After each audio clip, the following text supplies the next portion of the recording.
Greetings, gamers, and welcome back to the Misfit Gamer Studios. I'm your host, Vortex. Joining me once again is your co-host, Kage. And today we have some updates for you. It's going to be a pretty chill stream. Sorry for the late start. Had to do a little bit of cleanup. I dropped my drink. Just right up on the floor. So I had to clean that up a little bit. But here we are, back again. Back again as always. What's wrong with the cameras? Why are the cameras messed up again? What's wrong with this? Are they?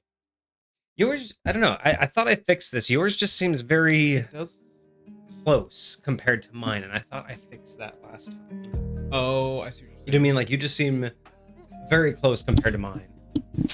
And maybe it's just because I'm not as... No, I shouldn't have to be, like, this close.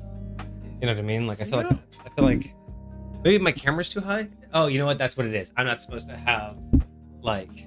Oh, the space... that much gap over my head. Because the thing is, like, I think the camera is technically closer to you by, like, an inch or two, but no, I think mine is just... I think it's just...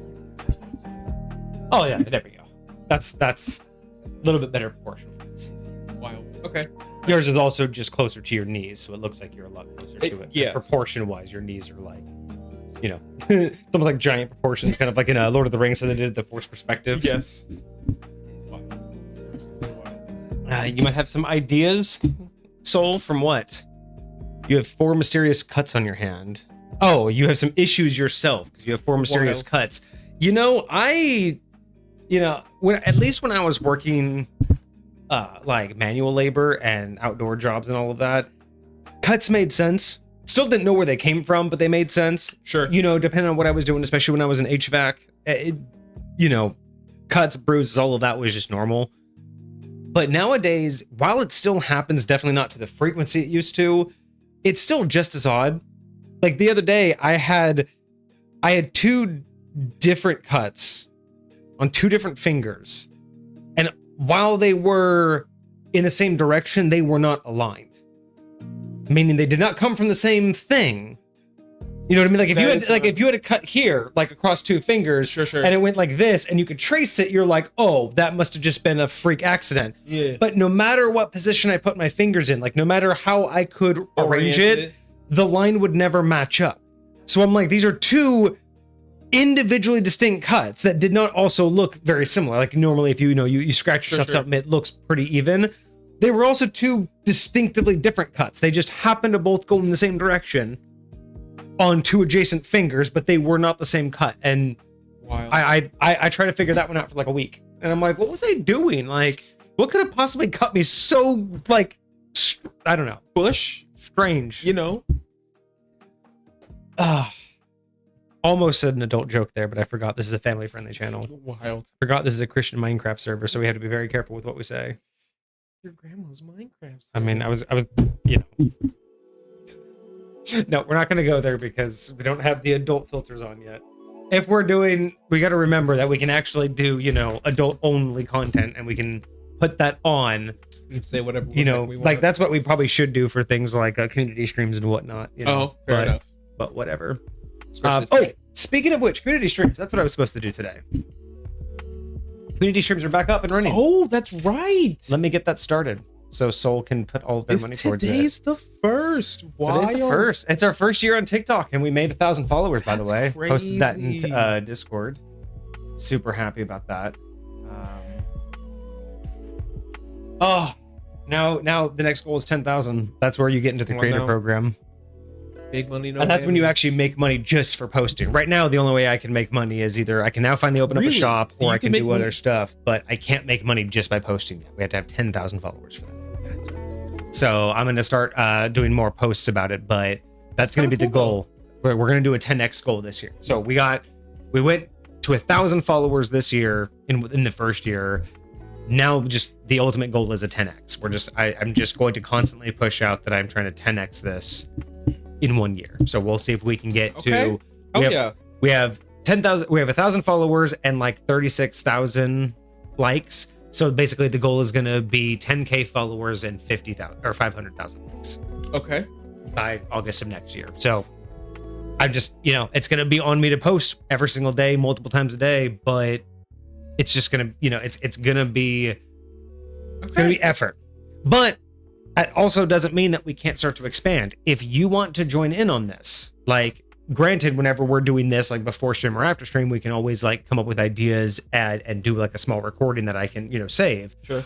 But if you want to get into it and you don't necessarily want to do your own content, because you might end up doing that with your coding stuff. Sure.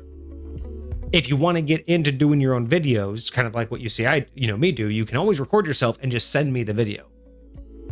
But not necessarily text, because that would degrade it. But if you send it to me, say Google Drive, I can always queue you up, because it is the brand. It's not my channel. It is the brand's channel. So you see the kind of content I do. If you have your own ideas that you want to post out and you want to do videos of your own. Interesting. I would just say, make them 6 seconds at minimum. Don't go under 6 seconds, so the algorithm will hate you. Sure. Okay. But 6 seconds to basically as long as you want, like up to 10 minutes, I think. So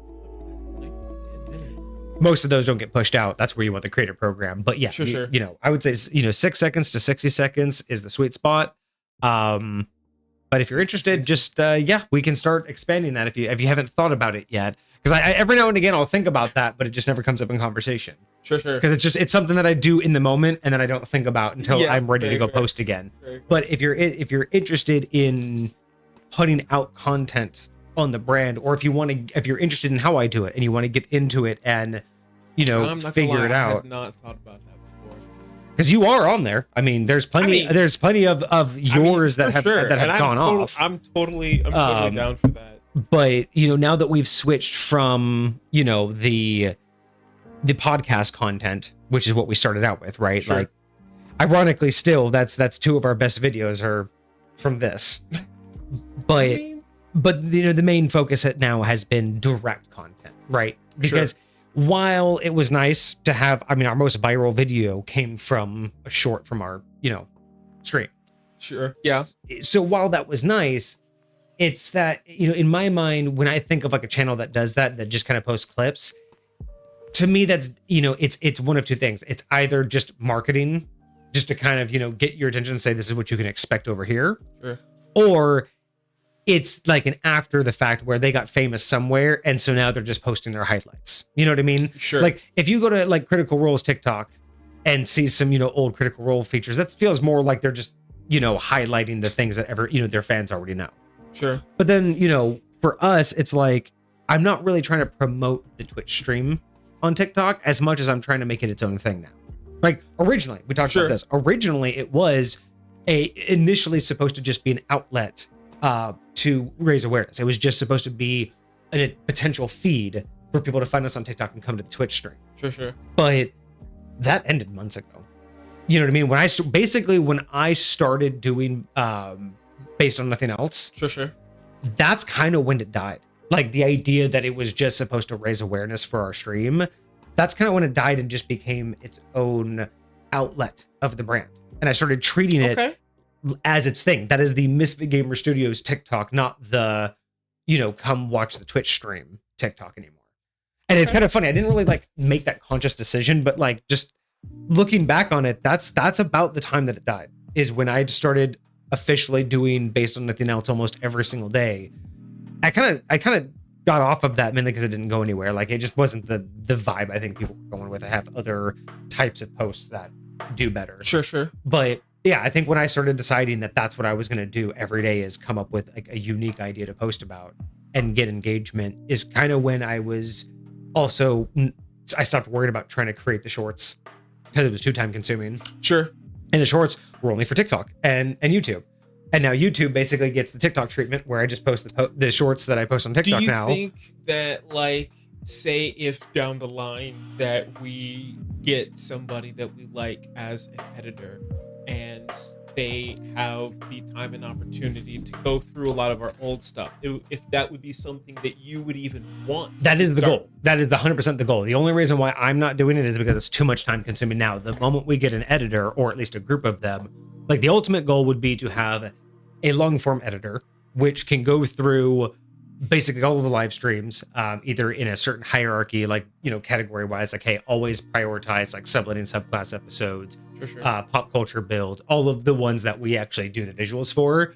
I would just be like, hey, long form editor, focus just on these are the top priority episodes, and once you've burned through all of those, just, the best looking content. You know what I mean? Yeah. It wouldn't really be, it would just be I don't know what's going to be good, so just pick an episode you want to work on and publish it. See how much. And so that's so the ultimate goal would be to have a long form person do that. We'd have a long form editor just prioritizing certain types, and then that way, because that's what I try to do every episode. I try to do an intro and an outro for the section. Sure. And then there's the outliers, like the actual this content, right? The live stream content. But like when we do home review, when we do sublet and subclasses, there's always that intro outro to kind of like, and then with visuals to kind of like lock it into, yes, this is the editable content.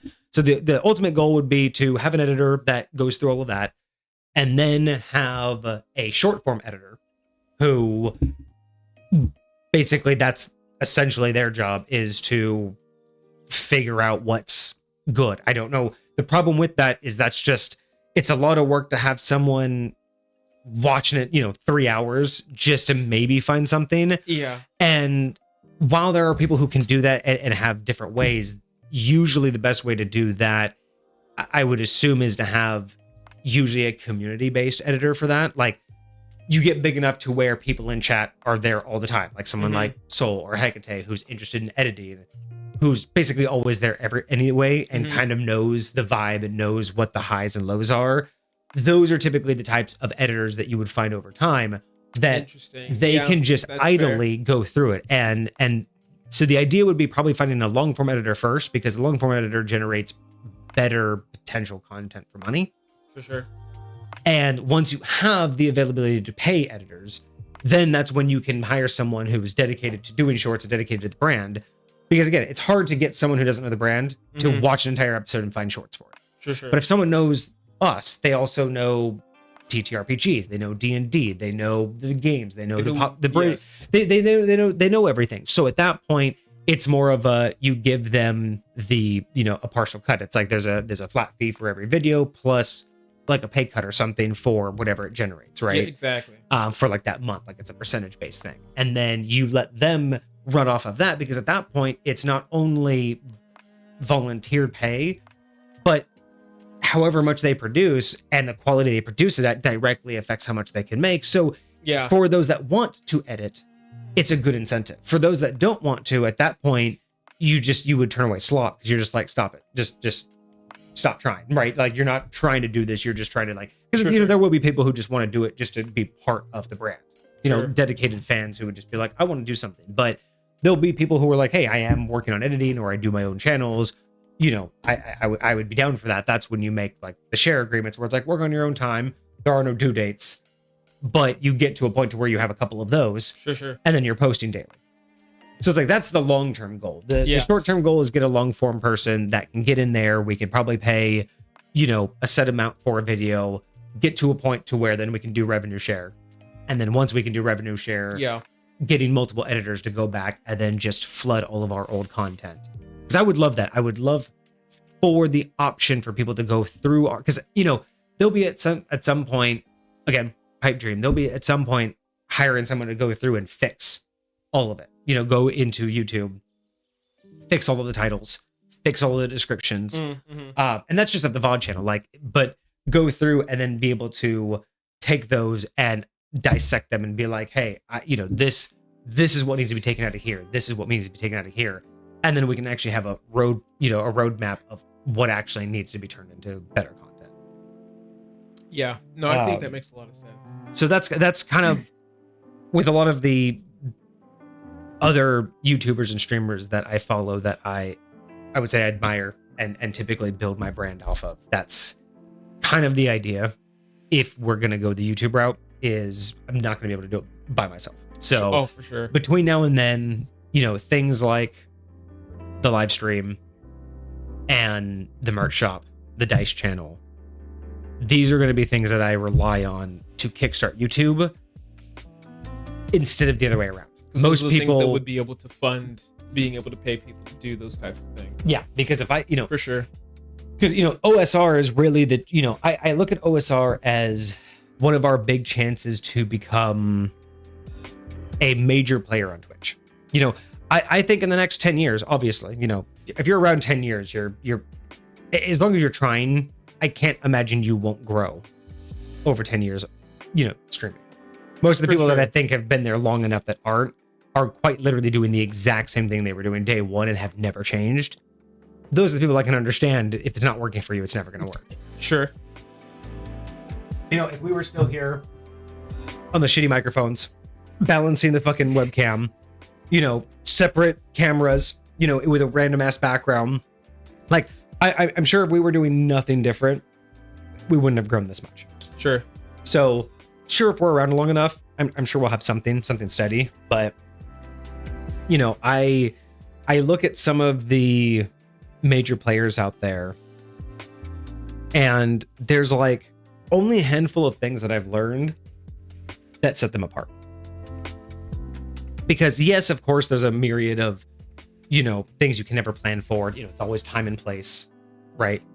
Based on, you know, your niche.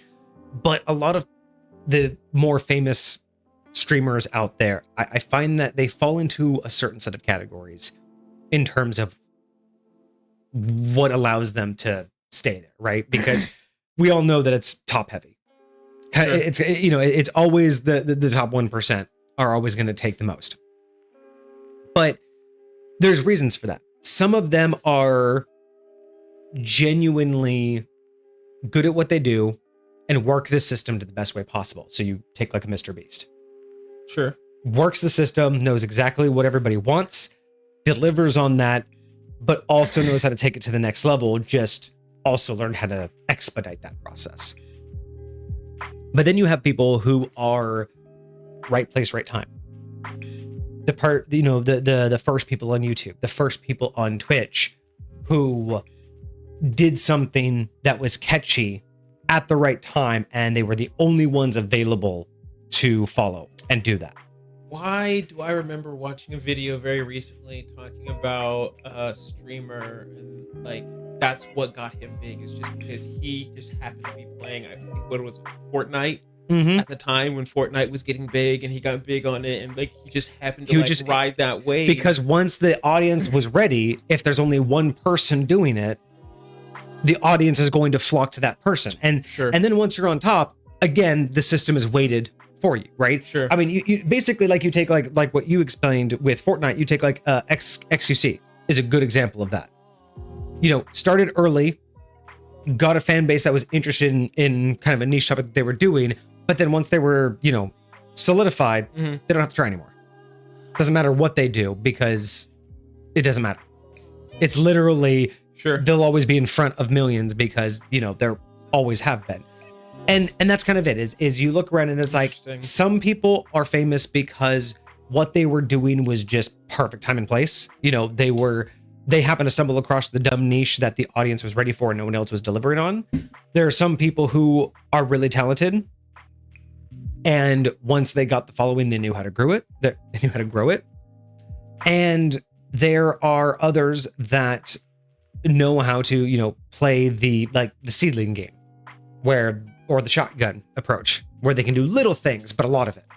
Right. And grow off of that, right? But then everybody else is kind of stuck in between. Everybody else is following it, right? You see, you know, everyone else is essentially, if you're either trying to find your own unique niche, which again, in our day and age, it's harder to really justify because everything's a niche. You know, there's just such a growth of games. You know, I mean, think about every year, think about how many more games per year get released on Steam than the last year. I mean, it used to be dozens at one point. Then it used to be hundreds.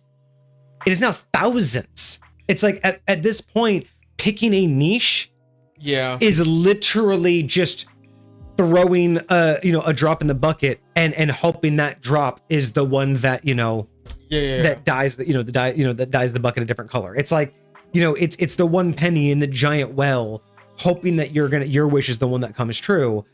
Because beforehand, the pool was still a lot smaller. I mean, when there were only 50 games released in a year on Steam, pick one and you had 1 in 50 chance of picking the game that was going to be the next big thing.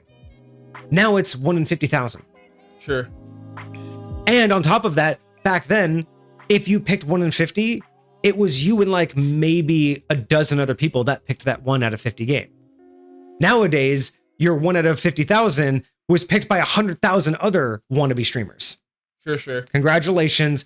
You're just now that drop in the bucket that no one's going to see, because there's no way to, on Twitch, like, how do you make yourself stand out? You don't really get to choose what the thumbnail is when you're live. You don't really get to choose like what stands out. I mean, you only get like what, maybe 4 words that aren't too long on your thing before it cuts off. So it's like, what can you do? Like when you go on to Twitch, what can you do to stand out other than what either attracts people? What's going to cause somebody to click that one or that one instead? It's going to be like, and that's why the game is different nowadays. Is if you come to Twitch, the only way you're really going to be clicked on over someone else is, truthfully, they know you already. Like they're fine. They know that like someone comes to Twitch and sees us and they saw us on TikTok. That right there is probably the number one way we are going, like anybody. If you have a YouTube channel that does like the animated shorts, if you have a Twitch channel that puts out your, your short content, if someone comes onto Twitch and sees you in that, they're following that content on TikTok. So if they come to Twitch for that content and then they see your name, that's probably the number one way you're going to get clicked on over anyone else. That's in my opinion, the number one way. Well, that's the number 2 way. I should take a step back. The number 1 way is the person is not looking for anyone in particular and you're at the top of the list because you're probably one of already the most popular streamers. Sure. That is the number 1 way you get clicked on, is you're already the number 1 watched. So of course, everybody else is I want to see what all these people want to see. It's what are all you guys looking at? Obviously, this is the best stream. If you have, if everybody else has 1,000 or less watchers and you have 20,000, why would I bother with this person who has 500? You're obviously the best content out there, right? It's kind of like when people like say, are you watching this thing on Netflix or NBC? And then you're just like, everyone's sleeping on this thing over here, but that's because it's prime time and everyone watches the primetime channels, not, I will say, and this is a personal, like, I would be in that smaller fraction of the percent because so often I find myself not really appreciating the same types of things that 100,000 people are over there watching. I'm like, I really don't need to go see that. Right. Like, we need to do, okay, so that one is complete. So we need to do a new one. This is August, so this will be the September. Yes.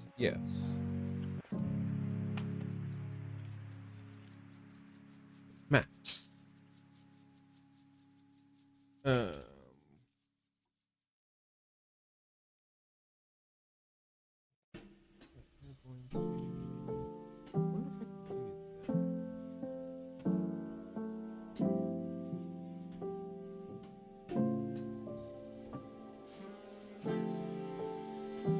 All right, we're gonna do an easy one again. We're gonna reset everything. Okay. We're gonna go back to old school. Reset it all. Oh, we're going down again. Yeah, we're gonna go back.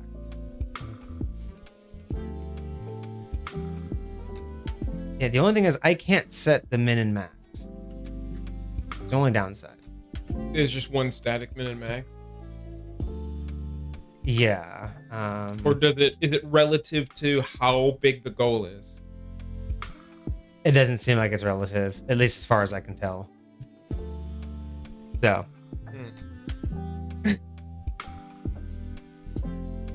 Yeah, and there's nothing that it says that I can change it. So. That's crazy. So if the goal was the min, or if the goal was the max, someone could just get it right off the bat. Do the goal out the gate. Interesting. Technically. Well, it's live now. So September community stream is live. Whoop, whoop. We already got 20% on the way. Let's go. Of course. Sweet. Soul right in there with the maximum amount. Ready to go. Gracious. Oh yeah. Appreciate you. But yeah, so that's kind of the thing. But overall, I feel like I'm in a much better headspace about Misfit Gamer Studios now, because it's always just kind of been a when am I going to take it, when am I going to take it seriously? When am I going to push it into this mindset of a business? And what do I really want to do with it long term? And now that OSR feels real. Oh yeah, that's what we were talking about before. But now that OSR is getting there, I feel like that's going to be the best launching point, because I was mentioning before, looking at the famous streamers, a lot of it is time and place, right? A lot of them were in a niche, or they were right place, right time, or they were famous somewhere else and everyone flocked to them. So there's a lot of different reasons why you can see why they're at the top. But there's not that many that, at least nowadays, that really had the opportunity to create something brand new. Sure. Right? Yeah. And a lot of this happens like in the speedrun communities, where one person creates a new speedrun in a game no one's ever tried before, and that's now a new niche, right? So I'm kind of thinking about, like, again, I can't help but bring this up all the time, is that Naruto MMO that brings in the highest count in the D&D category once a week. Literally number one, seconded, literally ahead of fucking Critical Role. Mind-blowing for a Naruto MMO. Wow. And granted, a lot of that could be you could say that could be botting. Maybe that's just an extreme case of botting. But I mean, I've never been in there, so I wouldn't know. But regardless, I feel like OSR is kind of, out of every idea that we've ever had, like pop culture build, sublet and subclasses is cool. I think that'll be I think it really is unique. And I think with a larger audience, it would be even more enticing. I just think that it's one of those things where I think it's unique enough, but it's not so unique that it's going to like catch anyone's attention, because it's more of if you're here already and we do it, I think you'd be really into it. But I don't think there's any way to sell anybody on it without already kind of being in the know. Interesting. You know what I mean? Like it's not something that you would see and just immediately be drawn to, because it's a concept. You can't really see sublet and subclasses, pop culture build, maybe, but it would have to. But it would have to be followed by like if you were a super big fan of Johnny Five, that could have really drawn you. But then again, it comes down to Twitch. Did Johnny Five even pop up in the name, or did you see pop culture build? Yeah. And then at that point, so that's my thing, is like, but OSR, whether that's in the D&D category, whether that's in the Marvel Rivals category. Sure. I think just the name One Shot Rivals, I think it sounds great. I think it stands out. I would love to put it in both categories, like back and forth, and like see what happens. Do some testing, like one day in the other. That would be very interesting. And that's the thing is, I feel like, once people realize that it's different, it is a brand new, like creator created. You know what I mean? Like this isn't just a game that we're playing. This is a game that we created. I think that gives us the best chance out of every idea that we've ever had to kind of get to that, like really that next level. Not just this steady growth, but that could be the thing that takes us from our standard core group to having a once a week stream that's 100, 200, 300 people. Like over time, not like immediately, sure. But sure. Realistically speaking, that is something that I think could get people in, and especially if we had the, like in beta, if we can get to the point where there's an interface and it's clean, and at this point we're really only narrating, and we can just get quick on narration, and then we're just hitting buttons. We're just saying, okay, next round, everyone's selecting their own thing, and we're just literally going, okay, show on screen what the first person did, and he does this, oh, and this happens, and then Spider-Man swings in, and then he does this much damage, and this happens. Oh, what's gonna happen next round, folks? We're gonna find out. Oh, and they're coming in, so Hulk's got, and then you're just, that's all we would have to do, is literally read off what the characters did, what the players did, give them a breather while we're narrating it, and then just hit a button that gives them the next counter. But remember, if they're moving themselves on the map and everything, we're just reading it off. But we could even have, like, that's why I want to talk to a developer, because if it can do it all for us, dude, there's no reason it can't. There's no reason it can't. And it just depends on how video gamey we want it to be. And but I think because we already talked about like how much rolling do we really want to put into all of this? And like, are we really trying to roll for damage? Are we going to do static damage? And I think it's like with a lot of that stuff, most of it becomes simple math. Well, and that's why that's why I was telling you before, Sherm, like how I've done a lot of OSR on Vibe right now because it's alpha mode. Like once I decided to do alpha beta, it really allowed me to just kind of like roll with it and go on vibes, because that's what a lot of it is everything is static damage. I'm not worried about rolling damage anymore. Everything is static damage. The only thing is roll to hits. Sure. But instead of trying to make this idea that every character has an AC, I've simplified it even more. This is where it's going to be the Jackbox game mentality, where everyone's going to select what they do. And again, it's probably the easiest to just say initiative is the order it comes in. Everyone has the same 60 seconds, but the first person to know what they want and click the buttons is the first in initiative. I like that idea. It makes the most sense. It's actually the most accurate because then it just comes in as a list. We can just read it off. Sure. And instead of having to do like a roll to hit, everything's based on the map grid. So if you want to attack, everything's going to be based on what you knew just a second ago, just like in Marvel Rivals. Sure. So if you see someone, if you know like the points here and the enemy was here and they moved here on the last turn, don't aim at this spot. Probably aim 4 spots ahead, because if all of your stuff is going to go, the idea is that some things have a delay, some things don't. And what I want to kind of do is the reason why the initiative is good is, let's say you think you're clicking fast. So you're like, oh, I'm going to be the first person, attack that spot. I'm not going to move. I'm not going to do anything. Attack that spot, attack that spot, attack that spot, attack that spot, right? You're just going to be like, all my attacks before they can move, I'm just going to hit them. But let's say that they were just say that they were hella faster than you. So their initiative came first, and the first thing their character did was move. Your attacks would all miss, just like in Marvel Rivals would, right? But we could also, but maybe that becomes a point to where it's like, well, that's not really exactly, so there's some things that we can adjust for. I definitely think it's going to be interesting to see. But most of the attacks that I have are based on kind of the, like the XCOM kind of mentality. You're not so much aiming at people as you're aiming at the spot that they're in. Sure. Now, the question comes down to, is it if they're in that spot, they're in that spot, or should there be, I haven't decided if there should be a roll to hit or not. Like, do you still have a chance of missing, even because there's one option where it's since I don't know where anyone's going to be this round and I don't know what order I'm going to come in at. Sure. I'm going to guess they're going to be at this spot. And that's going to be your chance to hit or not. Exactly. And then that would have to be that for the characters who have multiple, chances to hit per round. Does that mean that all of them have to go to the same spot, or do I have to randomly hit around like Battleship? And if the person is in one spot, do I miss the other one? So there's some dynamics there. Or, excuse me, do we have it more like a D&D setting where instead of it's the spot that you try to hit, you say I'm selecting a target, and then there's a static roll to hit. Everything is just basic on,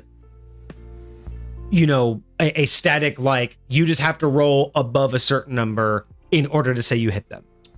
You know what? I kind of like the idea of, if I saw you at the beginning to the point to which I could aim at you, instead of just saying, oh, you miss if they move, especially because I doubt they would have finished their move by the time I was able to see and get my shot off. Like, and that's maybe you give them, maybe not disadvantage, but maybe something like a negative to their roll if they moved out of the way or something like that. Well, and that's where it's getting tricky, because I don't know like how the initiative's going to work and all of that. But in general, that's you're kind of getting the idea.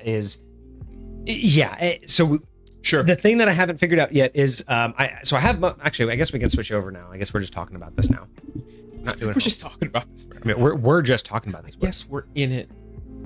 This isn't D&D homebrew. This is, what is this? Well, that's right. Maybe we could get a cool little OSR background. Yeah, we probably do need to get an OSR background. That would actually be kind of fire. We're just gonna remove that. I wonder what AI versions of Rivals characters would look like. That'll be wild. What is that crop? What is going on here? Yeah, what was that for? Oh, that's why. Wow. Because the thing wasn't. All right. Funny. So let me. All right.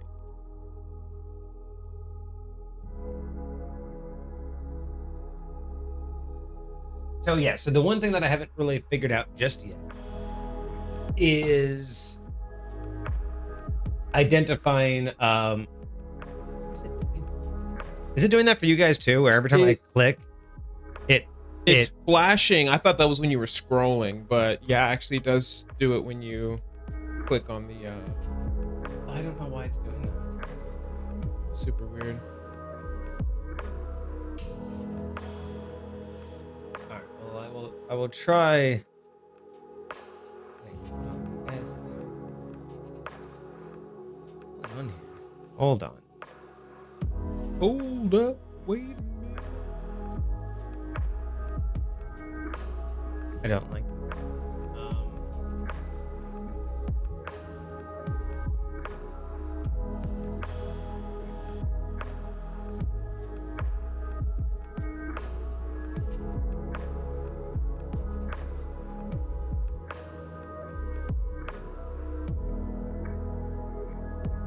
I did do that one. Yes.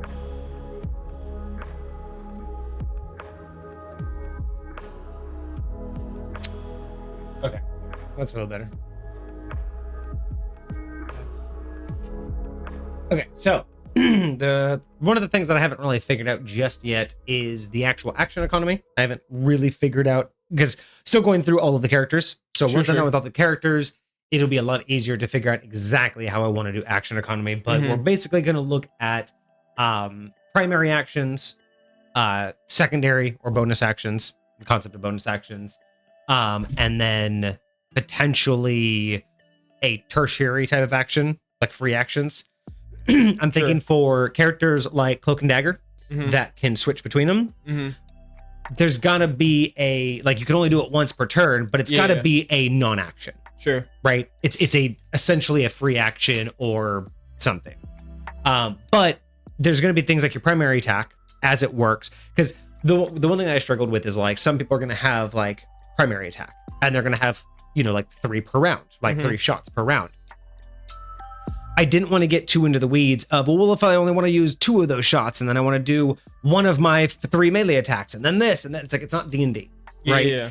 Everything is going to cost a certain amount and however much of it you use, just like in game, would matter. It's more of a time block. Like if you're going to say, I'm going to use melee and you have 3 melees per round, you don't have to use all 3, but your melee is going to use an action type. Yes. And we might say a single melee can be a bonus action or a secondary action. Sure. But using all of your melee as your turn uses a full action. So if you have like 4 melees, like some characters have faster melees. So some have 1, some have 4. So it's like we could break that out to where it's like melee can be based on the character. But then you have your primary where say you have 5 shots per round or 5 attacks per round for your primary weapon.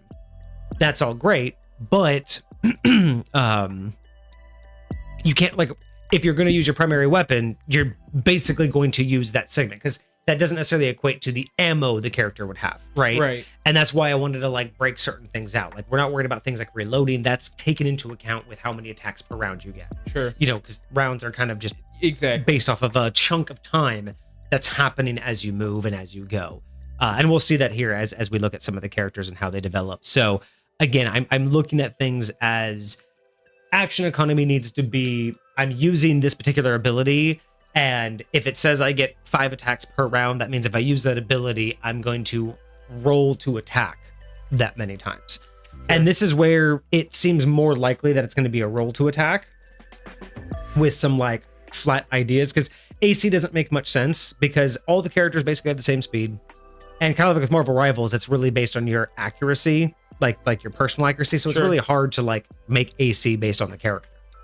So I think there might be something along the lines of like a static roll system or like a everyone has to roll like a 12 or higher basically to hit the character. Although weirdly enough, I would say somebody like Spider-Man and or a a Black Panther would have a much higher AC, in the sense like they are much harder to hit than maybe like a standard flyer, or even and like that's only that's to adjust for their ground. speed, and then you can do things like I have a couple of things in here for stuff like that. So yeah, and that's kind of it. Is it's really looking at the idea of the placement. I think it's gonna be a little bit of both. I think some abilities are gonna have to be what was the word I'm looking for? Not plot, not square, but grid specific. Okay. Like some abilities will say you have to select a point on the map, Mhm. right? Because it's like an AoE or something. Sure. But then I think there are just going to be general ones that, like, for some, abilities, it doesn't make sense to point on a map. You're pointing at a character, right? Sure. So I think there's going to be a blend. I think some abilities will require you to select a point on the map. Other abilities will force you to select a target. It makes more sense that way because some attacks, if you have 5 attacks per round, maybe you don't want to put all 5 attacks on one person. Sure. Many of these abilities allow you to switch targets, right? Yep. So that's kind of where, the action economy is definitely going to be each type of ability is either going to use your primary slot, your secondary slot, or your freebie slot. Sure. And it's not so much that that's everything you're doing. It's just that it's representing how, again, just like D&D, how much time it would take you in this little snippet and how you do those combos, to allocate those things. And I think it would be easy as a one primary, one secondary, or 2 secondaries. We can easily do some sort of economy where it's like you're going to get 1 primary action or 2 secondary actions or a primary and a secondary. We can easily, as we develop it, we'll have to figure out how each round feels as it flows. And you'll see here too, as I talk about the characters, you'll kind of see like the mindset I'm in. So I think that'll make a lot of sense as we move forward. So action economy isn't fleshed out yet. I just know that it's going to be based off of most of the primary attacks are going to be a primary action, same with the ult. And then some of the secondary abilities are going to be, we just want to limit how spammable they are, but you'll also see that many of them have a cooldown that, again, are very relative to the cooldowns I see in game, as well as, I will say this, they're not, like, a lot of them, like, let's say if I see, in the little snippet, like the example, because I load up the game and I see the example of what the ability is to kind of get the idea of what it's actually doing. And a lot of times you'll see the counter tick up, and so you'll see the timer for it. So I'll say that in game. So ultimates have? No, not ultimates, but just abilities. Oh, just whenever you do certain abilities, they have countdowns. Yes. And so I've learned that on average, about 8-second countdown is equivalent to about 3 rounds. Not time-wise. Sure. But strength of ability, because every time, because I kind of do these on vibes, like it's not just how long the countdown is in game, but I'm also looking at how powerful would that ability be in a turn-based system. Sure. Because abilities are completely different in a turn-based system. Yeah. Versus a real-time system. Very much so. So every time, excuse me, I don't know why I have a sore jaw for some reason. I don't know, like. We had fajitas the other night, and I had a lot of food. I'm just I just ate so much that I'm just like sore jaw from that. Wow. But what was I saying? Yay brain! Thank you so much. So, no, we were just talking about. I was right there too. I was right there with you. I know we were talking about action economy and the snippets that you see. So when I was looking at the replays of the abilities, every single time I felt like something was too powerful to be like to come up too quickly, and I was like, that feels about 3 rounds. I want that to be about 3 rounds. On average, the in-game timer was about 8 to 10 seconds. Okay. So I'm not judging the 8 to 10 seconds as in, but those are just equivalent. It just happens to be that when the game says you need about 8 to 10 seconds, I'm saying that that's about a 3 round to feel good before it feels too quick. And then other things are like, there are some abilities that are fine. You can do that every round you want, but I would say the average is 2 rounds. There's a lot of every 3 rounds. There's a couple every 4. There's very few every 5. Most things are every 2 rounds. So like you use it, you can't use it the next round. You can't use it the next round. You can use it again. What about things like Rocket's Beacon? Because that's got a crazy long cooldown in game. So let's get to a couple of these then. Oh yeah, and then the ult charges. I haven't changed those yet. We'll kind of get into that. That will be part of alpha when we test how. Like how we're referring to how you gain ult charge, like what gives you ult charge, and how much you get passively and stuff like that. Yeah, I think I like what we have here. This will just be part of the alpha testing, and everything right now is basically take the consideration that it's alpha. Like, sure. This is all on vibes. This is not hard calculations. This is all battle tested in my own head. Sure. Because I'm trying to get through it, but I'm also just trying to allow myself to just do my thing, right? Because this is what I do. Like, when it comes to pop culture builds, when it comes to subletting subclasses, when it comes to High Point itself, this is what I do. Like, I enjoyed, when we were doing it live, but I realized like it was just going to take it still takes me 10 to 12 minutes per character. That's why it's been taking me a while. Just it's like, sure. But when we were doing it, that's like 30, 40 minutes per character. And I'm like, I just need to get through these because we can discuss them and alpha test them through all the alpha phase 100% and fix them. We don't need to fix them now because you and I are going to have completely different ideas of how to approach this, but neither of us know how it's going to work. I'll say this. At the very least, I think that maybe the initial conversation that we had, like having that out at the gate, even though it took a little bit longer, was valuable because at the very least, we brought both 2 different perspectives to the table and like understood and found whatever middle ground we wanted to find. And then from there, you can use that as like the foundation for everything that you do. Yeah. So, it helped me a lot in the sense of what I was looking at here and trying to figure out exactly. Yes. It just the things that you brought to the table did help me question how I wanted to build these out. So should I can't really keep switching back between the game and this. I don't know if I want to bring up the game or anything, or if I should just go through how do we want to compare what I wrote to the game? Like, should I bring up the game in the background just so we can like look at what the game says and then look what this says? Because I use the website for the raw numbers. So the website shows like the damage output, rate of attack. I use the game to show the visual of what the attack was doing. So then I put those 2 things together to create this. So it's only Soul here, so I don't know how much we actually care to do. But do you know enough, or should I bring up the game for your side? I would say I'm pretty confident in what happens in most of the game, although I would not be surprised if I'm mistaken in some areas. Well, yeah, then let me, again, like I said, it's probably not that big of a deal regardless. Now, and it's not that I can't bring up the game very easily, so it's like we could just bring up the game, and again, like, can you share just the screen and then just switch between them and have that be? Yeah, actually, yeah, I could probably just do that. That's why I wiped to this desktop so I could just do a screen share instead. That's probably better.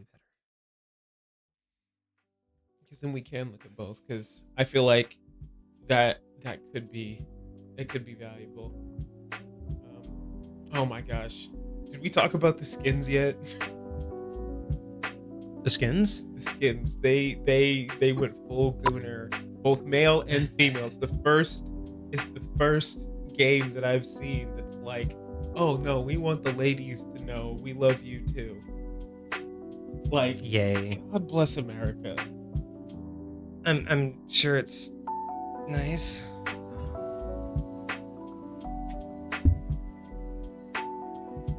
There. Oh, good. There. Now it doesn't freak out every time. Hopefully that looks okay on screen. Which character are we making? We're not going to be making a character today. I've made so many today. I was literally working on this up until about 10 minutes before you came over. Oh, wow. Man,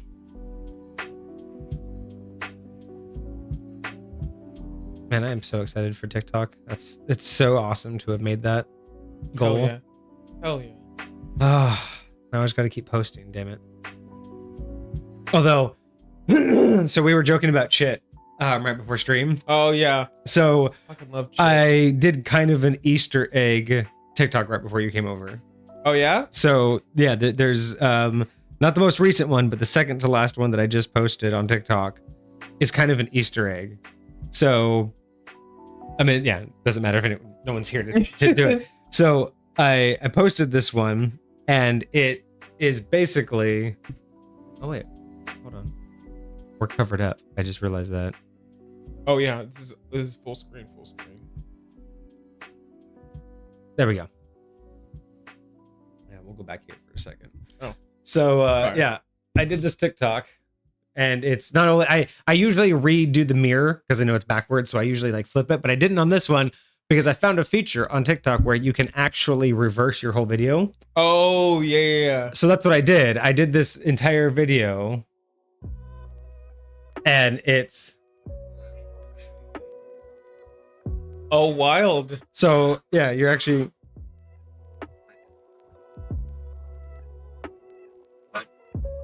So it like literally reverses everything, just reverses the whole video. That's so dope. And so I even wrote the the title of the video. I even wrote that backwards. Oh, that's sick. So it's a chit Easter egg. Because that's clean. if you read it the thing backwards, it says "Do it, lady." Yeah. So it says "Do it, lady." Yeah. And what I actually say in the video is a very terrible impression of chit, but it's me pointing to this and go, if you're not following us, you should. Yeah. Go back to it then. Oh, that's all I say. But then I read it, I just watched it, and I'm just like, I don't really like that. And then I found that feature, and I'm like, I don't mind it if it's in reverse. So it's literally a terrible chit impression saying you should follow us, but it's in reverse. So it's just one of those, it's dumb, but again, that's the kind of stuff like I'm just like, any idea is worth posting now just because content is content. Like now that we're at 1,000, like I need to just that's kind of keep the content pushing. That's kind of clean though. Where is Marvel Rivals? Okay. So. Marvel Rivals. Let's get back here. All right.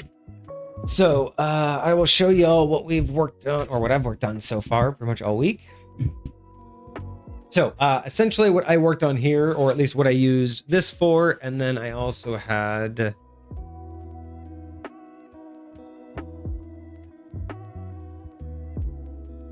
I also had this website. So you have all the heroes here. And essentially, what I would grab from here is their health and movement. So I'm up to date on all the actual health and movement, because it's a pretty good baseline.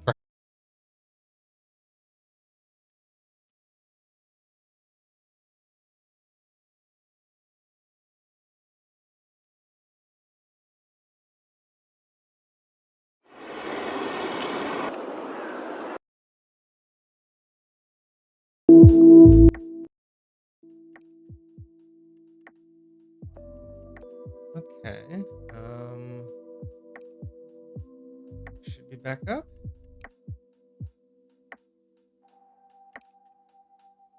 Yes? Question mark? Yes? I say yes. Okay. So back to it then. Back to it then. Yeah, so I was using this to get that, and then I was using it to get, you can see here, sometimes you get damage, but everything's in like usually per seconds. Sure. So yeah. I kind of wasn't bothering myself with that, with like the calculations. So with this, it was primarily health, speed, and just kind of generally looking through this and kind of seeing if there was any idea I can get from it. But most of what I got was from the game. So we'll try this one more time. Don't be rude. Well, it's very rude of you, game. I don't know why Marvel's crashed OBS though. Yeah, that is weird. I guess because OBS was trying to stream it, so how would Marvel know? I honestly could not tell you.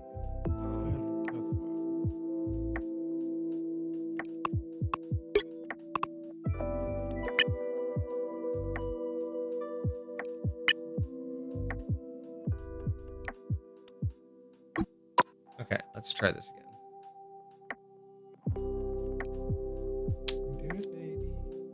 Do it, lady. Do it, lady. All of it. On your birthday. All the time. Or whenever. Or whatever. All right. Marble. Don't you act up now.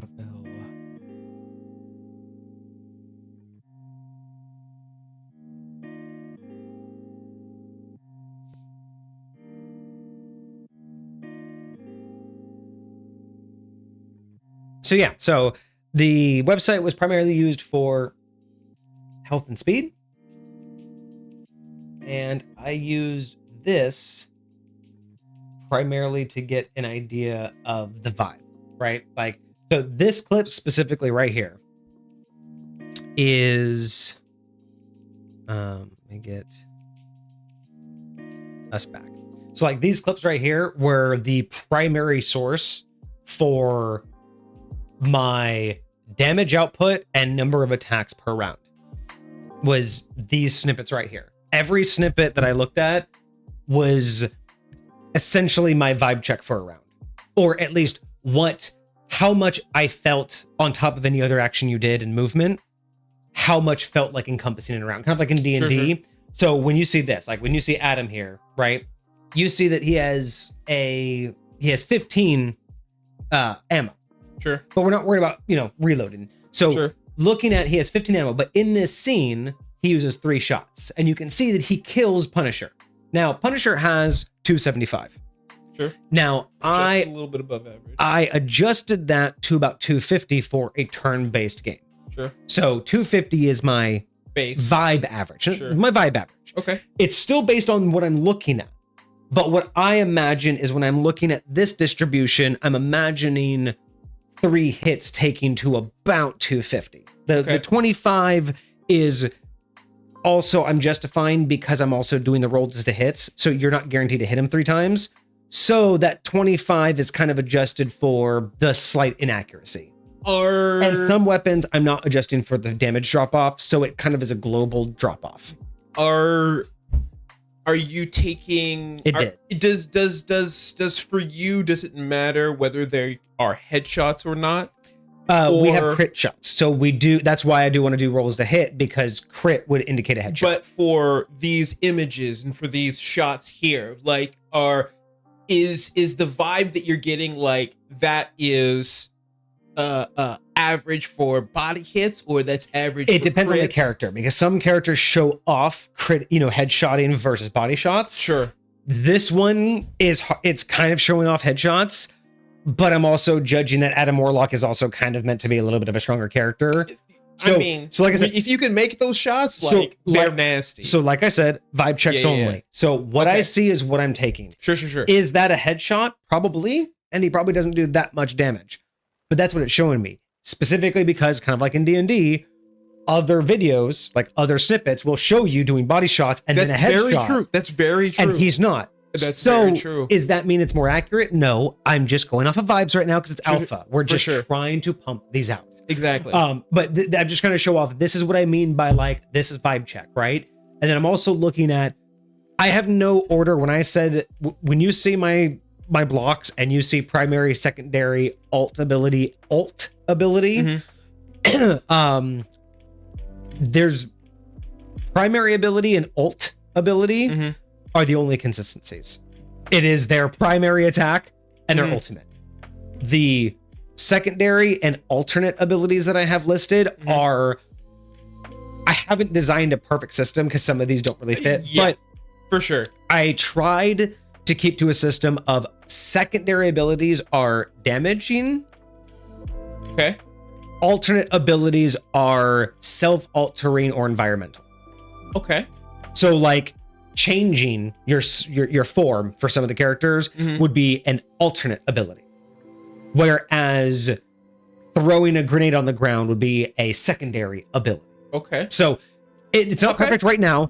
And those don't matter because specifically we'll have to rearrange those during alpha testing because It may be that whatever falls under primary, it means it's going to cost a primary action. Would you say so? Those may all get rearranged just based off the action economy, not what they actually are.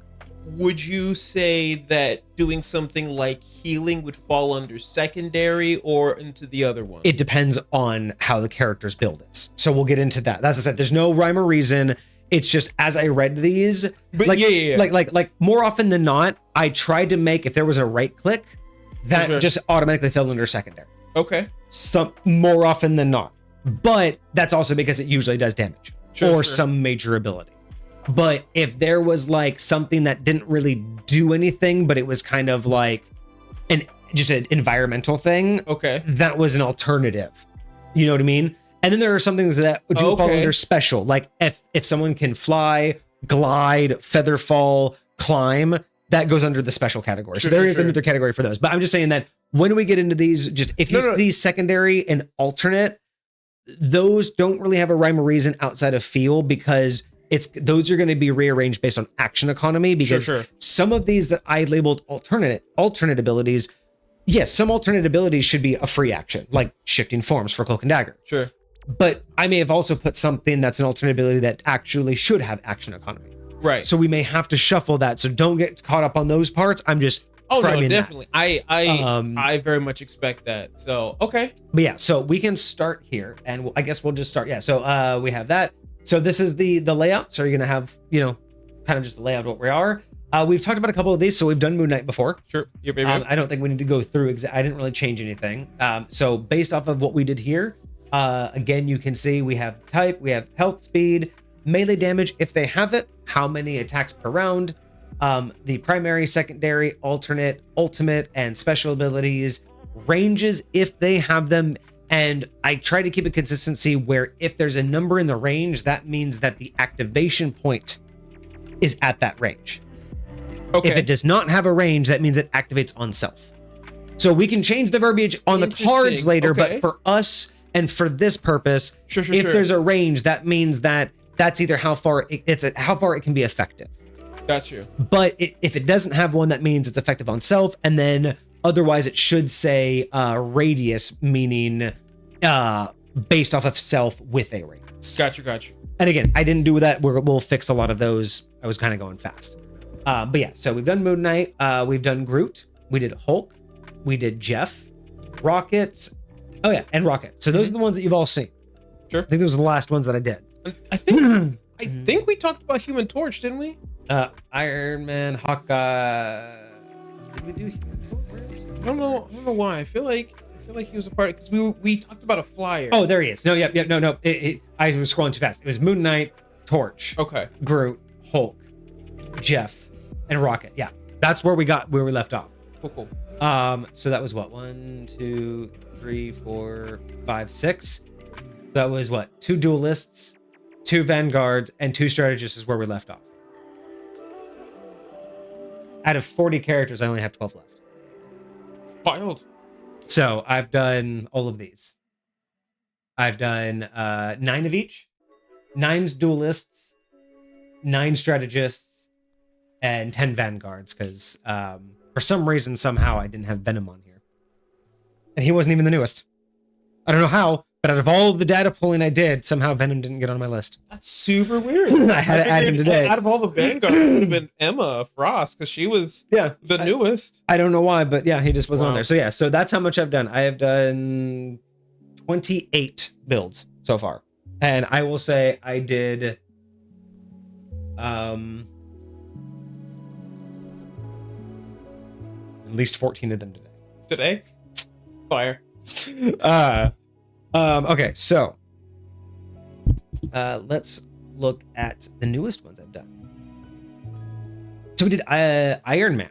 I did. Okay. Okay, so going based off of this, 250 was his health. He has 6 movement of flight. He doesn't have any. He's not technically any faster. He does, I guess, technically have a melee. I had to look this up, but he does have a melee, so it's very basic though. So it is 25. I didn't give. I think he has like 3 per round. He's pretty slow on his melee. He's not like a super fast melee.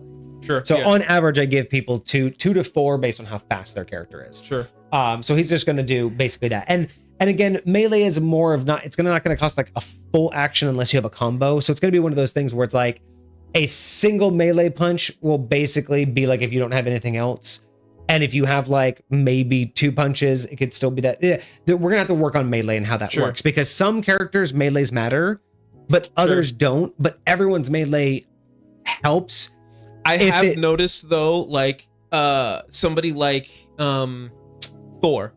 Thor's melee, but like, because I use controller instead of mouse and keyboard, but I think Thor doesn't tend to have a regular melee. His melee is his basic attack. So that's what I'm talking about. So like Thor's melee button, it does the exact same thing as the trigger button does. Yeah. And so as a result, but there are other characters like Magic, for instance. Her melee button is a different. Yeah, it's an actual melee attack. She has an actual melee attack. And that's what I have. So if you see an NA in melee, it's because they don't officially have a dedicated button.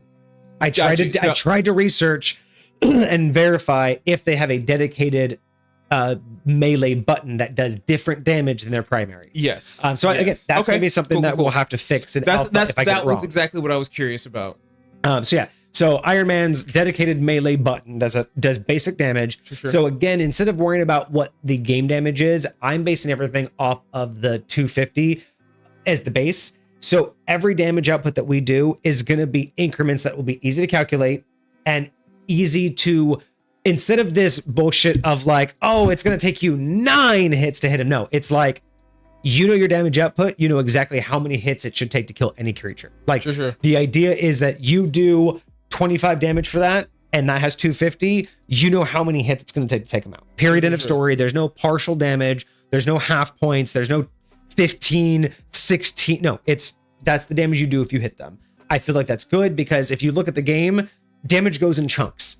Sure. This is going to make it so much easier that all damage has a static output and life has a static output. So everything's going to be judged off of that. Now we'll judge these numbers. Remember, all vibes right now, but these numbers are vibes based on each other. These are comparative numbers. Yeah. So these numbers may go up or down, but remember, they're based off of the health, the clip of the character, and how well it takes out Punisher in what we consider a turn, and the vibe on how it feels compared to everybody else. Sure. Yeah. Okay. So, yes, 25 is pretty much always. Very rarely are you going to see damage lower than 25. I think that feels right. So yeah, you'll very rarely will see any damage under 25, but when you do see it once or twice, it will make sense. Okay. So moving on, he has his repulsor blast. Now ranges right now are purely on vibes because 90% of the characters in game basically have a hit scan. They can just basically hit anybody they can see. Sure. I'm trying to judge this on what feels right for a turn-based. Sure. Because if you can just hit someone from across the map, it's not going to be fun. Sure. You got to have a system of D&D. Consider these ranges are more based on a D&D, like I imagine it in my head like a D&D map. So imagine that these ranges are more based off of squares than they are Marvel Rivals distance. Okay. So I'm judging. Oh, and I need to make this point now too. When it comes to ranges and movement, you will notice I flip-flop a lot, and that's because I haven't decided how we're going to use the language yet. So you have just to do it for bits of terminology. So like when you see range, like under here, when you see range, this is feet. Okay. When you see movement, that's the squares. Okay. Squares are 5 feet. I don't know which way we're going yet, so understand speed of 6 means 30-foot movement in your turn. Right. Your attack is 45 feet, which is 8 squares. Have you... Yes.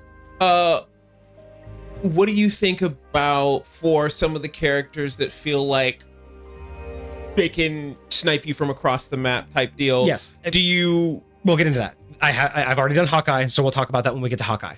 Because this is based on what you just said a moment ago, but does what you are going to talk about include they'll kind of like multiple ranges that you have in D&D? No, where it's like I don't have drop off yet. Not drop off, but just like long distance. So like maybe if it's super far away, like disadvantage. Every character is just basically going to have a solid feel. If you can hit that far, you can hit that far. Because it's kind of like I base this off of, we're not playing a hardcore Marvel Rivals. This is kind of like casual game. Everybody, every character has a learning curve. Sure. But once you get it down, Hawkeye has the best distance. And if you can play him as well as any other character, you can basically hit people further than any other character. That's the feel you should get with this, is picking up the Hawkeye character in this. You should feel like you should be able to hit people further away than anybody else. Sure. When you pick up Hela, you should have a Hela range. Sure. So that's my vibe. Again, we have to test all of this. It's just... But I'm glad that you're asking these questions, because yes, I did think about them, but it'll be easier to answer those questions when we get to those characters and kind of show like again, it's all comparative, showing out like what makes sense. Because like for Iron Man, the reason why Repulsor Blast has 45, which you'll see that most characters don't, 45 is consideration for the fact that he's a flyer, which means he's already going to have a general better landscape than anybody else.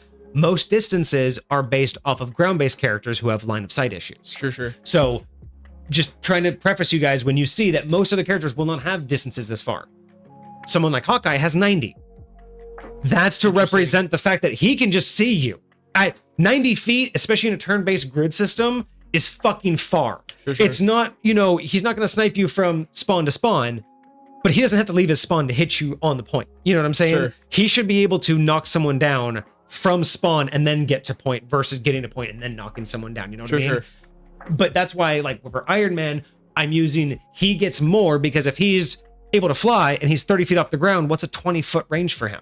Sure. 20-foot range makes sense for someone on the ground, because there's shit on the ground, right? There's like people are moving around. There's cover, you can get. We can't necessarily, without playing D&D, we can't get into those nitty gritty when you're on just like a map. But we can simulate those with how difficult it is to hit each other. So Iron Man has natural distance because being upward covers less, and he just should have a further distance. So that's why he's 45 on his base. Now, damage is 75. So he's going to do a flat 75 if he hits, and he's going to get 3 attacks per round. Okay. So the way I calculate that is if we go back to Marvel and go to Iron Man, right? So I'm going based off of looking at this Repulsor Blast. We look at Iron 1, 2, 3. He shoots 4, right? Mm-hmm. So we could say he technically has 4. And if you look here, he has 100 hit points. So yeah, so he doesn't even quite use half his energy when he shoots 4 blasts, but he does take out Punisher in 3 hits. Okay. So I was looking at that and going, okay, that kind of makes me feel like 3 attacks per round, 75. That would be pretty beefy for the average character. Technically, I think that should technically be 4 per round, and counting for the fact that that's a little bit more damage than the average person would need to take, because that's 300, right? Mm-hmm. And if the average person's 250, he did take out Punisher and then had 1 more shot. Right. So that one was a mistimer, but that's why 75 at 4 rounds means that even if he doesn't hit all 4, it balances out. But if he's accurate and hits all 4, he should be able to take out anyone around Punisher if he gets all of his shots. Weird question. I only recently realized this, but there are certain characters in the game that cannot headshot. Even if you hit them right in the head, like it doesn't register as a headshot because like what your thing does. And I'm pretty sure, I'm not 100% sure, but I think Iron Man is one of those, because he has an explosive shot and it does like so much he area. Can't headshot others. Yeah, so when he shoots, I'm not that worried about getting that granular. I would much rather still let everyone be able to crit, because that's also just something that we'd have to nitty gritty every time they do an update. That because once we get to that nitty gritty, we have to keep up with the game. But I don't want to keep up with the game. I just kind of want to have our own thing based off of that. When it comes to Iron Man, is his kit including the fact that his standard shots do AoE damage? So in this particular case, I didn't. Most other people, I did account for it. I probably just didn't notice that in this particular one, but they do take a little bit of AoE damage. So what I would add here And the only reason So that would be so 75 on hit. So I would just write that. And that's where one of those times where it makes sense, because you saw how little damage he was doing to them with all the successful hits. So this is how a lot of the other read. It's the base damage, and then if there's AoE, it's how much damage based on how close they are. Gotcha. So, and in this particular case, it is one of those things I'm struggling with where I want to roll to hit, but splash damage is automatic. And I know that's kind of weird sounding, but I'm actually, the more I think about it, because I was struggling with how to do that, and I'm like, no, actually, the more I like it, because if you're shooting someone and you don't hit them and it goes past them, you're not going to do the AoE damage. But if you hit the character, that's where the AoE damage is. And if their enemies are near or their allies are nearby, they didn't get the chance to dodge. You're the one that got hit. So I have been struggling with that, but most AoE damage is going to read as if you hit your intended target, unless it's just a general AoE and you have to select the square. If it's something like Iron Man's, if you miss your target, no AoE. But if you hit your target, their allies don't get a save. Like, it's going to be an automatic splash damage. Can I ask? And this is no, you can't ask any question. Purely for the vibe. The idea would be if you know how like there's a crit range that can increase for some characters. For this character, could there be a hit range for the idea of people like for like Squirrel Girl and Iron Man who like aim at the ground to like do primaries? So like it would be they would only get the splash damage. That's too complicated. We're only going to focus on what the ability's intention is. Just because you can use an ability to do splash damage, I don't want to get that granular, because we have to either program it or we have to keep track of it. So if someone's going to be like, I'm using this ability to do this, but then the next one they're like, I'm going to use the same ability, but I'm going to do it in a different way, that's too complicated. That's not what I mean. Well, it's like, if the ability is intended to just be a general splash damage regardless of what it hits, it's going to be focused on the map. You're going to tell me where it's going to go. And if you hit someone in that spot, if someone's on that spot when it goes off, it'll do 1 damage, and then it will do progressively splash damage. But like abilities like this do require a target to be hit first, right? I want to make that delineation so there's not as much complications when it's, because again, you're gonna have 60 seconds, and essentially you just have to say, I'm that ability, that target. Like, if you're trying to do that, just so you know, my thought process was less of oh, I want to be able to use this like 6 different types of ways, and more of, hey, I would be more likely to use this particular one if I thought that there was more likely of a chance that I'm going to do some damage rather than no damage. Meaning it would just be like, hey, within this range, everybody gets 10 damage instead of the 75 damage. I feel like that's solved. I feel like that's solved by the complexity of the characters that we have. Like, we have 40 different characters. I feel like that problem is more solved by just choosing someone else with a different build than trying to build that into. Because there are others that do that. Yes, because I tried to make everyone feel very unique. Even the characters that do very similar things, I'm really trying to make sure that the number of attacks and the damage they put feels different, so that when you play them, it's not just, well, I chose this name, but it's just these same abilities. Every character is truly meant to feel different. So I'm glad you asked that, because yes, that is meant to be done, but the resolution is, instead of complicating one character to be able to diverge like what primary ability everybody can do, has like all of these. It's just going to be, if you want that, there will be a different character to suit that need. Sure. The headshot thing about some characters not being able to headshot, didn't know that. I didn't know that either. Yeah, so I had no idea that some characters can't headshot. Yeah, I just learned that recently. It very much does. It very much does. It would make sense that Jeff wouldn't be able to headshot with his like squirt gun. Yep. Because it's like splash damage, like, literal splash damage. Yeah. Yep. Actually, I don't think he can crit with either of his. Even his little ball things.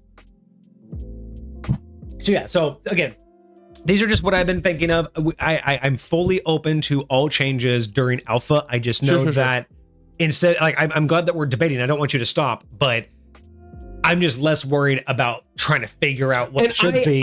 These are questions that I want to come up in alpha as we go. It's just none of them. I'm just trying to be willing to say none of these need an answer. And I totally agree. For clarity, I am just trying to get as clear of a picture of where your mind is at in relation to what I'm basically picking up that you're talking about. Like, and that's good too, because I also want to know like your expectations, because if you're thinking that way, we can start to either decide now whether that's where the direction we want to go, or put a pin in it and go, maybe that's for 2.0.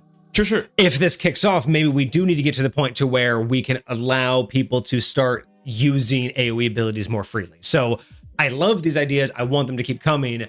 I just also want to be open with, I may not have an answer, and I'm not going to try it and force an answer because we're not there yet. But I want these questions. But I don't want to put you off. I don't want to just say you don't get the plan. It's my plan. Don't ask me questions. No, it's just I don't have an answer, and I don't want to answer you right now because we're not there yet. But like that is a lot of the times that's exactly the answer that I'm looking for, because I'm trying to understand, like, is this something that you do have an answer for, or is it something you don't have? Because if you do have an answer for it later. We'll get to it later. Like, that's fine. Like, I get it. I'm patient. I just want to make sure we're on the same page, and I'm not assuming one thing and expecting another. So Soul, you actually bring up an interesting idea. They said, imagine being able to headshot with Jeff's like stream.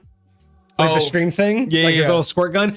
So first off, one idea is that reminds me of going to the fair, and there's that water balloon race game where you have to hit the target to get the thing, or fill the balloon or whatever.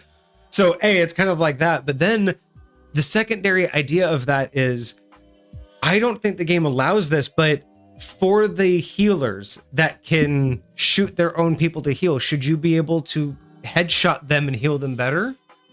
I mean, in game you can't. Wait, can't? You can't. Yeah, in game you can't. No healer has ever been able to have a crit headshot on their. No. But why not? Why can't I heal you straight to the dome? Why can't that do more healing? I mean, that's the question. Should healers be able to crit heal with headshots in game? Like, mechanically, yes, but like thinking about it, like for lore purposes, going a little bit deeper, like, why would hitting someone in the head do more healing? That's fair. Like genuinely, maybe I could see if you would hit him in the heart, but really, it's more like, are you going to hit him in the soul? Are you going to hit him like where it really counts? Can you imagine, not like super detailed, but can you imagine if a game like Overwatch or Marvel Rivals made a baseline idea for the more like, I'm thinking of Anna from Overwatch, like the sniper healer, or some of the more precise healers, even in I'm trying to think of or what Marvel has for like a precise healer, someone who can like.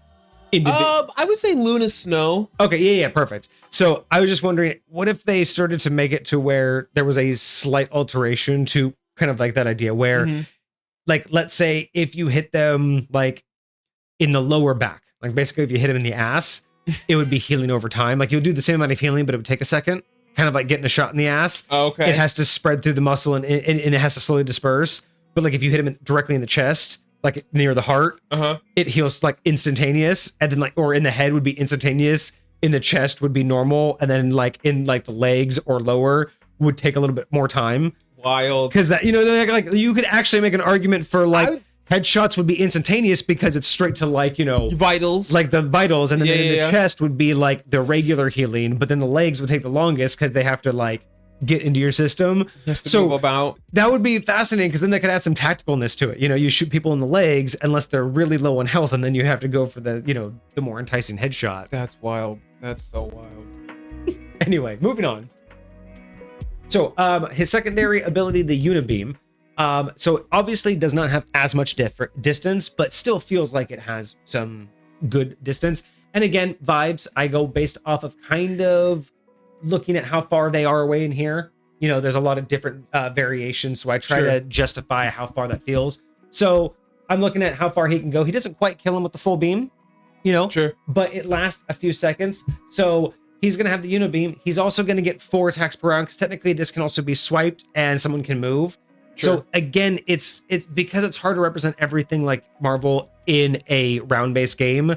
If you're hitting someone and it's not their turn yet, of course they're going to be standing there. But they're not. No one in Marvel is ever just standing still. Well, Loki and Hawkeye, but very rarely is anyone just standing still. So that's where I break down based on how much damage it does over the course of the clip, over the course of what I feel like is a round, and how much damage output that is and how much I feel the vibe check of how much the character should be able to dodge. I know running from that beam is pretty fucking hard. It's easy to kind of track someone if you're a good skill. Sure. But we can't account for good tracking skill. So that's where I break it down into 4 attacks per round, because I could focus it on you. And if I track you the whole round, I do that full damage, right? Sure. So I would do 200 damage to you if I tracked you the whole round. Mm-hmm. But I could also swipe across 4 enemies, right? Yes. That's where that comes in. Some attacks can be targeted and some can't, but that's where the breakdown also works, is what can you do with it? Okay. So that's where that one comes in. And again, you can see here that fell under secondary ability because it was the right click. Sure. That may change later, but you'll see that, again, no rhyme or reason, but just trying to fill out these cards the best way to flow. So we have these alternate abilities. We have Armor Overdrive. So I'm giving him a plus 25 to Repulsor and Unibeam. So basically plus 25 damage per hit to his other 2, because that's what it does in game, is it overcharges him. And then he can do that once every 5 rounds. Okay. So it kind of feels like, because I want to make it complex. Some of these characters have things that charge over time, or not like have a countdown, but charge based on a damage, based on like Thor's Magneto. His Thunder Force, Magneto's like thing. So in order for me to judge how that feels, vibe check, that's about 5 rounds it would take the average person to recharge it. Sure. I'm not going to worry about you having to count everything. It's just going to be overall about 5 rounds it would take you. You'll recharge it, you have it back. I feel like that feels better for a round-based system to know that than to try and calculate, because if you're bad at math, like if some people aren't bad, they're like, oh, I only have 60 seconds, but what abilities do I need to get that thing? But I don't want people to worry about that. Just, you have to count down. 4 more rounds, 3 more rounds, 2 more rounds, next round. Now it's available. Done. It feels better for a round. Again, a lot of this is trying to break a RTS into a turn-based. For that, how many rounds would you say that lasts for? Oh, that's a good question, because again, it's so funny. You're pointing out things that I fixed because again, all of this is comparative. I fixed that. There's a lot of them you'll see I've already done that for. Got you. This was just the first one I did a couple days ago. So I think this was only supposed to be for 1 round, because it really is pretty like you charge it up. Let's say, hold on. So you charge it up and you can do. Okay, no, you can do both your attacks. So that would be 2 rounds. So I would say, so that would last 2 rounds, and then you can use it every 5. So you only have to technically wait 3 rounds after you're done using it. Sure. And that you'll see that actually goes in line with everything else I've written. But yeah, thank you for pointing that out, Alpha. Sure. And this is why I have other people looking at it, because I'm probably gonna hurt Kage emotionally when I say this, because he's more anime than you, but Iron Man's repulsor beam is condensed Kamehameha.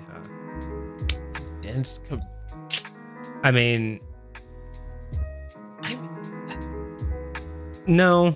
Like, I get it. I get where you're coming from. Honestly, no. It's more like, honestly, if it's anything, it's Final Flash. I'd say Kamehameha is more closer to like a Rasengan than. Yeah, no. Repulsor beam is way more Final Flash, or even Frieza's, like Death Laser.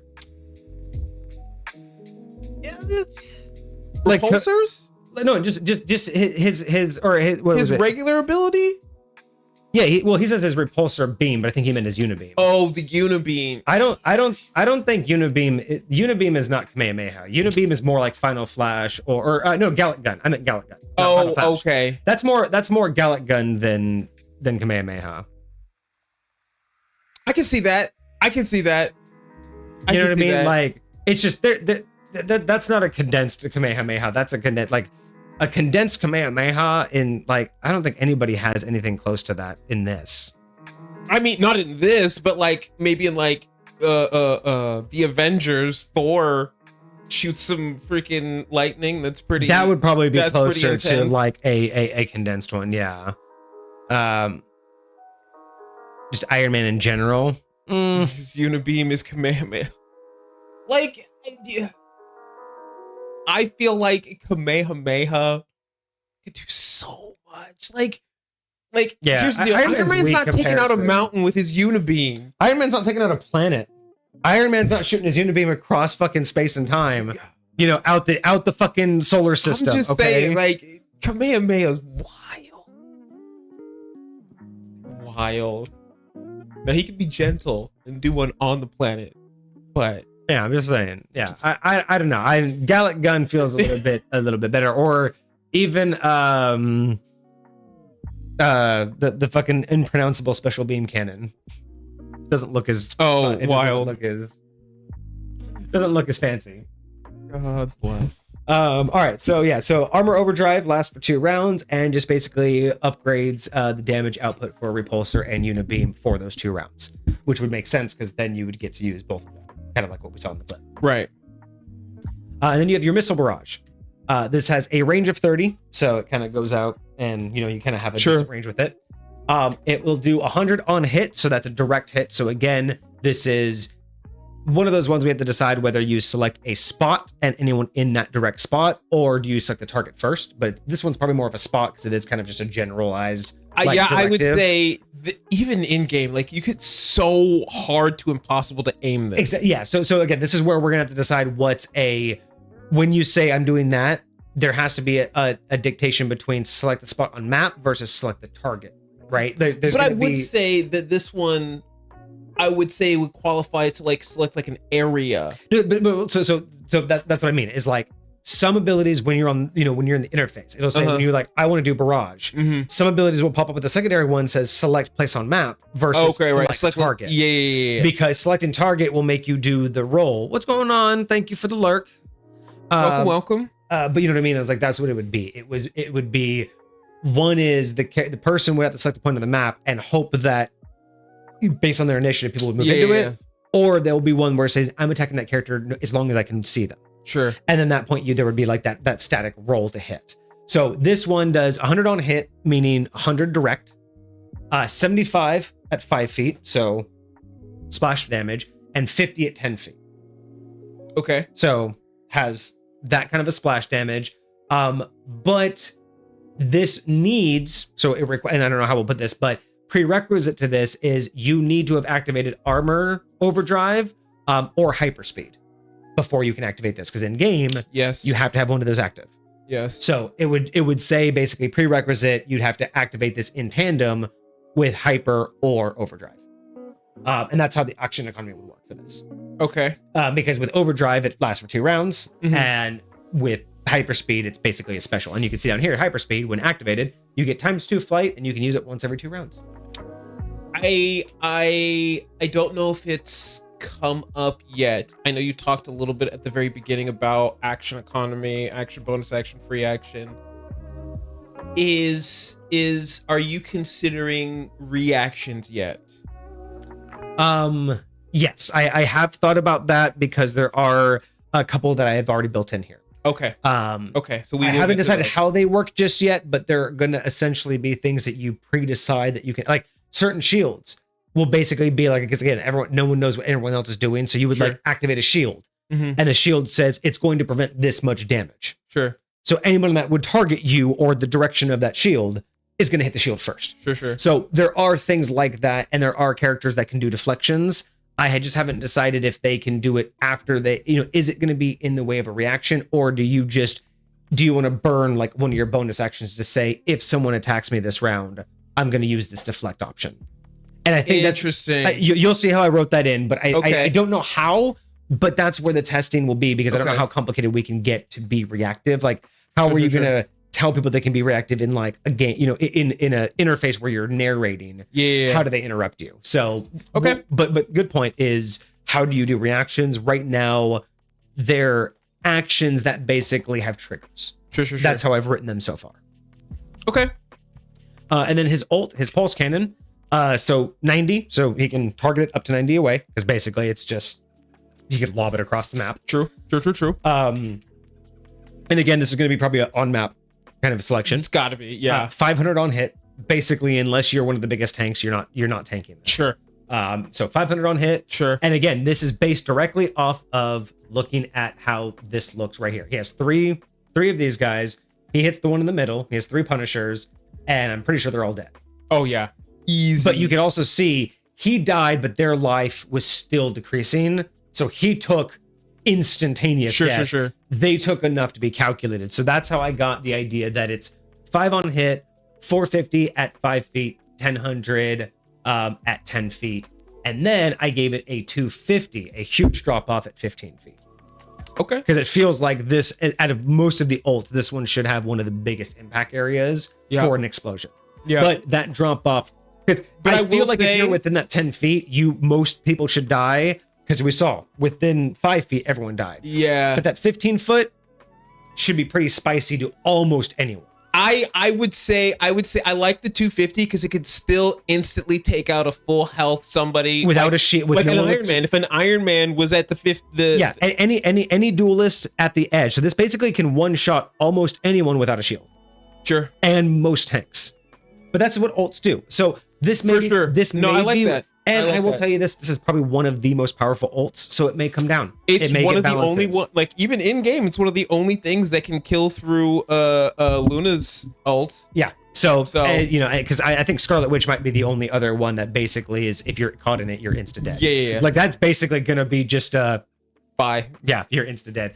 I haven't built her yet, so I haven't figured out how we're actually going to. Oh, she's one of the ones you haven't done yet? Because that one's the most complicated, is how do you, like, again, the mechanics of how do you do her delay and how do you get people to be able to move when her whole, it's almost as if like when her ult activates or when someone says as Scarlet Witch, I'm going to ult, it's almost like when you select it, you should instantly add 30 seconds to the initiative counter, like, the countdown. Sure. And everyone gets the Scarlet Witch is out.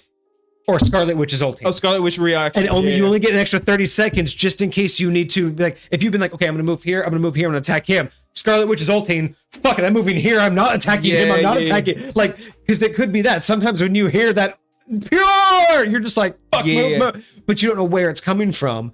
So if you're in a 60-second countdown, you're like, I'm going to do this, I'm going to do this, I'm going to do this. Add 30 seconds. Scarlet Witch is ulting. Move here.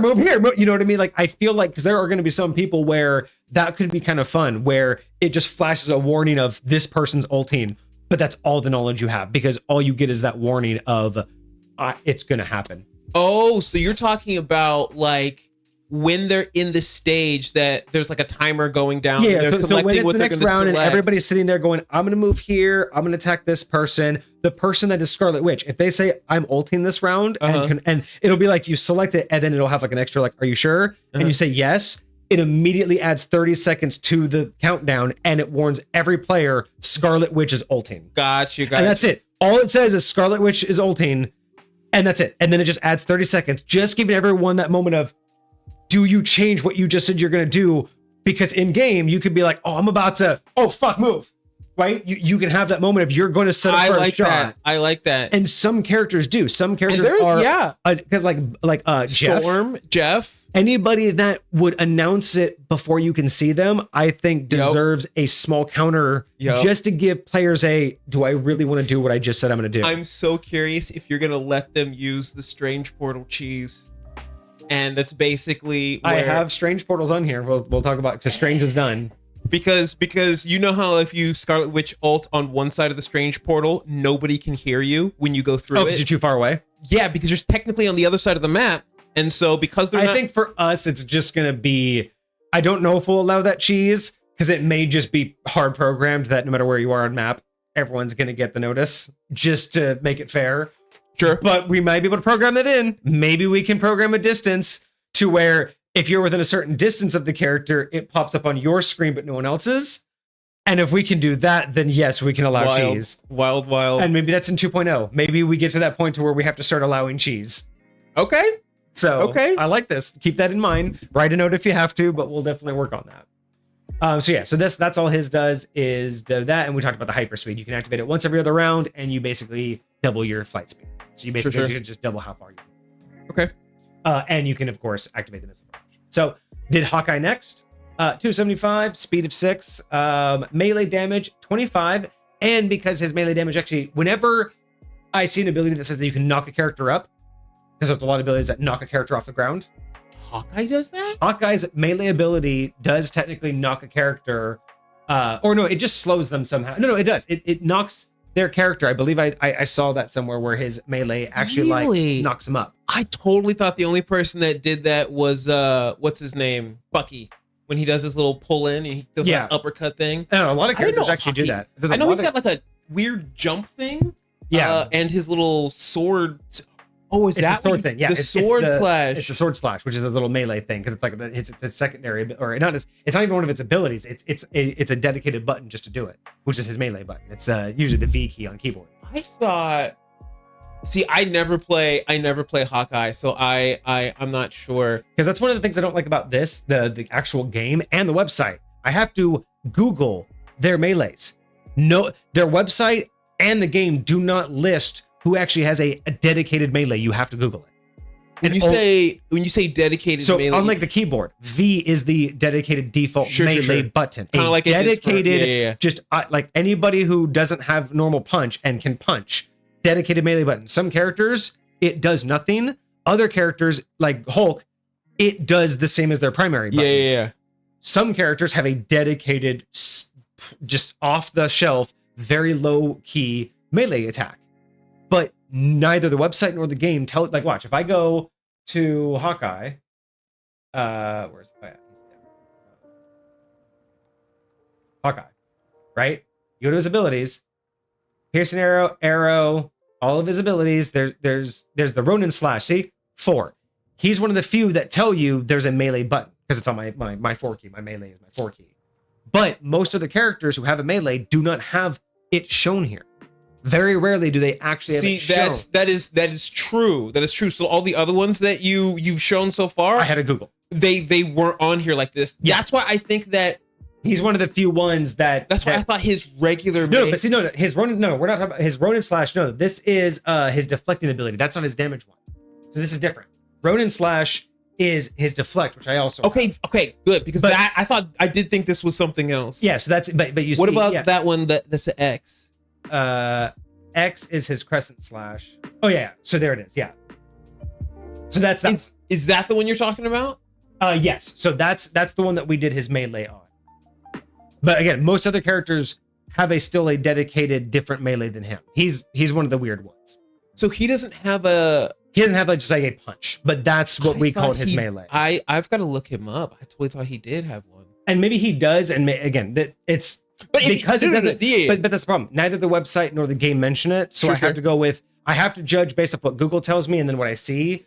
So yeah. So anyway, you saw that he doesn't do a lot of damage, but he does knock them up. So whenever you see the effect of knocking up, I'm just going to apply the slow condition, meaning I'm going to take a certain amount of speed away based on what I saw. Okay. So in this case, that does 25 damage on hit.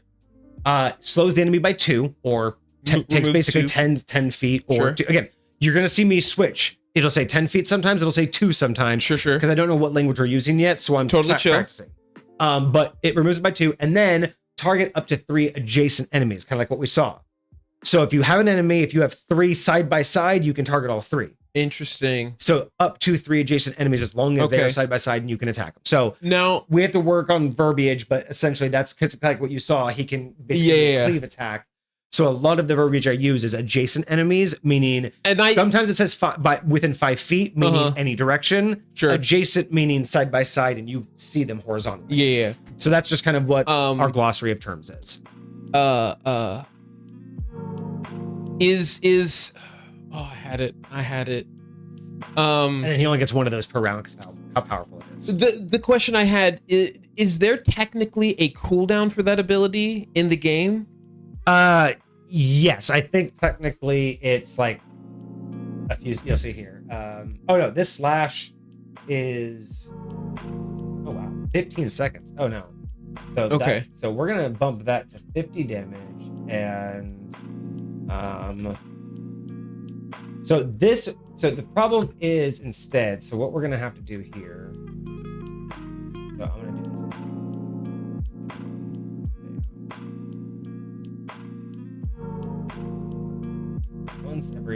That's going to be once every 5 rounds. That's right. And this is gonna. So I think I just did this one wrong. Pressing slash. So if he ends up having a regular melee, we could just put like 25 damage up here. Sure. If we discover that he has one, but for right now, we're just gonna say that he doesn't. Press slash is now part of his alt abilities, which again could be a secondary. Action economy doesn't really matter because number of attacks per round versus what action it takes. We still haven't figured out the difference yet. No, I totally feel that. But again, alpha is what's gonna happen. Got your midnight snack, a bowl of pop cereal. Actually, that sounds fucking bomb right now. Wild. I haven't had some pop cereal. I can taste it. The corn, the sugar. The texture. Ooh, wild. I need more water. So yeah. Okay. So hyper arrow. So this one's gonna have 45. Oh yeah. No, we haven't gone to his. So yeah. So melee damage. So primary abilities. So it's piercing arrow. This is just his basic arrow, right? Sure. So he's gonna do 75. It's range of 90. Spam it. Yeah. Basically. So range of 90. Sure. 75 damage, and he's gonna get 4 of them shots around. Sure. So just think. Distances he wants, gets 4 shots. Now, headshot is different than a crit because most crits are going to be the equivalent of a headshot. Sure. But the reason why this is a special ability is because if you watch here, he can do one. That's where I'm getting the 4 shots, right? Sure. But then you'll see this little thing, this little charge up ability where it like he has. His thing like electrifies him. And he also goes kind of for a headshot. Sure, so in order to replicate the fact that you're taking your time, you're charging it up and doing that, you're going to do 250 at 90 range. Sure. You get 250 per hit, indicating you're going for the headshot. Sure. It's the only time in the game so far, the only character that can call a headshot. Everyone else, you only get it if you crit. Sure. But it's a -5 to hit. Okay. That's to adjust for the skill set of everybody, not, controller, mouse, keyboard, however long you've been playing, that's the skill set adjustment. Sure. It's a -5 to hit. So however we do the roll, if you can still hit them with a -5, you deserve the headshot. Okay. And you do 250. Basically, it should be an insta kill for most characters. Okay. And you can only do 2 of those per round. So you have to judge. Would you rather do 75 and do 300 damage total output over 4 shots? Mm-hmm. Or would you rather do 500 over 2 shots with a -5 attack? Sure. So again, as I said before, I try to make every character feel like this. Sure. Even if they have the same basic attack, they're gonna feel like this. It's gonna feel like this one does 75 over 4, this one does 200 over 2. Same damage output, but they're gonna feel different. And you want to do different ones for different reasons, and exactly. So I'm hoping that comes across as we continue through these. I hope it comes across like I try to make them feel tangible. Sure. Again, in a round-based game, which this is not meant for, but let's see. So that's how I decided how to do his primary attack, but allow the people still to choose a headshot. Sure. Because and maybe we find out that -5 is too little.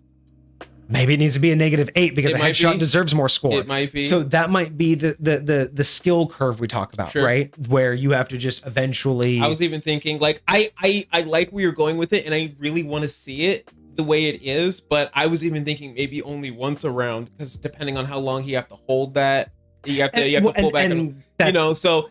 But absolutely right. But like again, I 100% like what this looks like, and I want to see what this feels like. Because again, like you said at the beginning, this is totally going based off of vibes, and like going based off of vibes, I feel like this feels good. And even though this may not be like a 1-to-1 like good creation, the vibe at least we're going off of vibes, it is consistent. All of the characters are going to follow this pattern, so each character should feel like they belong together, like even if they're not all perfect, right? Yeah.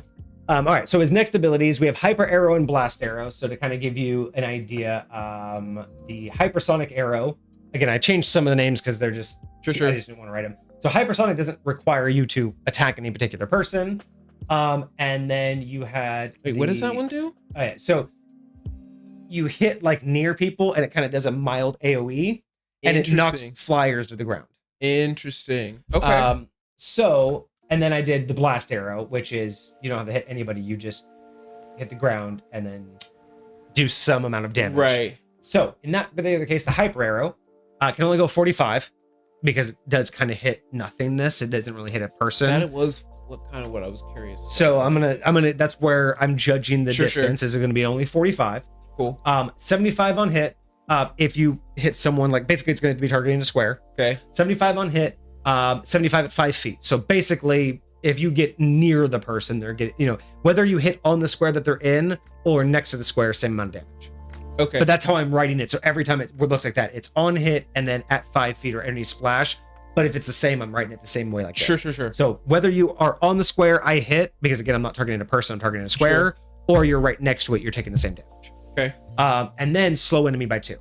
This also accounts for the flyers being grounded. We can say they go to the ground. Sure. We can worry about that verbiage later, but essentially the slowing by 2 is the essence of bringing them down to the ground and slowing a normal person on the ground by some degree. So, and that just means that, you know, the next time they move, try and shoot specifically between somebody, would they be able to do that? Or would they have to pick one of them to try and hit? Or is this one where I'm choosing an area or a square? You would just choose the square on the board, not the character. Okay. And because this one doesn't require, like as you saw in the video, it doesn't require a target. So you just need to say, I'm shooting at that square. So again, at the start of initiative, if you know the characters are moving towards the point, you can aim ahead of where they're running, hoping that they'll walk into it. That's kind of the strategy of a turn-based game that we have to take in mind. So, is not every time you're going to know where they're going to be. So things like this. When we do that, what are we saying the general AC is? So that's the difference. Is when you have to hit a target, it doesn't matter where they are on the board. You just have to roll over the dedicated static hit number, right? Mm-hmm. When it's an AoE, you have to guess where they're going to be. That's the balance. So if I say I want it on this square and no one's there when I choose it at the beginning of initiative, but you moved onto that square, you're taking the on hit damage. So because just like in game, it's kind of one of those, you can't really predict it. So you kind of have to shoot where they're going to be, not where they are. Yes. That's so, and again, this is where Alpha's really going to show how broken this is, because we don't know how easy it is going to be predictable, right? We don't really know how predictable that's going to be. But my initial thought is when you have to hit a target, you roll for it. And when it's AoE or when it's selection based, you just have to hope that there's going to be a person on or near that square. And if there's not, you missed. Just like in game, you just misaimed. Again, I have to take into account people's skill set as well as the intent of the action, right? Because some actions like hit scan are very easy, but if you're also not that good of a player, that's kind of what my question is. Is there no possibility for them to miss what they were aiming at? Ones that require rolls, yes. Ones that require area, only if the character's not there. Like again, each have their chance to miss. If I have to target a character, I could miss by not rolling, right? But yeah, you're never not going to hit that spot. Never that spot. Yeah. But if I go for the spot that you're currently in, and then somehow you move, your character, or let's say I don't know that Strange is about to put a portal down, so I'm like, I'm gonna ult right there, and Strange and Black Panther both get their initiative off before me, and they hop in that fucking portal. Then my ult goes off. That happens in game all the fucking time, where you're like, I'm gonna rain down. Oh, they just went through the portal. You know what I mean? Like timing. The only way we can get that minute timing is by breaking up the attacks based off of some attacks are roll based towards a target, and some are hopefully you selected the right square. I don't know if that's balanced yet, because it may be too easy to predict where people are going to be in game, and maybe these radiuses are too big. That's my hope, though, is that it will feel like some are much more accuracy based, and some are much more of a kind of like throw the football and get a vibe. Like I hope that's right where you need to be. I don't know if it's going to work that way, but yes, that's how I'm trying to. You can miss, but each of the types of attacks are meant to miss in a different way. That's what I was trying to hit, is like where is the other side of the coin, so to speak. And that's why I want every character to have kind of a mix of that. Some are only going to be where I have to target a creature, so all of my shit's going to be based on rolls. But some people, I want that option of, you want that tacticalness of, okay, I have a minute, I see where the enemy is, I know where they want to be. Can I choose the right most, because some of these times you're only going to hit one player, right? How many times have you gone off on an ult and you only get one character and you thought you were going to get the whole team, right? Sure. That's what I want to replicate. I want to replicate that not just for the team that's getting the ult cast upon them, but I honestly want to replicate that for the person casting the ult. I don't really want it to be too easy. I want every time you cast an ability, I want it to feel like if it didn't go off, I want you to learn from it, or I want it to be calculated. I don't want this game to just be, someone just sitting there like, yeah, attack. I don't care. I don't care. Just I hope I attack. I want every 60-second countdown to really have people thinking like, how am I going to do this? What do I need to do? Okay, here's the plan, right? And then see it fall out and go, okay, how do I learn from that? Next time I should do it 5 steps out from me instead of 3 steps out because they move too fast, right? Sure. I don't know how to reproduce that. I don't know how to reproduce that, like, because games like Marvel Rivals and Overwatch have, like, unlike Call of Duty has it sometimes, but those games, because of the way that they have like the different, King of the Hill, capture the point, take the payload. There's just clutch moments that are so hard to replicate, right? Because you have the big teams, because you have everyone fighting for a similar goal, but in a different way. There's just those clutch moments that we're never going to be able to really capture in turn-based.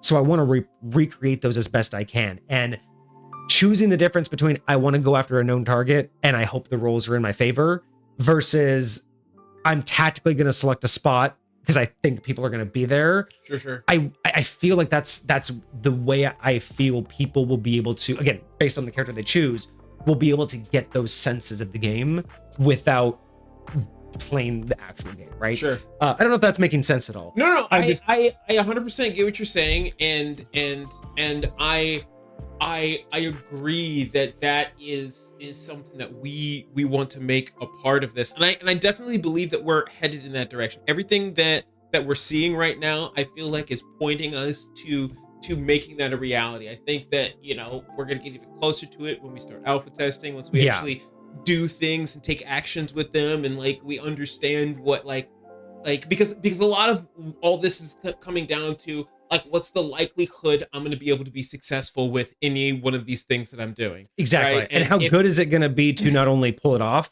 but it's like, not how good is it going to feel to not pull it off, but like, how good is it going to feel to get away from one of these, like to have it cast on you and not get hit? Sure. But also how not bad is it going to feel when you miss? Because there are some times when it's like, it just feels bad every fucking time. Sure. And then there are other times when you're just like, oh, I can't wait to try again. I almost like, yes, and that's very what I much so. And I'm very really, much so. I really want each of these characters to be like, if you don't like how one character does, if you don't like the rolls, I want someone to come in here and be like, man, I don't like I'm Rocket, but when I play Rocket, I'm always accurate. I don't like the fact that I roll and I don't get any hits. But if there's a character where it's like, you're just on point and you're like, oh, I know exactly what you're going to do. I want to be this character. I'm just going to put it there. Boom, walked right into my trap. Boom, walked right into my trap. Boom, walked right into my trap. Boom, walked right into my ult. Like, there's got to be a player out there who will take to this game and be like, I need that character. I need that character that just gives me ground control. But then there's going to be other people who are just going to be like, I just know who I should be attacking, and the role should be, I'll just let the role be in my favor, right? Like, I want to pull both sides from it and let everybody, because I mean, we have 40 fucking characters. There should not be a single character that you pick up and go, oh, so it's just this character. Sure. That's what I'm really trying to pull out. So I'm playing with a lot of concepts here. I don't know how many of these will stick. Maybe we only do role based. Maybe we do both. But keep in mind, I'm trying to. I'm for sure here for it. But yeah, so I'm hoping that's answering your questions a little bit more about like definitely how each of these attacks, because I want each type of attack to feel unique, but again, have kind of like in D&D, I want them to have, when you miss, I want it to make sense. Like, unlike, when we talk about like, narrate your misses, right? Don't just say, oh, you missed, oh, you're shit, oh, you missed, you're shit. Narrate the fact that their shield came up. Narrate the fact that it blew off their shoulder. Sure. Narrate the fact that it just bounced off their chest. Like, you hit them, you just didn't hit them in a vital spot. Like, there's a difference between, oh my God, this person's just Neoing me all day long because I can't touch them. Right. Versus if you go and actually watch like two soul, like if you've ever watched videos of two armored knights fighting, they're constantly banging on each other. It's just most of the attacks don't do anything or aren't score worthy. Sure. Because there are certain vital points you need to be hitting, right? that's the problem that we always talk about with narration. And that's where it feels bad if everything just feels like a miss. But if things have enough variety, I feel like you take away a little bit of that distaste for missing. Sure. And it feels more of a, okay, I didn't miss, my choices just weren't optimal. Sure. So I just didn't get it this time. Yeah. So keep that in mind as you critique this and as you build your own ideas, because I want to know what you would do. But like, again, I want to offload as much as where I've been, just so you're aware of why I'm doing it. And when you want to change it up, we can get on that same page of like how we're trying to represent the game. Most definitely. No, I feel that. Okay. All right. So that was the hyper arrow. So yeah, 75 on hit, 75 if you're 5 feet away, slows you by 2. And I guess I could put in ground flaps. Okay. And this thing can also, I guess we could put in the language, but this thing could be targeted vertically. Any elevation. Yeah. So square in any elevation, but I think that's kind of obvious. Yeah. And then his blast arrow. So only 30. I'm cutting it down, not because of what I know about in game, but because, again, what I saw in the clip, he kind of ran up and shot it on the ground, which makes me feel like this is going to be so big of a spread that to be really effective, it needs to be close by. To be honest, yeah, I might have even made it smaller than that. And we can test that, but for sure. But 30 distance, 100 on hit, so the center target will take 100. Basically, it's on a square, and if you're in the center, you'll take 100, and if you're to either side, you take 50. Okay. So that's it, 100, and then technically it's a blast, so it's 5 all the way around, not adjacent. Remember, when it ever says adjacent, it means side by side, horizontally to the attacker. So if I say you, it's adjacent means to your left or right, not in front of you. So this one is not the one where it looked like a fan of cards in front of him? Yeah, it was like the explosions, but because it's an AoE, I kind of assumed it would go in any direction, but maybe not. If we only want it to be adjacent, we can make it sure it's only adjacent. Okay. I totally thought this one was going to have the same verbiage as his melee. This, because you see how it kind of, but it doesn't really show behind him. Sure. So I don't know if we would consider that attacking people. I figure anything that's explosion should be in all directions. Anything that's more obvious of a physical should be more direct. Yeah, no, I feel that. So maybe in testing we find out that should only apply adjacent. That is because when I'm looking at his animation, it looks like he turns his bow sideways. He shoots 3 arrows, and they spread out in a little fan. It does, and that's where I don't mind calling this adjacent if we want to. Sure. So we could say and then 50 to any. And again, when we use the term adjacent, we know that means side by side, not next to. And any within 5 feet is any direction. Adjacent means to the left or right. Yes. For visual purposes only, because we are working on like a 2D map. All right, and then ability, he has the deflect ability. So again, this is how I envision it, is this will be like a freebie option. So you can use one of your free abilities. So you could either do his leap ability, which allows him to go up to 15 feet vertical, and then an additional 10 feet forward. So this is on top of his movement. Yeah. So that's how this works, is you could move your normal 30 feet, but in addition to that, you can also go 15 feet up and an additional 10 feet in any direction. So that's like a free movement, right? That's like a free ability. Yes. Won't cost him action economy. But I would say something like his deflect is also a free movement. So he has to choose one or the other. Are you going to do this jump, or are you going to activate deflect? And deflect is a preemptive reaction. This round, until the end of this round, if someone targets me, it's like on deflect, deflects projectile attacks. And in this case, it would deflect the next projectile attack. Okay. So it's basically, you would say this round, I want this active, and the first person to attack me with a projectile, this will activate and I will toss it back to them. But only if you preemptively activate it. See, this would be a scenario where I would probably go the route of like a reaction. And that just comes down to how if we can program that. I'm not going to go worrying about reactions, because if we're doing it on a program, there wouldn't be an easy way for someone to. If you activate it ahead of time, at least it's just saying I'm ready to use it this round, and no one uses it, no big deal. But it's like, that's why it's going to be part of the free actions, because the only free actions are pretty much the special abilities which let you move. Sure. And realistically speaking, I don't mind that if you're using that and all of that, it's kind of like you're probably moving so fast you're not going to be able to react to it. And if you're reacting to it, you're probably not using your extra move. You know what I mean? Like, Sure. it's the only way I can balance it right now. But we will have to workshop that with reactions as we go, because I don't know how reactions will work yet.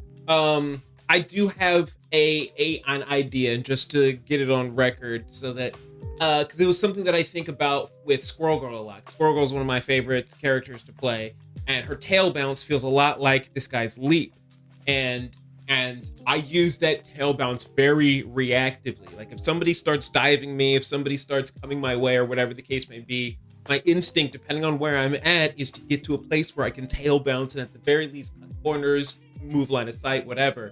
And so, like, in a game like this, I would think that using it reactively to do something like, say, give disadvantage or something like that. And so, like, if I could include in my, hey, if I get dove this turn, I will use my reaction to tail bounce and give disadvantage on the thing. And that's where it's going to be hard of how do you put that in a way that makes sense for us, for them, and for a program to work through that, especially because, like, when it's turn-based, if someone, like, you know, again, you're not supposed to know what's going to happen. So by the end of the round, if someone gets close to you and then the initiative countdown starts, you would then use your squirrel bounce to get out of there before they did anything, right? Like, your reaction would essentially be what you're doing the very next round instead of what's happening, like, on that round. Because, again, essentially you're all still acting simultaneously. That's why everyone submits everything all at once, and then we just technically say in direct line of order what's all happening all at once. So that's where I think also the idea of reactions isn't going to be as necessary, because you're not really doing the reaction to something that's happening. It's like everything just happened and now we all just digested it. Now let's all act again. So we may be able to work on that. Let me talk to, like, well, we have it on we have it on the on schedule now. Once I get the developer to work on it, we can talk to them about how could we implement that into once everyone's submitted their option, is there a way for certain characters to maintain it like an interrupt? Because when, you know, it would have to be like, would they have to say, hey, I want to use this if this character attacks me? Or is it just as we're narrating, when they hear something, they can just press a button and it goes interrupt, reactions being used, and then we have to narrate that. That's my only concern, is how would we implement that, and how would the player, again, with, you know, delays and everything, how would the player properly use that based on what just happened versus just pushing that to the next round?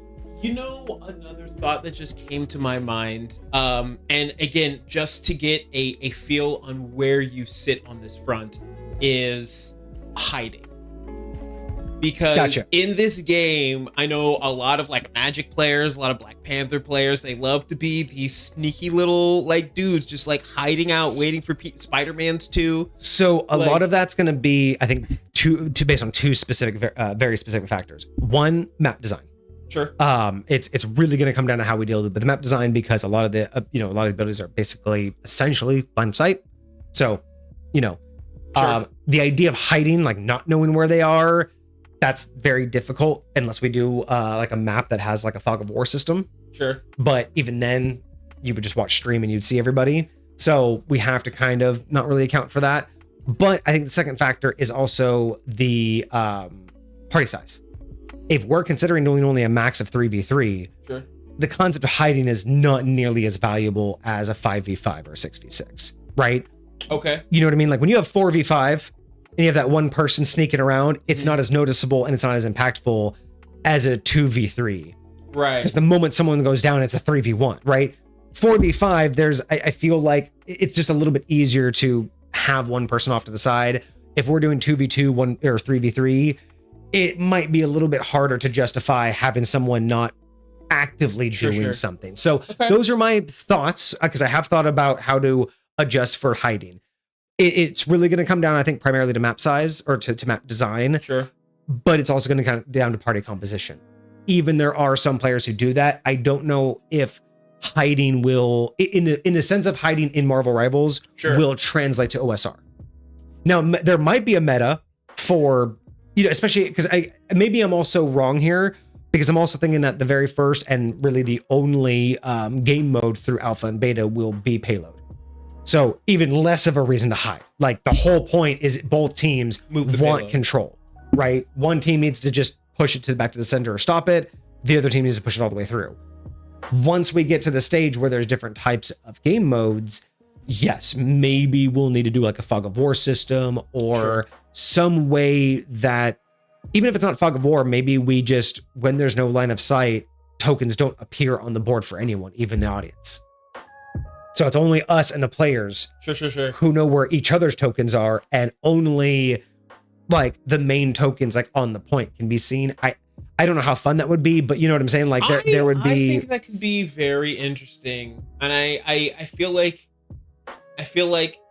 there's a, like, depending on like what we get going on, I feel like there might be a way to do that eventually. But again, out the gate, I think that we will be able to have plenty of fun and activity without that being a primary. I was curious if you had like, if that was, I'm glad you're asking all these questions, because it's helping make sure that I've gone through all of these things too. Because one of the hardest things too is that I wanted to just start with 6, and now that I've done all the characters, it's like, you know how long it's going to take just to flesh all of them out? Yes, for the most part, you know, you do half a dozen of them, and you'll start to get the pattern, and then you can kind of like fix all of the others. But still, it's going to take a while just to flesh the characters out. So yeah, I'm glad we're going over these now and making sure that either I have an answer, or if not, we will get an answer for that. Because hiding, movement, those have been the hardest things to think about, because a lot of characters are very they're identified by the way that you maneuver around the map, and less by what you actually do while you're there. So representing that has been difficult. I like what you're doing with stuff like Leap. Like, I feel like that feels good, you know? I feel like, and you can use that same sort of like mindset for like a lot of the other characters that have very similar things. It like comes up a lot, like some girl, like all that kind of stuff. Some of the abilities are copy and paste, but again, each character should overall play uniquely. But some of the abilities like are mostly cut, you know, for the most part. Like there's a lot of like 15-10, like Leap goes in like 3 other characters. But yeah, and but even if it is like, even in actual Marvel Rivals, there is a lot of overlap, and it's not like your whole kit is what makes you unique, not just one particular ability. Exactly. And that's really what I try to go for here. Also, the ults have been a lot of fun trying to cross over, because some of them make perfect sense, like Iron Man. This one's gonna be interesting. So we have Hunter Sight. After this, I'll get a thing of water. So Hunter Sight, all attacks against enemies you can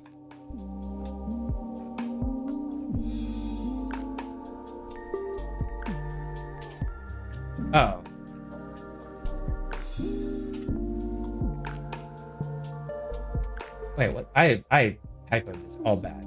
Hold on a second. So is this one?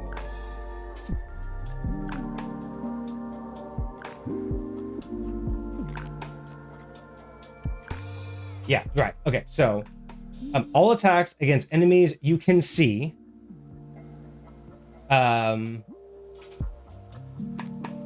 for you and your allies. Wait, so all attacks against enemies you can see. Oh no, that's right. Hold on. No. All attacks against enemies within 20 feet of you.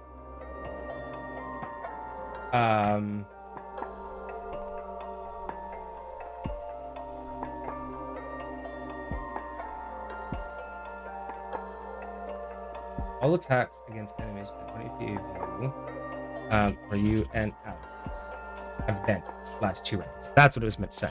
So essentially, your allies gonna take advantage. I'm pretty sure in game too. I'm pretty sure in game can't you also see that in game, or is it just for you? I've never been able to see that. Like if I'm Squirrel Girl or something like that. Oh, okay, I've never never mind. been able to see that. For some reason, I haven't played with Hawkeye, so for some reason I thought that would kind of like Eye of Agamotto. Can everyone see that one? Yes, everyone with Eye of Agamotto. I thought this was frozen. I thought this was also the same way. This is only for him. Yes. Okay, yes. So then I would say all. Okay, so wait. So then all attacks against enemies within 20 feet of you have it for 2 rounds. So that's basically all this would do. Is essentially you just almost guarantee you're gonna hit. and I've never played with Hawkeye, so I don't know. But for whatever reason, it was in my head that it only works on one person, like whoever's in your center FOV when you activate this. This may be different because it says capture images of enemies in his view. So there have been many updates because even since I pulled the data from the website, like health and speeds have updated. Sure. So and a couple abilities. So that might be used to be one, now it's any. So I'm just gonna say any. And again, we're dealing with 3v3s. Sure. Why not just, you're only gonna probably choose one target anyway. Sure. And it's only advantage. Like it's not like he does extra damage. It's just it's easier to hit them. Sure. So exactly. the way I'm calculating that is why not just give him advantage? Sure. You know what I mean? That it's either that or we can give him a plus to hit or a plus to hit and advantage. But you know, one way or the other, the whole point is it's say that it works with both of his primary abilities. Yeah, no, it's just any attack that he does for 2 rounds against enemies that are caught in this, he just has advantage on all his attacks. So if he's targeting an enemy, so whether it's basically like fairy fire. Yeah, piercing arrow, headshot, which kind of makes a lot of fucking sense. Well, because even headshot, he can headshot the after image. So the whole point is if the after image isn't, yeah, that's crazy. So as far as I'm concerned, the idea is the advantage is just saying that the after image isn't moving.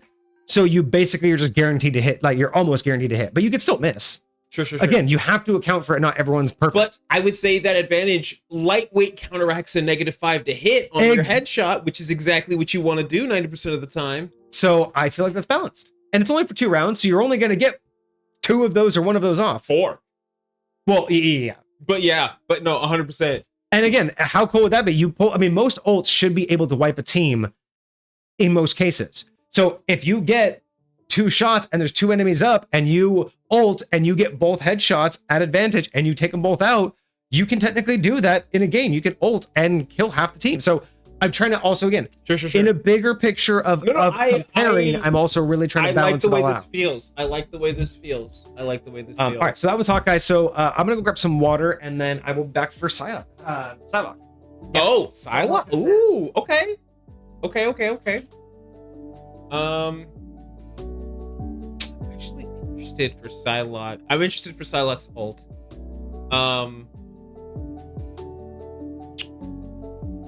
She's got some dashes in there. She's got her invisibility. This will actually be the first invisibility that we'll see. So I'm curious how that's gonna look. And I am curious what the secondary ability is going to be, which is I think the ones that do damage.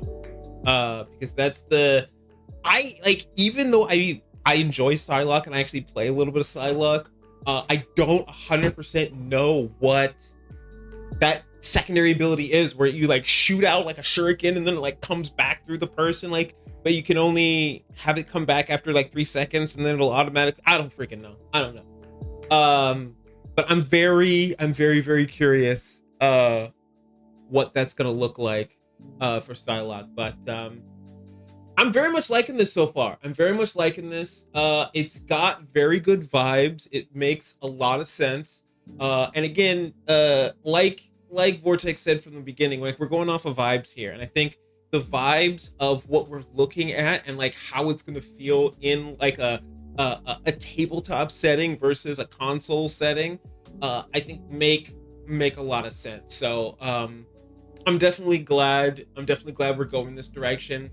And again, a lot of the questions I have, they come out however they come out, but they are genuinely just to feel out the situation and the scenario and to like wrap my brain around what we're actually looking at here, because this is how I do it. Like even when I go play video games, I push every boundary. I try to jump off the ledge. I try to do all of the things. So, you know, that's kind of what I'm doing when I pick Vortex's brain. So all right. We ready? Oh, we Gucci. All right. So, going on to Psylocke. So, 256. That's going to be common. 256 unless we get to Vanguard. Yep. Basic melee of 30, has 3 per round because she's kind of fast, so she gets 3 little quick slices, but I think she could do like probably like 4 or 5, but overall damage again. Sure. Makes it easy that, you know, do quick 90 damage. Nice, nice little ender. Like if someone's, about to be done. Sure. So something like that. Do I remember her melee? I don't know if I do. I don't think I've ever used her melee. Again, I had to Google, so I could be wrong on these. But we'll fix that. Sure. Because I think once we get them all done, I think one of these weekends, what I'll do is I'll actually load up every character. Sure. And just test and make sure they all feel right compared to what we did, and verify things like melee and whatnot. Sure. But her basic attack. So we have her psionic crossbow. She's gonna get 60. Not quite as far as Hawkeye, but hers is pretty. She's got a decent hit range. Shot, or hit scanny. Yeah.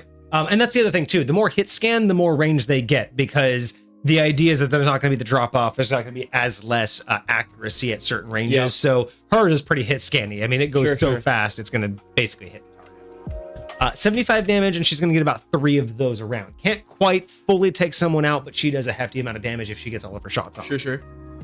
And again, not necessarily that she does 3 per round, but the course of damage and what makes sense for rolls, because we don't want to bog down everything. Her secondary ability, her Psy Blade Dash. So this is a range of 15, essentially, because it's a dash, so she's going to be able to dash forward up to 15 additional feet. Okay. And 25 to any target within that 15-foot path. Okay. So anytime it's a multiple targets and there's multiple abilities that do this, it's any on path, meaning if this is 15 feet, if I go 15 feet that way, if there's 3 feet people in front of me, boom, they're all getting hit. And that's exactly how the ability works. She just dashes, and anybody. Now, it's not a lot of damage, but it's the fact that she can do damage across people. And that can be done twice every 3 rounds, because technically she can do it twice. So when you activate the ability, you get 2 dashes. Sure. And then, well, actually, so this should basically be once every 3 rounds. It should be written here. Dash twice. So you can so when you activate it, because even in the thing, she kind of gets 2 little quick dashes. Yeah. So this could be one a dash and then dash back, or it could be a dash and then dash to hit someone else, kind of thing. But yeah, or you can just dash and not hit anybody. Technically, it's a free 30 feet of movement. Sure. So that's where the tacticalness does still play out, whether or not you're using the damage or not. How do we program that? I don't know. Yeah. But let's see. So alternate ability, the shurikens. So I'm going to give those about 30 feet instead of the 60, because I don't quite feel like they go as far. They're going to do 50 on hit, but you gain 25 HP per hit because they do heal you. At least they do now. So when we look at the so we go to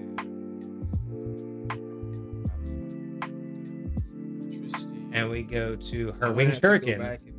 Volley psionic shurikens sticks to enemies, dealing damage and granting her bonus health. It gives her shield. Okay, got Well, it's bonus health. It only becomes shield in excess. So one of the things I needed to do is go through excess becomes shield, because some things don't give you shield and some things do. So I needed to go back and update which HPs become shield. Not all excess HP becomes shield, but most of them do. But some don't. Some can, like Emma Frost, right? No, Luna Snow. Which one's the healer? Luna Snow's the healer. She can't give you more health. She can't just sit there and keep healing you and give you more health and shield. Sure. But certain abilities that do grant you health, if you already are maxed out, it will give you excess in shield. But I thought, so the way I thought it worked, because there's this ability that Wolverine gets, and I just learned this is how it works. When Wolverine is like about to die, if he has this, it's a passive ability. You don't actually activate it. Yeah. But like, if you happen to have it, like, you get your entire health bar refilled, but you get it as bonus health or shield, what I call it. It is shield, but then it converts into normal health. His specifically converts to normal health at the end of it. Interesting. So like, if he gets a little bit of that converted into normal health at the very end. Not all of it, but so just some of these I have to specifically state that excess turns into shield, because some abilities do and some didn't, and I didn't learn that till later. So this is one of the ones I didn't write it down in, because I was like, I'm not going to worry about that, and then later I'm like, oh, that's much more of a mechanic than I thought. I totally thought it basically works like anytime it shows up as blue, it was basically like temporary hit points in 5th edition. It is. I just say shield because it is easier of a terminology to understand. I like shield before HP. I like shield a lot. That's normally what I call it. Yeah, but that's essentially what a lot of these do. Is it's some abilities just heal you, some abilities heal you or provide. So you're saying if she had less health when she did that move, it wouldn't be blue, it would be white?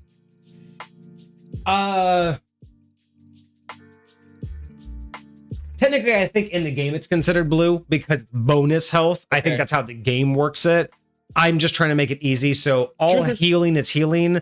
On the occasional excess, it just gives you shield. Sure. I'm just trying to make that because yes, I think the game technically temporary isn't, and that's why Wolverine's is very special because Wolverine specifically converts temporary to normal. Which is the only time he's got a healing factor, and that's why it's the only time that it matters in game because most other people lose the temporary HP.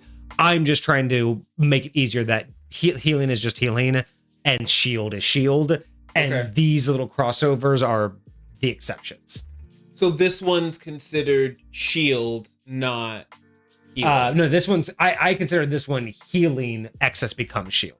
I always default to healing. Okay. It's either healing or shield. The exceptions are when healing can become shield, but that's it. That's the only delineation. Okay. And that's just to make our game easier. It's not meant because I think it's better. I just think it's easier to just say healing is healing.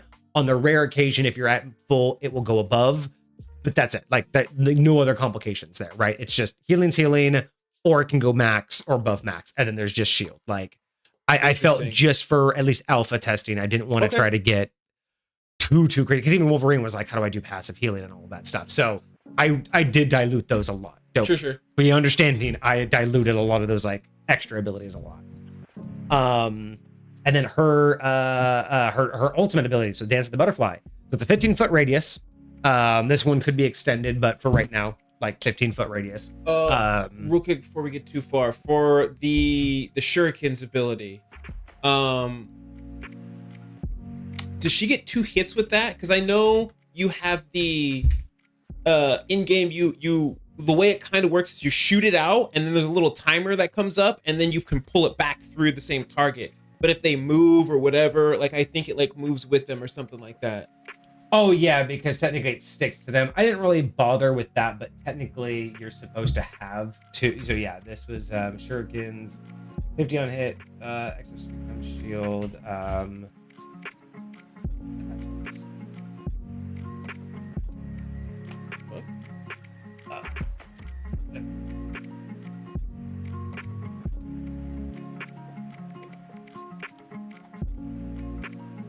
But technically that one's supposed to have 2 attacks. But no, I didn't want to like bother. That's why it's more like it's 50 each hit because it's an accumulative of what you could have done in game. Right. And then the every 2 rounds is the idea that you could have stuck it on them and got it back later. Okay. So every 2 rounds is just you can throw 2 out. 2 rounds later you can do it again. Again, a lot of simplicity here, simply for sure. Again, I don't know if it's just for the alpha, if it just feels right for turn-based, or if it's just because we don't know what we're doing yet. So, sure. A lot of good ideas, though. I'm glad that we're documenting all of this because we can always come back to this stream and bring these ideas back exactly. out. And then her specialty, her psychic stealth. So this is kind of one of those, like, again, it's not really like a main ability. Mm-hmm. But I have the range of 30, and then how did I say a range of 30? Is it like a circle that she does? Oh, no. Psychic stealth, range of 30, as in you can move up to 30 feet in it. So basically you just can't be targeted while moving, and then you can use it every 2 rounds. So technically it doesn't have a range. It's not supposed to have a range. It's just basically you can activate this and you can't be targeted while moving. So you activate it on your turn and say, I'm going to move from here to here, but I'm going to be able to be untargeted. So it only lasts for 1 turn. Yeah, it just lasts for that. Yeah, just for that particular movement. Because that's what you see. That's what I would like. Make sure I want to. Yeah, because that's what you see here is like she basically activates it, moves, and then it's done. Sure. So it's primarily active to where if it's your initiative. Still while using it, or you can still be targeted if you stand still. You could be targeted while you stand still. It's just meant primarily for them. I mean, if you wanted to stand still, you could, but the idea for like the turn-based game is if you're standing still on your turn and then you act, no one's attacking you. But this is just kind of meant to be the idea that again, I don't know how that's going to represent in a turn-based game. This might be she just can't be targeted for that entire turn, or she, you know, because I don't know how you would represent the start of her next turn or something like that. Yeah, I don't know how to represent that yet. So that's one of those ones that's definitely gonna have to get workshopped on how that actually works, because no one's really gonna be able to target her while moving, right? Like it's on her turn. No one's targeting her while she's moving. So how that works, I don't know. Sure. I know Loki and Invisible Woman have the same thing. Yeah, I have both of them in here, so we'll see what I did with those and see if we can fix that. But no, that's totally one of those ones that's going to be a little bit more weird to alpha test. Wolverine, we just talked about this. So 350 and 7, so he is actually a little bit faster than everybody. Okay. So I do remember you saying that him and one other person actually Black Panther. Yeah, they're the only ones that have like a higher base speed. So yeah, so he has 350, which I love. I love that he's a little bit beefier. Has 7. He has no basic melee attack because all of his attacks are melee. It's the same, yeah. So he has Savage Claws, range of 5. So he kind of has, you know, just basic melee range. Didn't even really need a range, but whatever. So these are going to be 100 on hit. I mean, he is brutal. He can take down almost anybody in a couple of hits, but he's going to get 3 attacks per round. So if he wants to target you and gets all of his hits on, anyone's going down. Yeah. And that's pretty much Wolverine. If he targets you and is accurate, bye. Now, I don't play Wolverine, but I noticed he's got like a rage meter. Does that come into play? No. Okay, fair enough. I could not figure out a proper way to implement it. So it's kind of just folded in. Yeah, it's interesting, but it just doesn't make sense for a turn base. So it's just kind of folded into the numbers. Fair enough. All right. So secondary, he has Vicious Rampage, range of 15 because he kind of jumps. But 15 on hit, and he can only do it once every 2 rounds. But that's basically what it is. Is this the thing where he kidnaps people? No. So this is the Vicious Rampage. Is kind of a joke, honestly. Like out of all of his abilities, Vicious Rampage is kind of a joke now. So all he does. Was this just a tiny dash? Yeah, it's jump and slash, and you see he does fucking nothing for damage. Yeah. So it's really just a. I feel like that's kind of like Psylocke's dash. Yeah. Except he doesn't go through people; he just goes to them. And that's why it's 25 on hit. Sure. But it covers 15 feet. It's basically just a nice little free movement. Okay. And then his alternate ability, his Feral Leap. This is the one that you were talking about. So 15 range, 25 on hit. If you hit, so you have to hit first, right? Sure. You get an additional 5 attacks at 75 each. God bless. Because you do it once every 3 rounds. Because again, just for everyone to chat, Feral Leap is if you get this one, watch this. You get boom, and then just da. So I watched this, tried to estimate what that felt like on vibes. Sure. But if I get all of those off, I'm killing him. But you'll notice it lasts long enough that the character could run away. Yes. But because it's turn-based, you're not going to be able to judge that. So to judge that, it's 5 attacks at 75 each. If you get all the attacks off, you're going to kill him. But if you miss, it's kind of like he's running around. Like he's trying to escape. Because think about it, we can't replicate the actual constant movement. Yes. That's where the rolls to hit come in, and that's why not everything can be an AoE, but I don't want everything to be based on rolls, right? Things have to understandably try to feel like the game is ever moving. Does in-game you have an opportunity to move your target a certain distance? Or are some abilities, yes. No, on this specific one, Feral Leap. I don't think it technically moves him, does it? Oh yeah, like that's one of the biggest things about this is like you launch them. Yeah. So he pushes. Okay, and people will literally kidnap you. I don't know how people have done it. So 25 on hit, push target 15 feet, plus 5 attacks. There we go. That was about 15 feet. Yeah. I just didn't see that. So that's how that would work. I gotta send you some of these clips of these insane. These are like LeBron James, because there's this thing you can get from Rocket where you basically get the extra boot, the extra jump, and so he'll Feral Leap and then press that and launch himself in the air, and they literally are flying around like the Human Torch. And then he could like slam dunk people off the edge. He'll land on the corner. It's the wildest thing. It's so people have crazy. too much time on their hands, man. Oh my god, much time. So crazy, crazy. All right, so that's Feral Leap. His specialties. So here's his specialties. Before we get to his ult. Okay. Regenerative healing. Okay. So just automatic. He heals 150 if brought to 0. Okay. So that's actually somewhat legitimate in game. He has this the healing factor.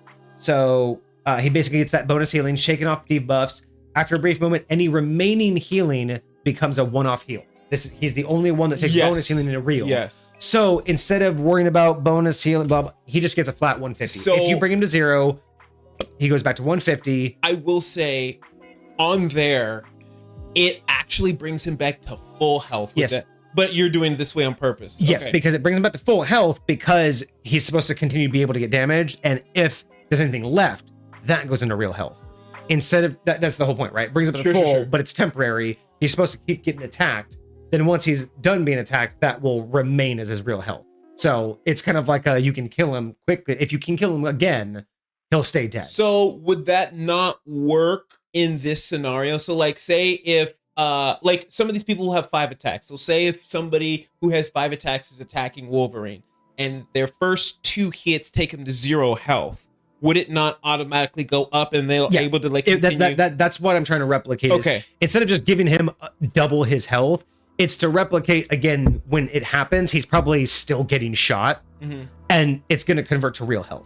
So instead of giving him this temporary that can go down and then convert, I just felt like giving him basically half his health back in one shot kind of all encompasses the idea. Oh, so he'll just end with half his health. Yeah. So the idea is that the moment he's brought to 0, he's at 150. That's it. That's how all of that works. Instead of trying to do all of what the game does with the temporary, and then I'm just saying that if he's brought to 0, he's immediately at 150. So like you said, if the first hit out of 5 drops him to 0, the next 4 have to go after the 150. Like it's just immediate. It's just he regenerates the 150, but he's still being attacked. That's just the way that I'm currently trying to throw out this ability right now, is that he just drops. I guess here's my question, just so I can, like I said, fully understand. If I have 5 attacks and the first one brings you down to 0, you get the 150, I continue attacking you, could I potentially still bring you to 0 if I go run through Absolutely. that? And then he would be dead, just like in the real game. If you just continue to do this, and that's what I wanted to replicate, is that usually when that happens, he's in the middle of being attacked, so he's not really ever going to walk away with full health. So that's why I'm just, in a turn-based game, he very well could end the round. So he won't just end with 150. He'll have to make sure that he survives long enough to have any health left.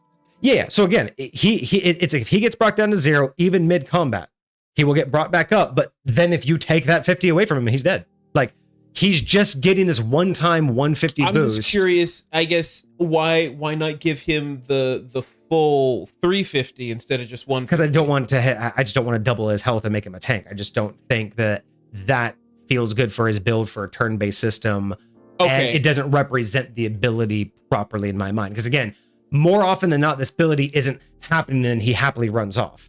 It's like he's in the middle of a barrage that had killed him, and it brings him back up to survive the rest of the barrage to then walk away with a little bit of health. And again, I'm mostly going off of what I saw in the video. Sure. But that's also how I feel like the ability is meant to do. It's like you get caught on an ult and you barely limp away from it because you got brought back up, but it's still active, right? So that's what I'm trying to replicate, is that this gets brought up mid-attack, and that probably won't happen very often. Like, how often is it really going to happen in the middle of someone's attack versus it's probably just going to be like the last attack or a crit shot, right?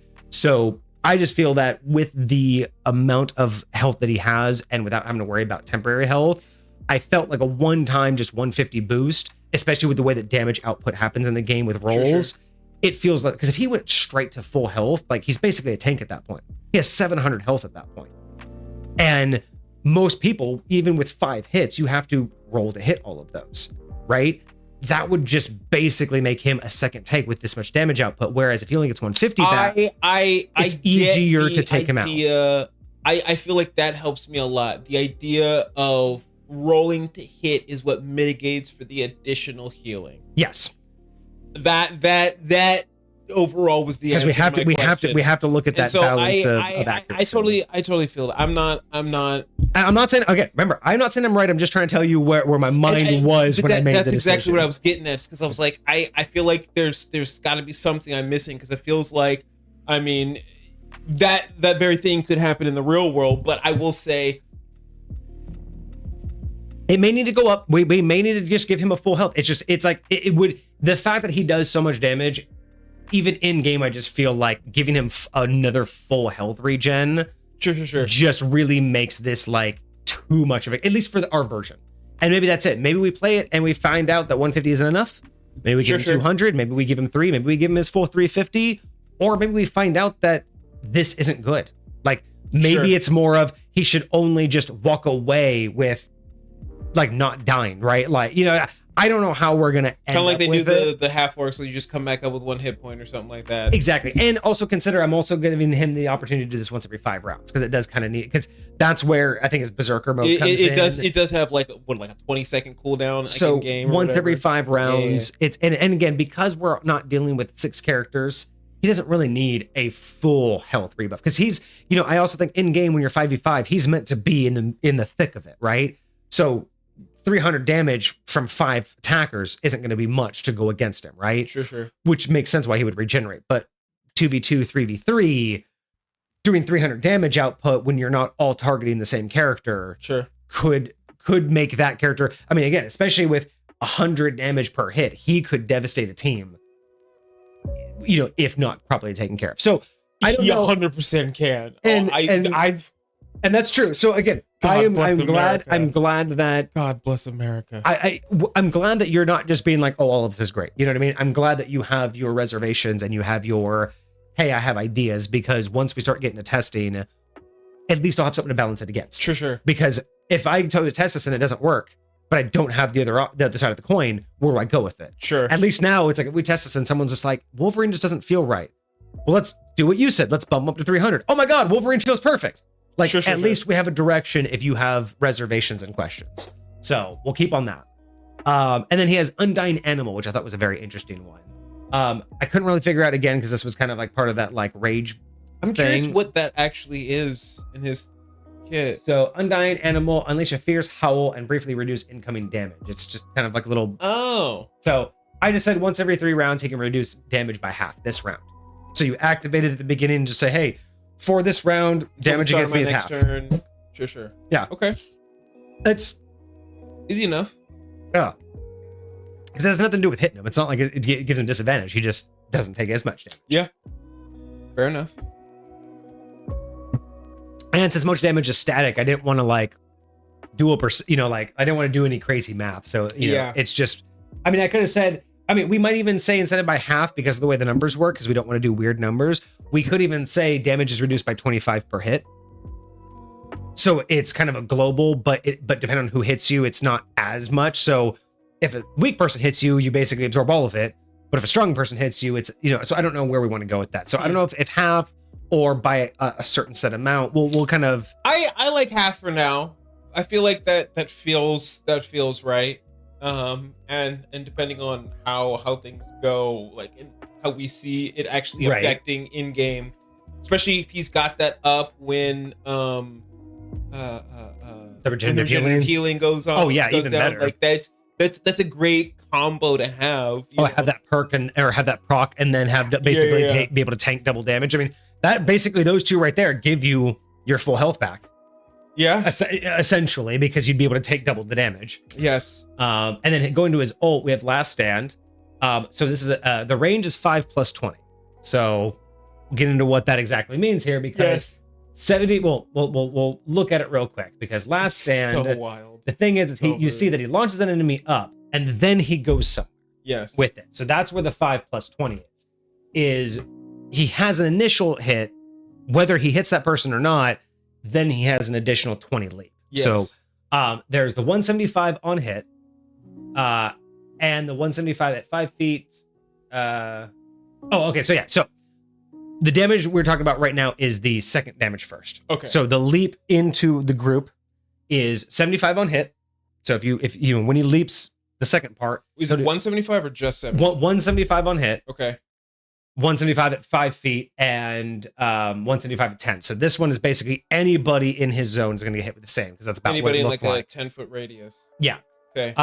But that first 5 feet before he jumps, Okay. If you're within 5 feet of him, Mhm. he can target you. You can target a single target within 5 feet to do 50 damage to him and reduce their speed to 0. Just so you know, that's happened on like 4 people at once before.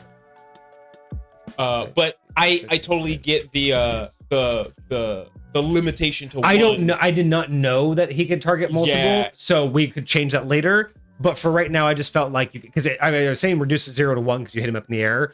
So you basically hit the person, reduce their speed to 0 that round, do 50 damage, and then leap to their buddies and do 175 to all of them within 20 feet away. So that's what the 520 is, and that's how that works. So you can leap up into the air, and if someone's within 5 feet, you can take them with you and do 50, and then do 175 to up to 3 other targets. Or technically as many as, are within that thing. So again, he's pretty fucking beefy, pretty strong. He's so crazy. Like, and again, I don't know how it'll feel when you actually play him in our game. But when I see him played by other people, after they do that slam, the first thing they do is go right into like a furious thing. And it looks like everyone that's in that bubble is like stunned for a second and they're like locked in place. Because it doesn't feel like I can just freely run away. I feel like and you'll see here too, like his damage, he only does about half damage. He's one of the few ults that can outright kill people. But 175 against multiple people is pretty hefty. And immobilizing a whole other person in the process. Yeah. So it's so dirty. He was an interesting one. So dirty. All right. Oh, I was gonna be like, we've only been live for 2 hours. How is it past 10? I forgot we were live for an hour before it killed. Oh, that's true. That's true. All right. So we have. Let's see. We're only at the thing. We have quite a few to go. I don't think we'll get through them all today. Are there any? I'll name off the rest of them and then just stop me on any one that you would particularly want to hear about. Because I don't think we're going to get through the rest of them. It's already past 10. Have you done Squirrel Girl yet? No. She is one of my favorites. I would definitely like to see her. Here's the list of the ones I've done. Like, I don't know if you can really see them. The green ones are the ones I've actually finished. Okay.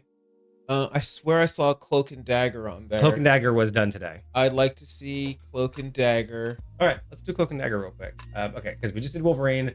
Actually, you know what? Let's do the Thing. Oh, Thing, Captain America.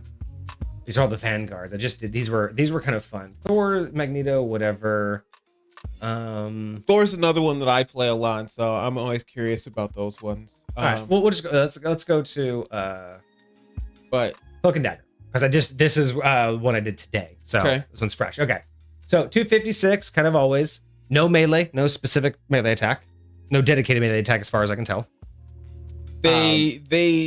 Dagger technically has this weird backflip kick that she can do that's considered her melee, but it would be like a lightweight, like just a regular 25, super basic. Okay, like twice per round maybe? Twice per round, probably. Perfect, we'll just call it that. Okay. Yeah. All right, so this one has the ability to have 2 different people. So I changed the names of everything just to make it easy to identify. So it's either light or dark, based on which form you're taking. Got you. Easy. So primary attack is either light dagger or dark dagger. Sure. It's going to be just easy that way. They both have the range of 30. Light heals 25 on hit. Dagger does 50 damage on hit. And the light dagger has 12 per round, and the dark dagger has 6 per round. So the light dagger can't do damage? As far as I know, no. Well, in game it can. And it didn't say here that it can. Because unleash a bouncing light force dagger to damage enemies. Oh, okay. It only showed the healing. It didn't show damage. Okay, so then heal 25. Okay, and then I figure because it's so low, but because of how many shots she has in hers, it seemed like she could like throw out quite a few.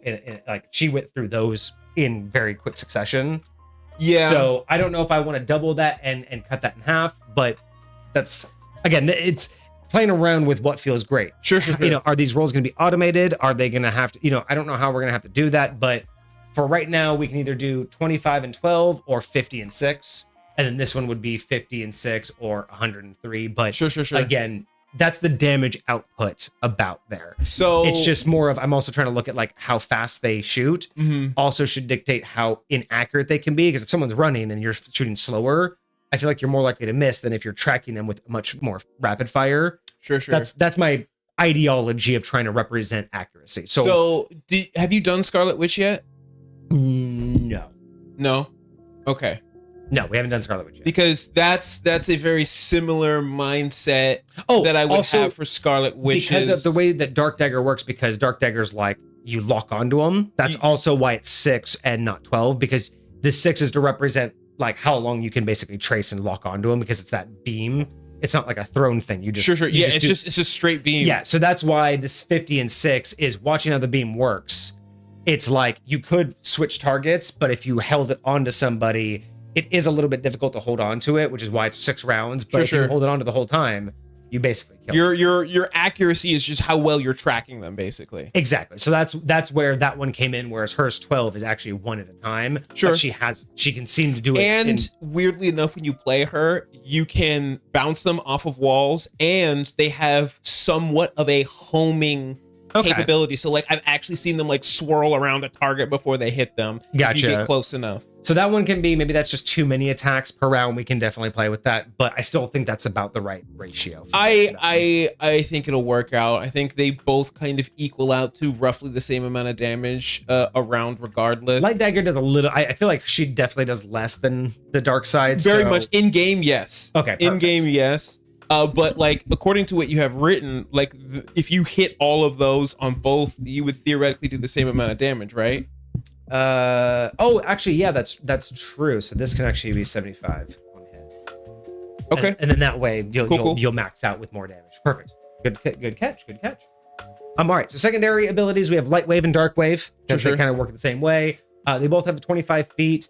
If you get caught in Light Wave, heal 50 to any ally in the path. Sure. So 25 feet, any ally that it hits. And same thing with Dark Wave, 50 to any target in the path. So it's basically both of them just go straight out, and anybody caught in it is going to take damage or get healed based on who you're in. Okay.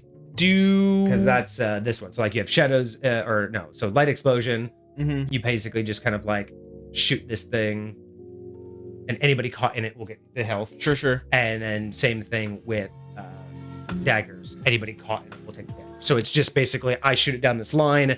Any character in 25 feet. With the dark one, is there any way? So there's actually a condition that gets put on them that makes them narrow their sight. It narrows their sight, and they take more damage. Like they're lightweight, vulnerable to damage from you and your allies.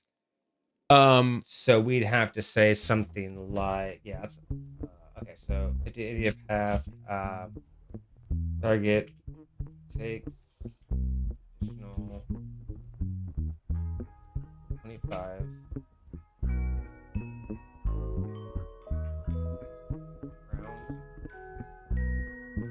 rounds. Target.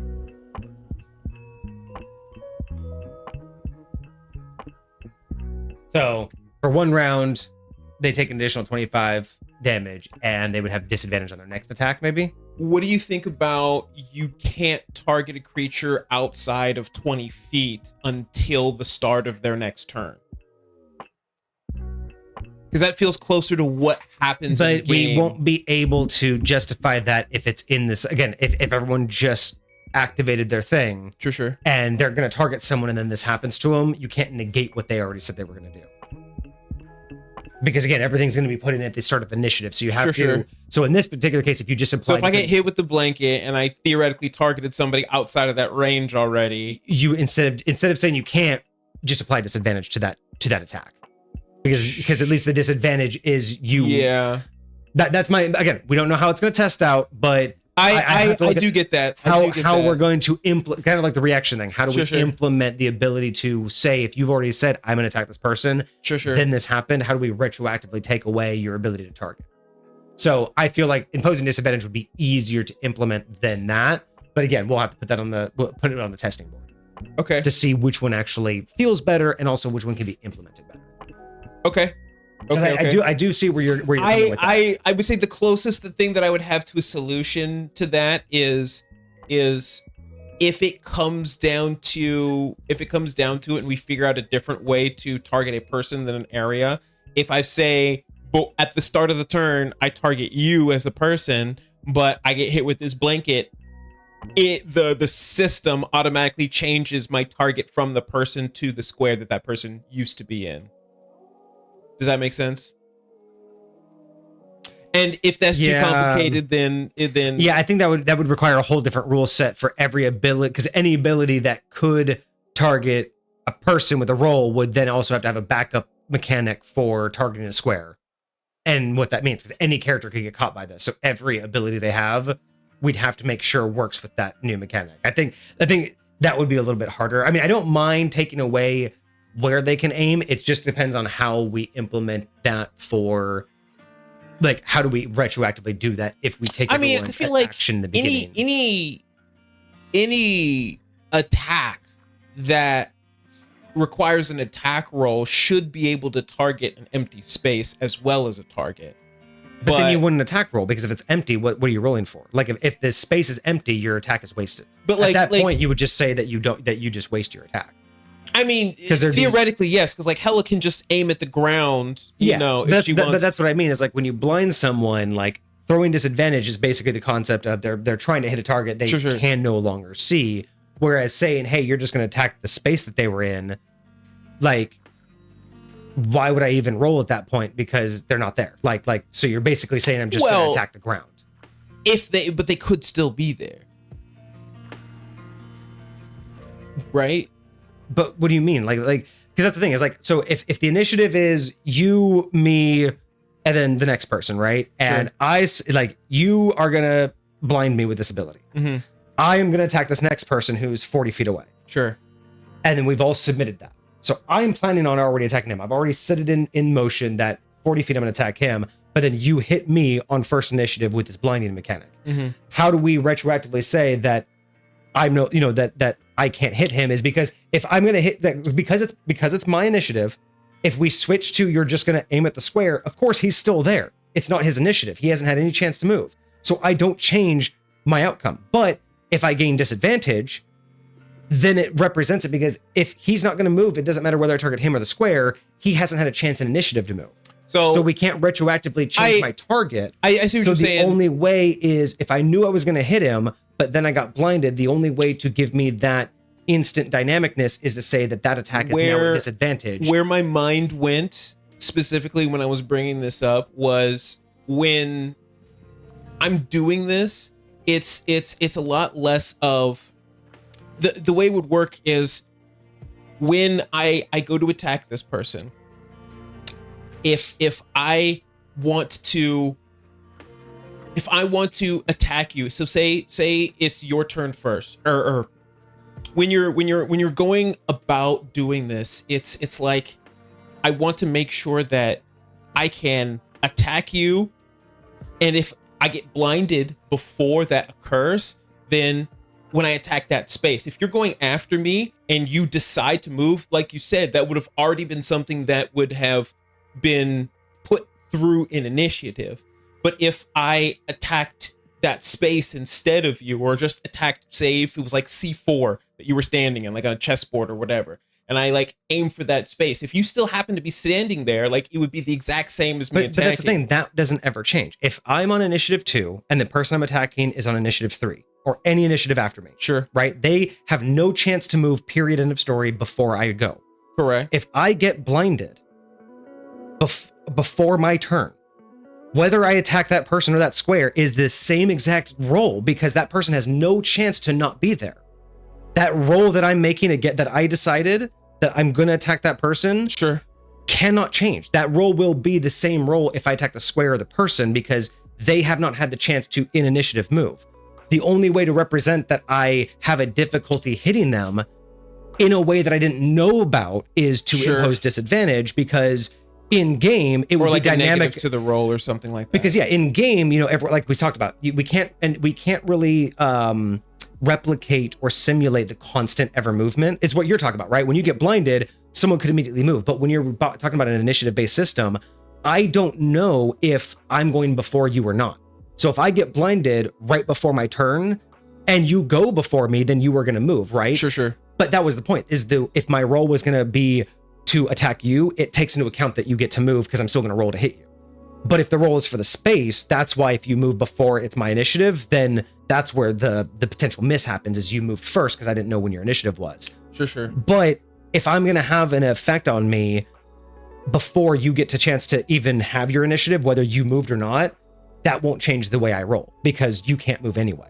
And that's what I'm trying to make sure we don't like, or how do we simulate that, right? Because if I get blinded, I do need to have some sort of reason why my attack is hindered now in initiative, even though we didn't know it before initiative started. So that's the way I would assume, is we'd have to have some sort of way where it could post initiative imply that disadvantage before it gets to my initiative, right? That would be something that we'd have to figure out. I don't mind the idea of a negative to the roll, but I think, because I mean, I don't know if disadvantage is enough, because sometimes disadvantage doesn't feel enough. Sure. So if we did like a -10, like, because that could really like, or this may be harder to program, but what if it was a negative to the roll based on distance? So what if it was a -1 for every 5 feet?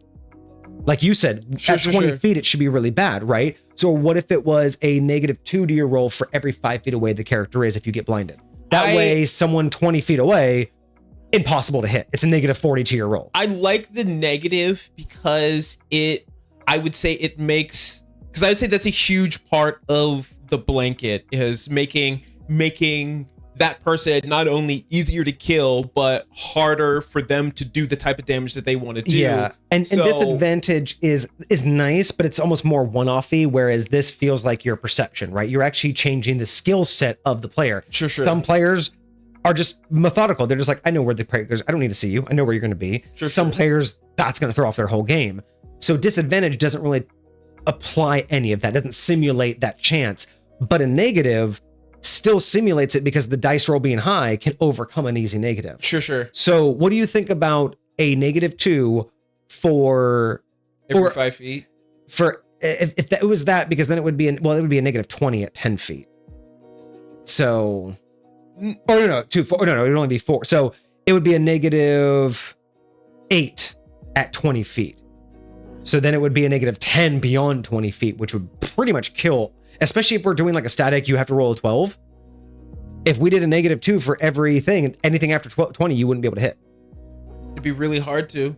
Or it would basically be like, yeah. So we could do something like that, where do we want to like pin that and just say maybe if we could apply like a negative roll based on distance? I don't mind that. I think that would be really cool. I think maybe that sounds better than disadvantage. Okay, so we'll do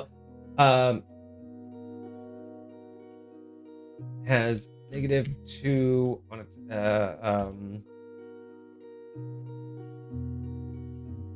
on attack rolls. One round.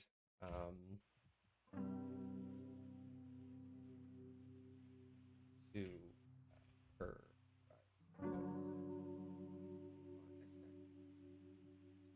Perfect. I like that. That's actually, yeah, that's okay. That's way better. I like that. Okay. No. I'm super duper here for that. Like I was trying really hard to like explain like the mindset that I had, but I think this works a lot better. I like that too. I like that. All right. So that was the dark wave and the light wave. Okay, and we also have the shadow's embrace, which is switch between them. So, or light embrace, shadow embrace. It's the freebie ability to switch between. Oh, it's just switching the forms. Got you. Yeah. Oh, that. Oops. Wait, does that have a range? No, hold on. Oh, okay. I see. This is fucking up. There we go. It was just fucked up. Okay. Yeah, switch between light and dark. Okay. Okay. So then we have light storm. So this one is kind of like her little AoE thing. Oh, yeah. So this one has a 15-foot range, and then it has a 15-foot AoE. But basically 15 foot out, as she can cast it up to 15 feet away, and then it has its own AoE. So that's where the range versus AoE. But it heals any ally within. It heals 50 to any ally within 15 feet. So she just drops it, and it's a burst heal once every other round. Is there a reason why you have that range so small? It was just what it looked like based on this. So just how far she threw it here for accuracy purposes. Oh, I see what you're saying. She's kind of, and then just how big it seems. So whether we want to extend that, that's totally fine. Okay. Again, I'm also just thinking how this is going to play on a map with 3v3. Sure. These are not hard and fast numbers. Most of these numbers come from this. I would when I watch the video. This is just the vibe that I would get. I would give it a lot like the Moon Knight Ankh, whatever we ended up doing with the Moon Knight Ankh, as far as like how far you could throw it, because I think it's already roughly the same radius as a Moon Knight Ankh, but 30, yeah, but that's just because when I've used it, I've definitely thrown it pretty, like, I understand that was pretty close, but like, if I aim for like a corner or something like that, like that's a really good spot that I will like post it up, because a lot of the times like your tanks or your DPS I also just don't want every character to basically be able to do everything everywhere. Sure. Because considering how the map is going to be too, is if everybody can just target everything, and that's why it loses a little bit. So again, most of it is just based on what the clip showed me. I try to judge it off of, I'm assuming the clip is using it to its most effectiveness. Sure. And I say that most effective is not reality, but like assuming that that's the most effective way to use it in our game. Sure. That's the representation. So I don't mind doing it to 30 feet because it doesn't really do that much. It's only a 50 heal. I also wait, so how long does it last for? I'm not, because they're like AoEs, I'm not trying to do healing and damage over time. Okay. Doesn't make sense to do that on a round based. So most of the time I just judge based on how long and how much it gave you. So I'm trying to do flat numbers because again, everything's on initiative. So you may get this and then immediately take damage, or take damage and then die before this kicks in. So instead of trying to do those calculations of are you healing enough, and it's just flat numbers to make it easy on us. I was actually curious about that. It was something I was going to wait to save until later, but I feel like you touched on it right now. It's like in the actual game, a lot of the times it feels like you can make your tanks feel like they're invincible. So whether they can like just go up into the front of battle and like, I'm just going to keep, as long as you have enough heal over time, and like I can stay alive, I can do what I got to do. Like, are we going to have that type of energy where it feels like I'm able to heal my team? I'm hoping not, mainly because it's a turn-based one, and even if we get to like a 5v5, I'm hoping that the variety provides more dynamic, or not more dynamicism, more tacticalness. Sure. Because it's turn-based, because everyone's going to be able to piece by piece their actions, I don't think it's going to be as easy to just literally tank hold a position. Sure. Because a lot of that relies on because more times than not, when that really works is like when you're staggering the team and they're not really communicating. Like, it's easy to overcome that with an entirely constructed team who's organized and cooperating. But when you have any kind of like just randos together, it's very easy to just tank halt them. So I would suspect that when we get bigger in terms of the party sizes, yes, I wouldn't mind having that as an option because I think it's a valid tactic. Sure. I just don't think that on a 2v2 or 3v3, if you can just put your tank on the point and it can't move and you can't move it, why are we playing this game? You know, like that to me would tell us that we're not balancing it properly for the gameplay. I do think there should be what I would call counters to that strategy, like things that like, hey, if you may be able to keep your tank alive, but are you going to be able to keep yourself alive? Well, you know and that's where once we get to that many players, definitely I want more of that option. I want to have, like, that's why I was having fun with a lot of these speeds and like these speed boosts, because it will be when we get to like a 4v4, 5v5, there will be some of these characters that will be used to dive bomb the back line. Sure. Like, you probably won't do it right now because, again, we're only going to be doing payloads, so it's mostly going to just be fighting for position around the payload. Mm-hmm. But once we get to a point, I'm looking forward to having some of these characters be able to just like dive bomb right behind enemy lines and do some damage. So how much we can replicate of what we expect from Marvel Rivals is going to be the biggest challenge, because we are playing just fundamentally different things, and we can't replicate everything, but I want to get close to as much as we can. So, weird question. I'm curious if you think that we'll eventually end up having people who, if we end up doing the initiative like we're talking about, who will wait until like the very last second to input what they're going to do. To be the last person in initiative? To be the last person in initiative on purpose. Why not? I mean, they're slow players. They're methodical ones that stay on the back line until they see their moment. Why not? And it's like, hey, I see X, Y, and Z person creeping up. I know they're about to dive us. I'm just going to sit here and I'm going to drop this heal on you, on us. And what's to say that we don't get to a stage where, hey, we're just a stream. y'all have the same 60 seconds.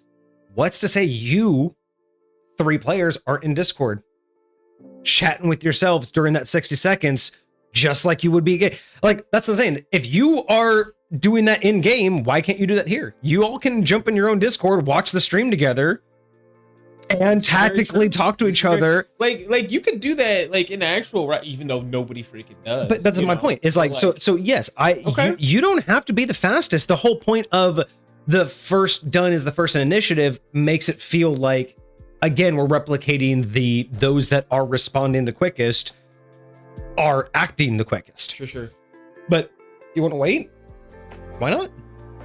Especially if you're going to drop like an ult, maybe you want to be last because you want them to come closer to the point. That's where the difference between roll to hit and select for AoE is going to matter, because if you know to wait, like again, if you know you're Moon Knight and you're they need to get to the point, 10 seconds, 5 seconds, ult, 3 seconds, there, 2 seconds, submit.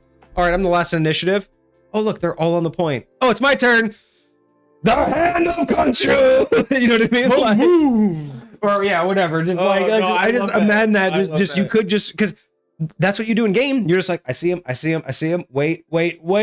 Boom. That's so. I'm just thinking. I just like today and yesterday have been seeing stuff for Blade.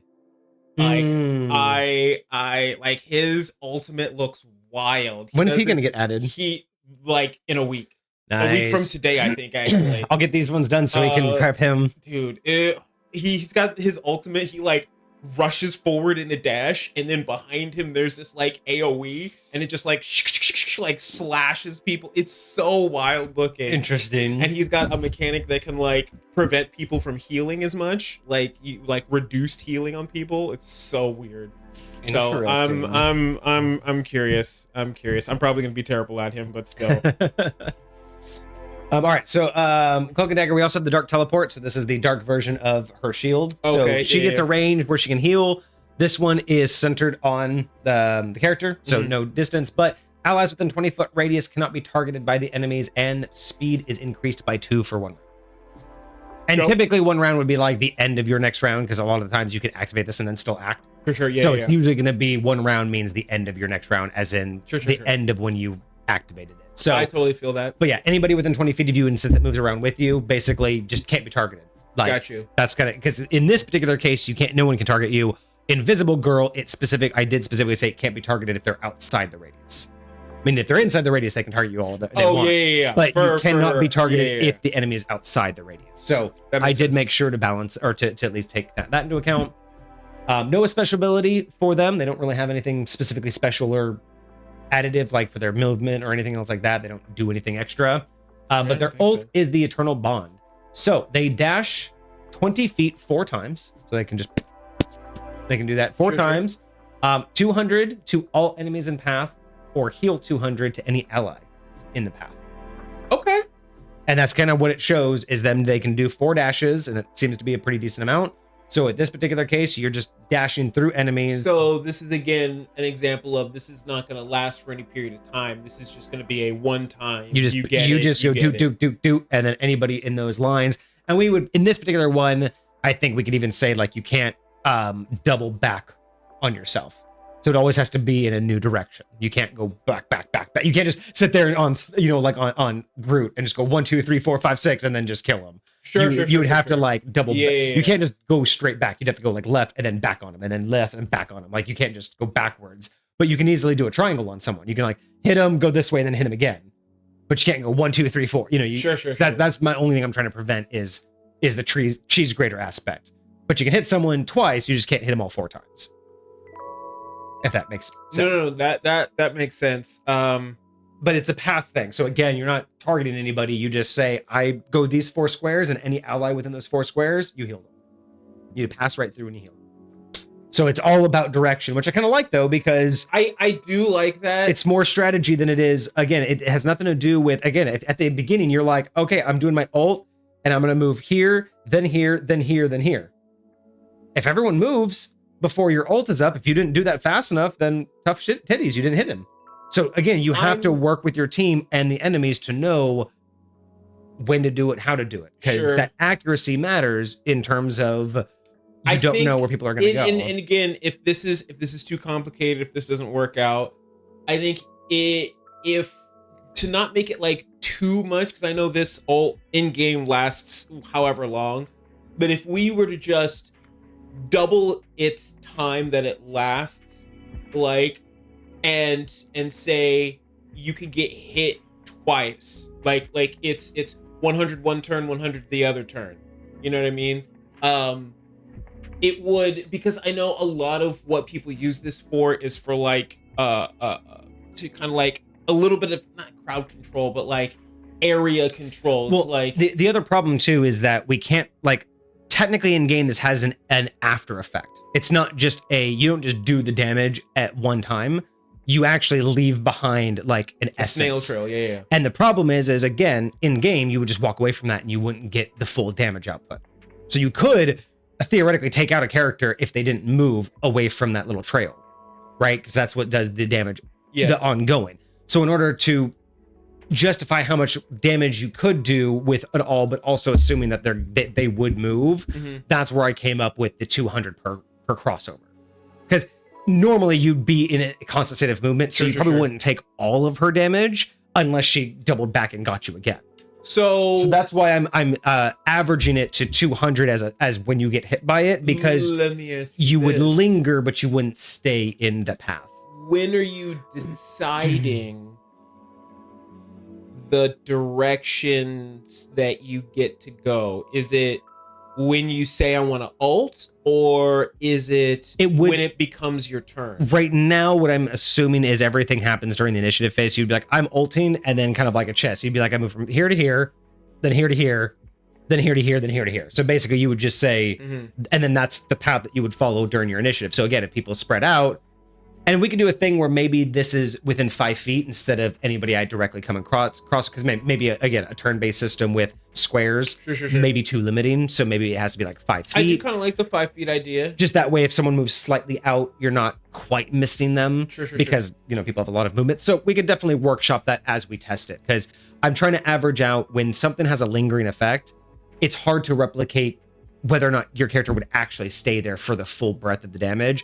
So I'm just trying to look at, on average, how much damage output would the typical player expect. As I'm thinking about it more and more, I like the idea of this for what we're doing, even though it doesn't replicate what happens. Right. Like players who use Cloak and Dagger in our game will probably use her for different reasons than you use her in the actual game, even though her power system is loosely based on the actual game. Like, just because of what we have to do in the implementation looking different. Like, I'm not super mad at that. Like, I honestly feel the same. I'm glad you put that into words, because that's kind of how I've been feeling this whole time. Is I've been trying to replicate as much as I can, but as I built this out, I have recognized, like, there are just some things that we have to recognize are just going to feel different, simply because of the medium that we have. Like, but I think it's gonna be kind of cool. I think it's gonna make it feel unique. Kind of like you're saying, like, you can't use the cheese grater, but you could use Cloak and Dagger ult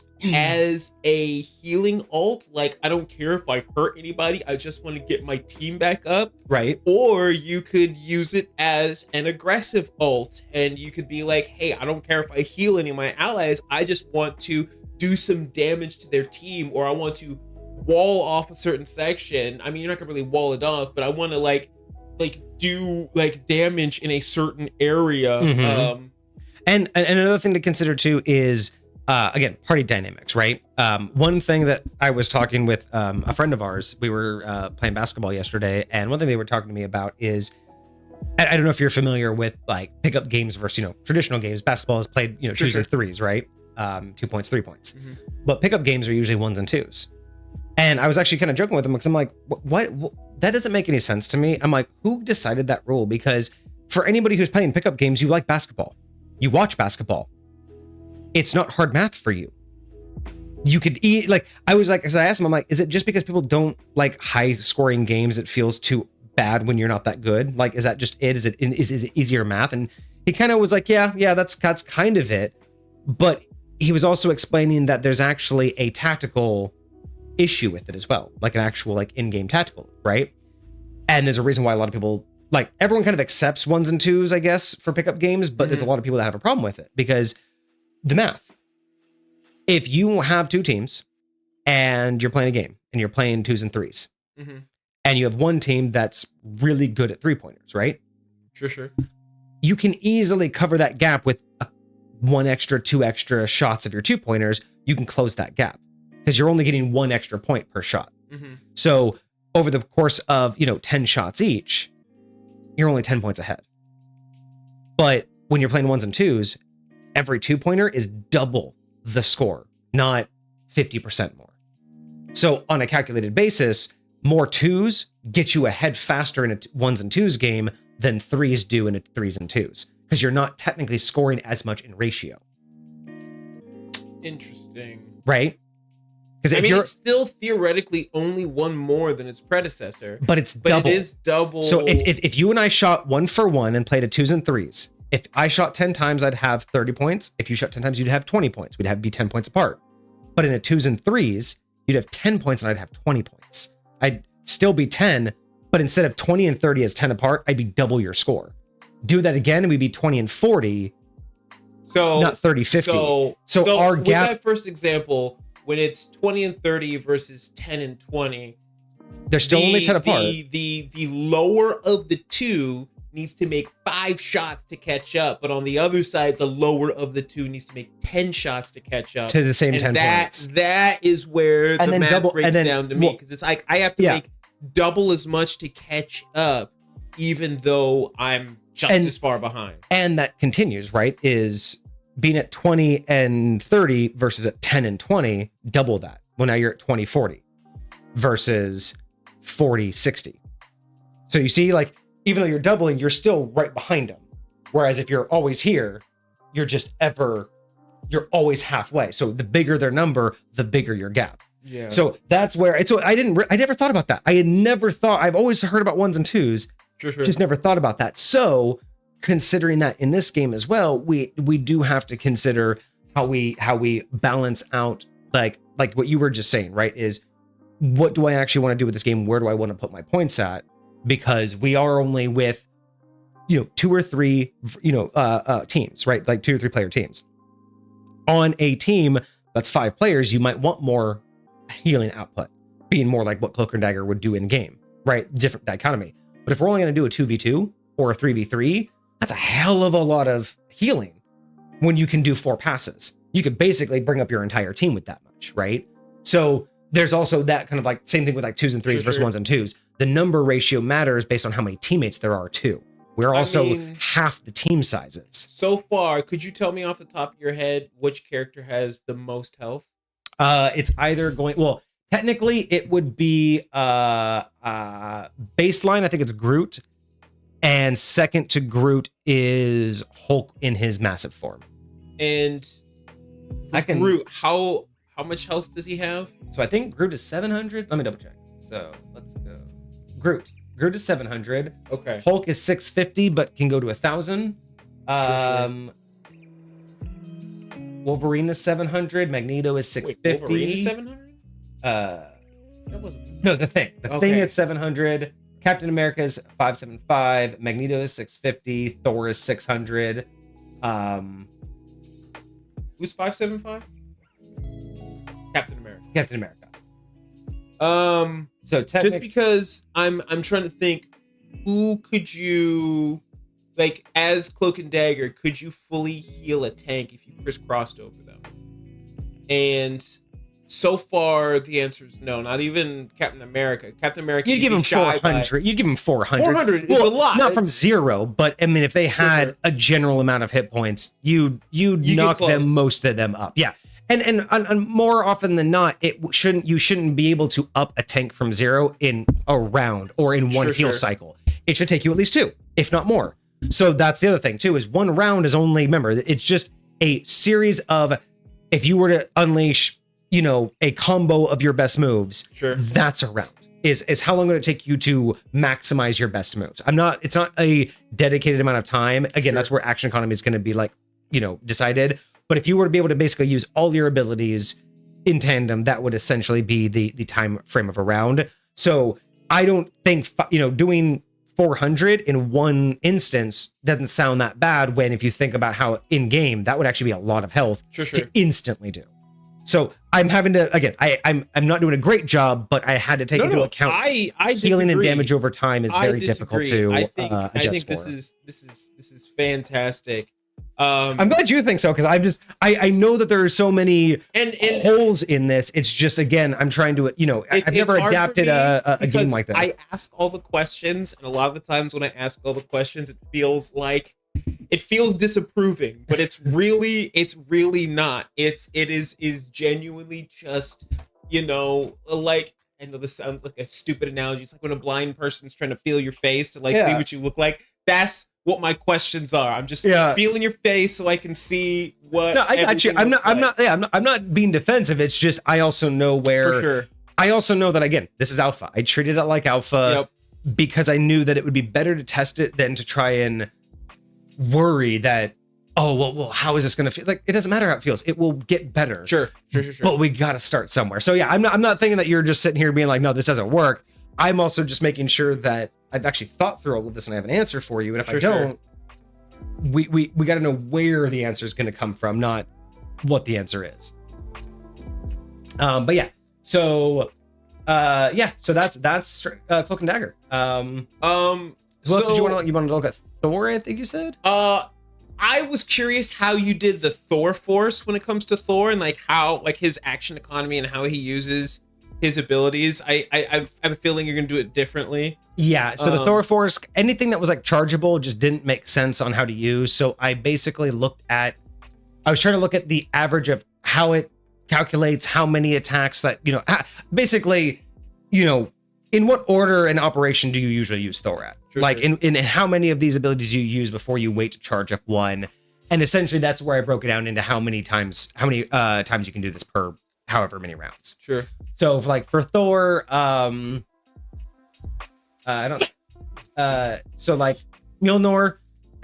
he had 5 attacks with Mjolnir at 50 each. So he can basically take out most people, because if he gets whacking, he's whacking you. Yes. Storm Surge, 20 range, 25 on hit, and knocks back 5 feet after leaping up to 20 feet towards the target.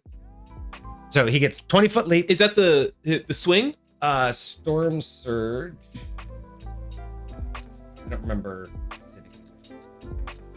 So Storm Surge is... It is the swing. Okay. So you just go 20 feet and then do like 25 damage and that's it, but push him back. Sure. So that even could be 50 damage, but it looked pretty minuscule. Sure.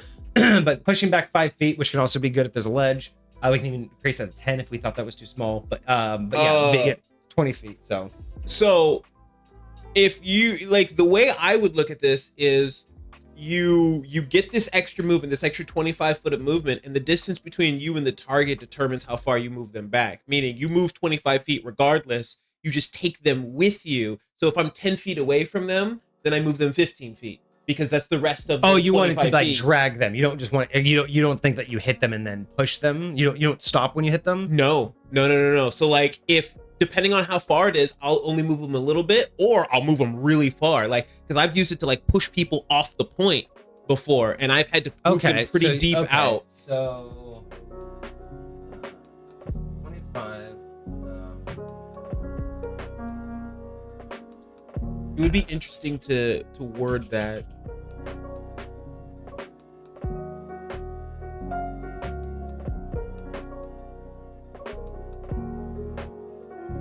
Okay. So you drag them up to 20 feet with you, and then you'll push them an additional 5 at the end. So you take them with you to your whole dash, and then you deposit 5 extra. Got you. Okay. And again, it doesn't have to be adjusted. It just, in general, if you hit anybody, they're going to get pushed an additional 5 feet. But if you're not done yet, you keep moving with them. Sure. Yep. So, I like that. I liked it a lot. Cool. And that's every 2 rounds. Feels pretty much right for that. Again, how the lightning thing would charge. Yeah. The lightning realm is 25 and knock back 15 feet. But that's because that one, I think, is just... Is it actually not that bad? Yeah. That's so weird. Pretty far, too. Further than this one. I thought that dude was walking backwards, just to show what happens when you leave the area, because you do take some damage when you leave the area. Oh, it's a leaving the area. Because it says summons lightning to restore Thor force based on number of hit enemies. Which I was like, that's not really helpful. But I saw him get hit, and I thought this was hit and push back. Because I just heard there's going to be an update that comes when Blade comes out, that there's actually going to afflict a slow effect when they leave the area, in addition to just doing a little bit of damage. Gotcha. See, yeah, because the Thor force doesn't make any sense. So just saying that you do an AoE where people lose life. I don't know. What do you think? Should we try to make it more accurate, or do you just like to do damage and then just push them even further? As like, because one pushes them, there's the drag one, but this one's like a ranged attack where you can just like, or not really a ranged, I don't know. Because it is centered on you. Oh no, I did say 15-foot range. So at this point, anybody within 15 feet, you could target them and then push them an additional 15 foot with damage. Do we just want to do that as kind of like our own version of Thor, since we don't have a Thor force? Because we can even flavor that as like when he throws his hammer at you. Like from 15 feet away, he can throw his hammer and it literally knocks you back, which can be good for ledges and things like that if we end, or knocking people off the point. Being able to from 15 feet away, knock you 15 feet off the point could be really beneficial. Does it move them when you hit I thought it just went through them, because I've been able to hit multiple people with that. What are you talking about? The throwing hammers? That's what you're talking about? No, I'm talking about redoing lightning force. Since we don't have Thor force, redoing this ability to just do what I said at 15 feet, you can hit them and then knock them 15 feet back as an alternative. Because there's no reason to do I don't think it makes sense that without Thor force, why would we have him do I totally an AoE agree. that only does 25 damage if you leave the area? That doesn't feel good. I agree. This feels more like Thor, where we basically give him this option where he just gets to one target from 15 feet, but push 15 feet. So it's kind of like, it's basically Storm Surge, but instead of diving at it, he's basically getting the same effect. What do you think? Because the way that I imagine, like, again, you're talking about giving like a slightly different feel for how we would play our game. What do you think about like still centering it on him, but anybody that's caught in it gets like slowed a little bit, kind of like when Black Widow does her ultimate, and that way, because Thor wants to be in melee, having people be pushed away from him isn't as helpful, because he doesn't have a whole lot he can do at range until or unless he can use his Wakened rune, right? That's really the only time he wants people away from him. So having people closer to him, I feel like would be more valuable. So if he like popped a little bubble around him and anybody that was around him was slower to get away, I feel like that might feel a little bit more akin to his kit than anything else.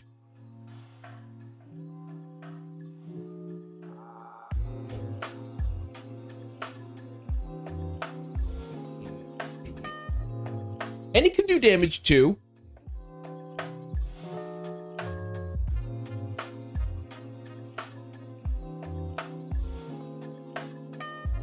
All right, there.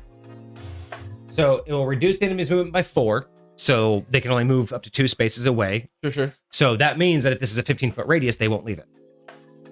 If they're closest to you, they can't leave. If they're away from you, they can, but they'll take 25 damage if they leave it.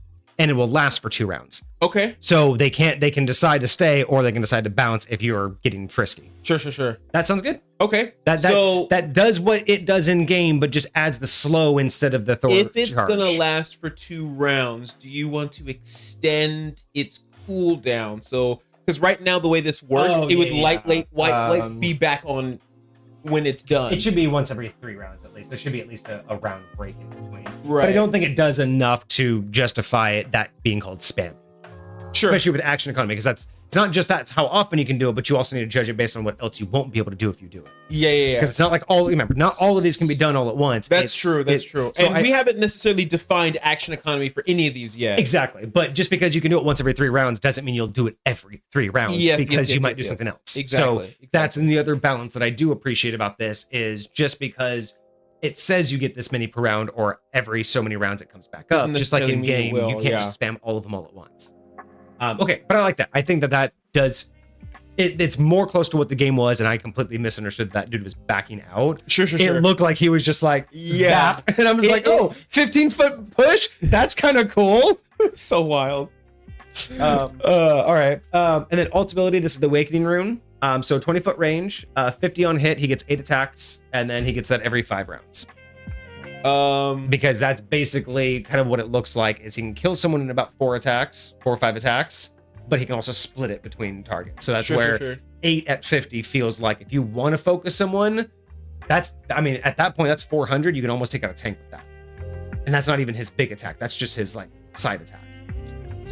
So most tanks can be taken out, and then most any other creature can be taken out and then still doing some damage. So, and again, you still have to be able to hit. You still actually have to hit them. So if you do max damage, you could wipe out a team, but you would have to be that accurate, just like in game. Because again, just going off of pure vibes here, he has 1, 2, 3, 4 kills. 1, 2, 3, 4 kills 2 Punishers. So across 2 Punishers, it's about 300 damage. That's kind of, So what I'll say, and tell me how you feel about this, that little pause in between the 2 Punishers is forced. Like, I couldn't shoot it during that time even if I wanted to. Yeah. There's like a 1, 2, 3 rest, 1, 2, like that's like built into it. Yeah. So thinking like what happens if you change the count down to 4 instead of 5, but basically say his Mjolnir attacks get a ranged ability for the next 2 turns. And so he does 4 each turn for 2 turns, which equals out to that 8. It would be the same thing. It would just be over 2 turns. I think it'd be too complicated to try and like.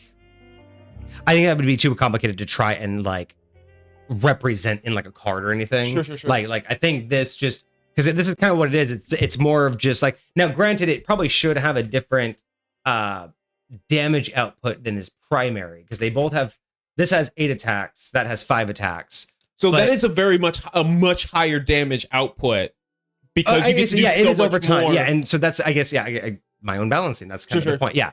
So I just think that, keeping them separate and not trying to like make them tandem with each other is the better route. This may not be the right damage output. I was just trying to go off with how, he was able to take out 2 Punishers with 4 attacks each in a good amount of time, but spread across, one day. Again, that's a decent amount for a tank, but it won't kill most tanks unless they're already damaged. But if you don't hit everybody, like, I don't know. This is definitely one of those ones I think we'll test it for sure.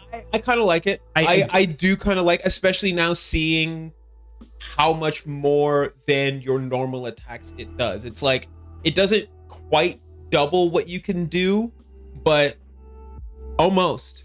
And if those aren't the same action economy, because I gave 8 attacks because it also kind of is a little bit faster than his average attack. Sure. So you could maybe do both of them in tandem. If we do the economy right, you might be able to do your Mjolnir bashes and then follow it up with one of these.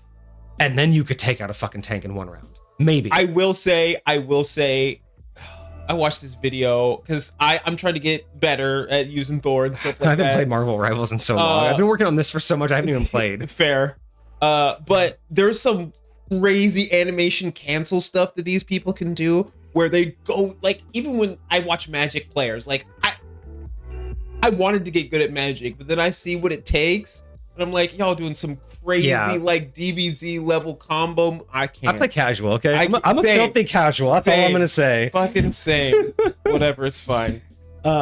He does have a special, so again, most specials are primarily movement-based or passive-based, like if there's a passive ability or if there's movement. So his is his hammer throw.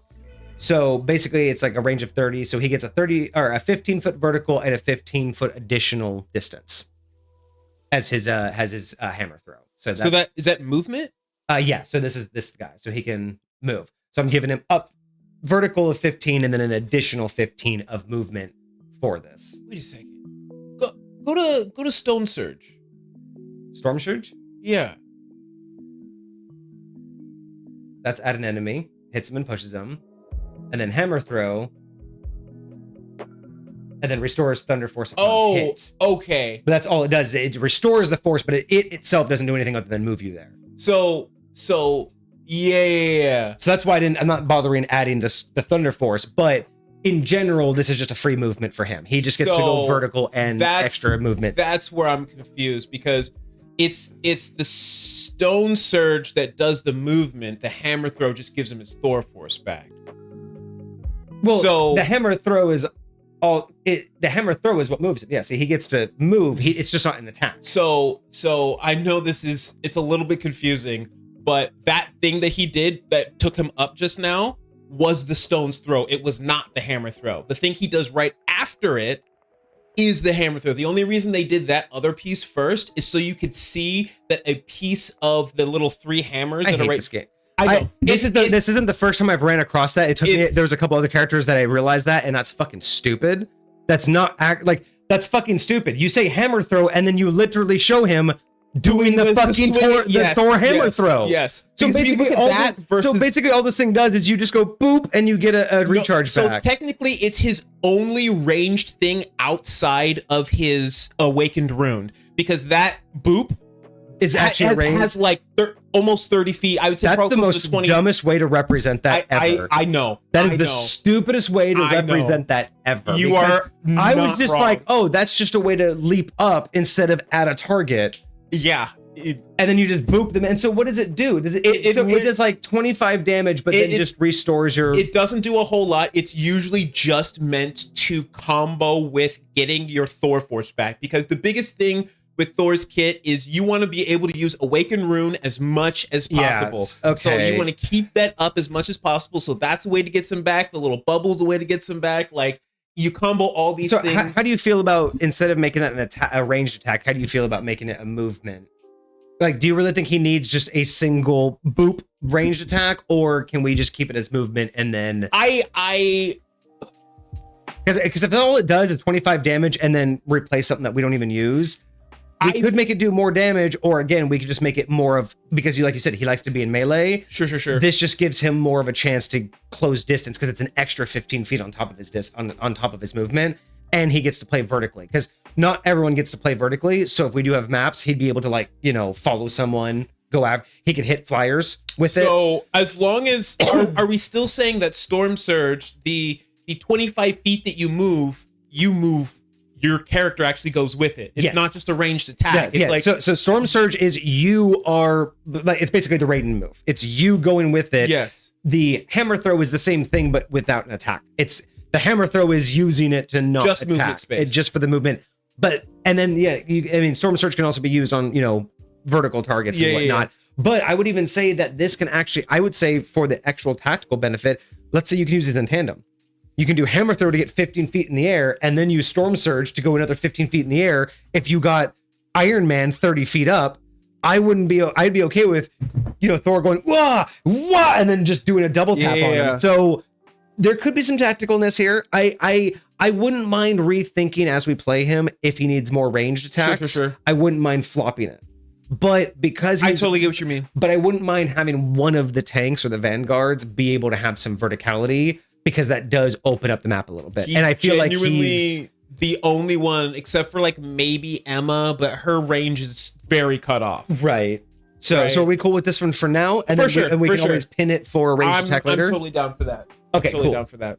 And then his ult, God of Thunder, basically anybody within 15 feet of him will take 50 damage upon activation, because it's like that little burst first. Sure. And then 250 on hit, and then 250 or 200 at 5 feet, because that one is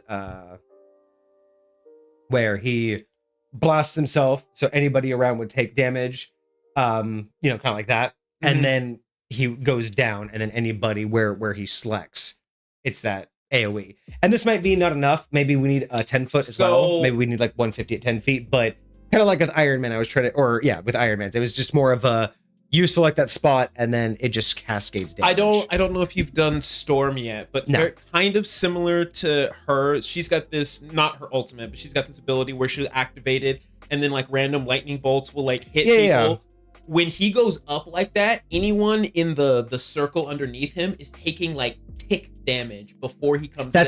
That's the 50 within 20 feet when he activates it. That's the representation of 50 on activation is to represent this part right here. When you see them taking damage right now, that is this 50 on activation. So when I jump up to activate, anybody within me just instantly takes that 50 instead of damage over time. and then I select where I'm Sure, dropping. sure. So okay. so you could technically add that 50 onto these 2 damages if it's the same person. But if you're leaping away, I still want you to be able to do damage to those around you. So yes, that I did take that into account, but without damage over time, it's just sure. 50. Yeah. Okay. Within 15 feet. And then it's basically you can leap 15 feet out, like you can target people up to 15 feet away with the ult. So yeah, because you don't really move that far. Like, yeah, it's just a it's such a slow move. I'm like, that's why 15 is fine for sure. And then we can, again, I don't know if we want to increase the range, but I felt like 250 on hit should be able to take out most people, and the splash damage, because it does seem to take them out after they've been damaged by the first one, but it doesn't seem like it would be enough if they haven't already been pre-damaged. He doesn't seem like his ult really does that much. So the only thing I might say on this one is maybe I would bump the 50 up to 75 or 100. But outside of that, you think that it actually does just that much? because, and if you don't bump that one up, I would bump one of the other ones up, just because I feel like he can kill, like, because right now the max damage output on a single target for that move was 300. Oh, okay. So if that's the case, so yeah, we can do 75 on activation because that's a little bit more damagey over time.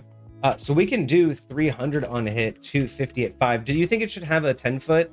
Or do you think just the target and is adjacent targets? Because like Iron Man makes sense. His explosion's huge. I don't know if this is really. What's Iron Man's radius?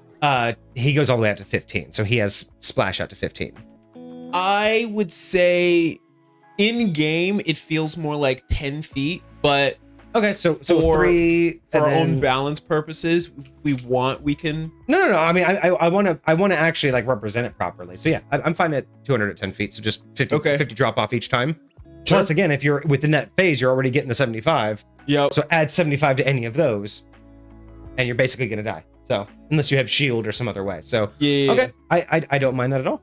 All right, it is past 11. Is there any others you want to do before you leave? No. This has been very cool. I just kind of wanted to touch on some certain abilities just so I can like understand like the idea, because a lot of them are going to follow the same sort of path as we continue forward. I'm just trying to see if there's any that I feel more proud of that I would be like, oh, I was really happy like with if there's this any one. ones that like you feel like you really did. Oh, look, there's Storm.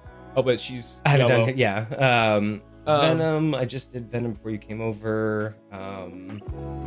Nothing special really there. Iron Fist was interesting. I'm curious how you did Venom's ult. So Venom's ult, Feast of the Abyss, 200 within 15 feet, and you can move up to 20 before once you activate. Once you activate, you go under, kind of like with Jeff. You go under, you can move 20 feet, and then anybody within 15 feet of that spot takes 200. So, because he doesn't really kill people, but he does massive amounts of damage. That's very true. I think 200 works well, and it's spread across not the biggest ult area, but it's also one of those. It has to be very accurate. And again, party sizes. We have to think. Yeah. This could kill an entire 3-man party. May not easily be able to kill a 5-man party. So we have to judge that. But yeah, I just put his as kind of like Jeff's. You just drop under, move, pop up, and then just flat 200 damage to anybody caught. I forget exactly. We talked about some of these ults and like the ones you can move around and like what initiative it actually will like go off on and stuff like that. And that's where the ults were like we were trying to do timing for ults, and I don't think we had an idea of like how that was gonna happen. Especially if we say what we're gonna do at the beginning of the round, because like even with Jeff, like yes you can scatter, but I also can wait. So that means I can like you scatter, but I'm gonna follow you until the last second and make sure you're right in the center. Exactly. And make sure you don't know when I'm gonna pop out type deal. So yeah, and that's why it's like we're gonna do the best we can. 100%. So but okay, no, okay. Let's see. Iron Fist was really interesting. Iron Fist, because he's like very hit scanny even for melee. Mm-hmm. So he was really interesting. There's an ability that I'm curious because I don't know where it exists on his kit because I've tried to play him before, and I'm like, people talk about it. I'm like, what move is that? How does he have? So I'm curious if you. He's got a block apparently. Oh yeah. So and I'm like, I don't know when or how this block is actually a thing. Like, what button do you press when you block? Because it is. So they're talking about Dragon's Defense, the secondary. So assume a defensive stance with a boost of chi to block incoming attacks and gain damage reduction. Once he exits the stance, gains a health bonus and can strike back with a different. But yeah, he basically does that, and then if he gets shot, he like. But again, you see here, you see how no one's shooting him. You see how they're showing off the ability that deflects projectiles without showing off the fucking projectiles. Because the button they tell me, like when I'm playing on console, the button they tell me to press is the button that makes him like go really fast. Like, not his ultimate, but like his just namu type shit, right? Well, because there's like this one. That's his kick. That's his dragon kick. Then there's the harmony recovery. That's his heal. His little woot woot. And there's the crane leap. Yep. And there's just dragon defense. Okay, so here's the thing. Show me his regular attack. So there's this one. Yep. And then there's this, which is just his basic attack, which I guess you can just do if you're at a distance. So look at his forearms. Boom. Do you see his forearms? Now click on that other. Oh, yeah. So it looks like he activates. Once you activate that thing that's supposedly a block, that you have the ability to do that with your normal attack. It turns your normal attack into that other thing. That's why both those attacks are your same click. God, that's so dumb. And I'm like, that's what I'm talking about. I'm like, okay, so needs. What was the other one called? Oh, shit. I don't know. Yes.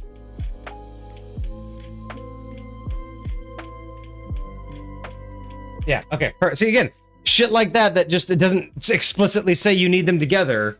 But okay. So yeah. So that one. So yeah, he gets. So his main attack gets 8. If you activate this one, you get 6. But it's you get to dash forward. So not as like impressive, but it's just different usage. Dragon defense. So I just said take half damage. And then when you use that, you get to use. I did write it here. You get to use Yet G freely against one attacking target in range. But I think I didn't link it and say that. Oh, interesting. So and the kick, dash up to 15 feet, 5 on hit, 5 at 5 feet because it does like a little bit of a cleave. Then you get 100 and excess becomes shield for 2 rounds. For the secondary attack up at the top, the 6 rounds versus the 8 rounds, 8 per round. So your basic attack, you can do more than you can with the other one. Yeah, because with this one, you see he just kind of like heads up. And then this is kind of like, where he can just kind of go from person to person. Yeah. And just kind of do a lot. Whereas this one, it's meant to be on one person, which is why I'm like, I didn't really bother. That's why it's more hits here for more people. This one is target a single enemy, which is why you get a more concentrated amount of blows because it's only meant for one enemy. Whereas the other one, it's free to just die from enemy to enemy if that's how you want to play it. If that makes more sense, right? So the first one is you can target as many enemies as you want. The second one, you only get one enemy, which is why it has less attacks. Okay. So it's a flurry of blows. I would ask, what is the overall potential damage output from doing one versus the other? Meaning 400 versus 300. So you can still take out either of them can take out one lower enemy. It feels if they were singularly targeted. It feels like I wouldn't want to use the second one here. Well, again, the second one also allows you to dive forward and attacking one enemy. So if there's only one enemy to attack, you're more likely to be able to focus all. But if you want to do more enemies, you'll have more attacks with the primary. So it's more of if I'm going after one enemy or multiple. Yeah, you still get the extra 2 attacks with the other one, but there's the. I mean, I could move it to. You can move to 10 feet to give it the benefit of it, because the whole point is you're also being able to leap, which is the added benefit of doing this one. And I'm totally fine with that. It just feels like maybe even if you just moved it from 50 to 75, like I understand the less number of attacks, and I don't. Do you think it does more damage though? Is this meant to do more damage? Very much so. When I've played him, like you do massive amounts more of damage in a shorter period of time than you will with the other one, because the other one you're attacking a lot slower. And I know he like stops just before he kills any of the other guys. 2 extra hits. So yeah, we could just do 75. It takes like 2 extra hits. And then yeah, one and then we can even just bump this up to like 10. Just to make them feel truly different, like they're usable in different respects. Sure. Because being able to close distance, I feel, is going to be a big deal in this game. So any ability that lets you move extra, I think is going to be huge, especially for a character like this. Yeah, especially because, like, weirdly enough, like a big part of his kit is being able to just punch after flyers. He's like up in the air, just like and he's like dashing towards them and everything. What we can also do is super weird. No,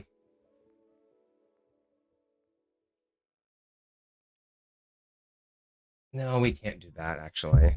No, that's gonna be. I was gonna try and add in like with every attack he can move, but how do you like program that? How does someone tell you an attack, then move, then attack? It's just easier to say that he can switch targets and do whatever.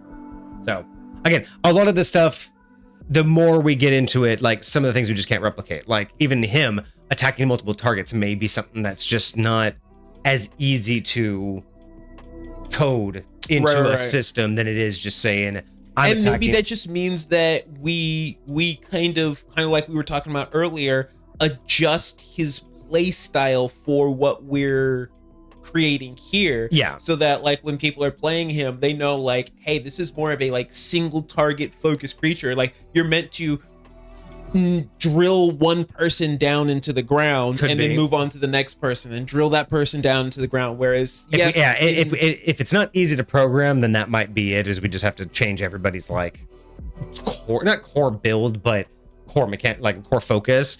But it would be cool if there would be a way to, like, if you play this character and you say I'm attacking, it would initiate how many targets, and then would just let you build it. There's a lot we could code for. How much we'll have money for? I'll say a lot of the dynamicism of that is very much like in actual game is very much based on, hey, I want to drill you down until you're dead, and so like once you're dead, then I'm going to the next person. And that's what it is. You're not really switching targets unless you've taken one out. Yes. And in a turn-based game, who cares if you have one extra attack that doesn't go off? Like, sure. It's a turn-based game. You're not like losing seconds here.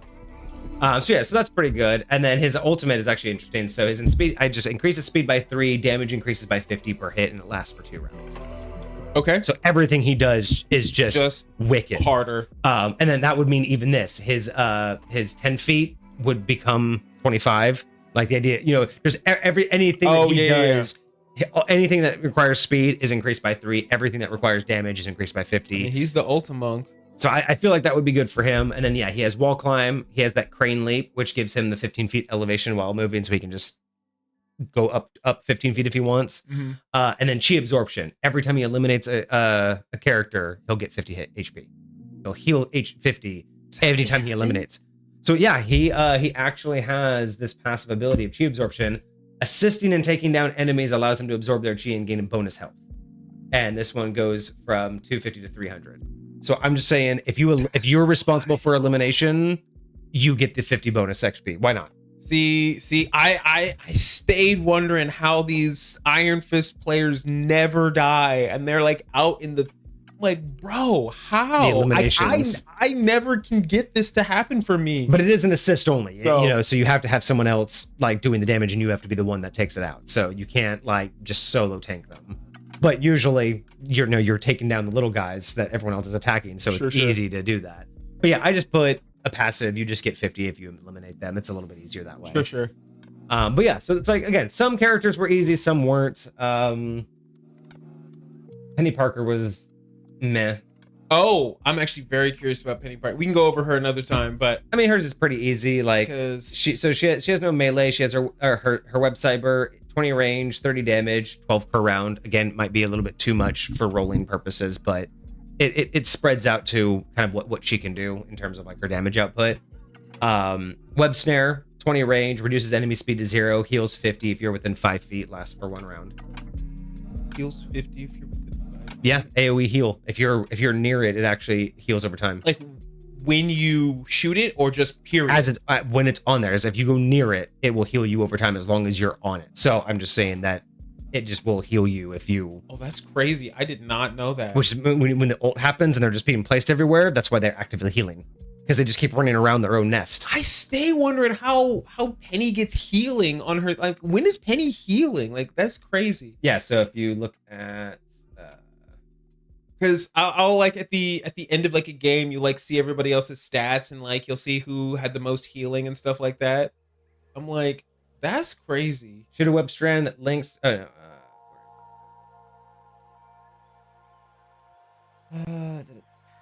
Yes. So while in the cyber web, gain healing over time and movement boost. Excess healing converts to bonus healing. So that's this thing. That's that like big one. Then there's the mines.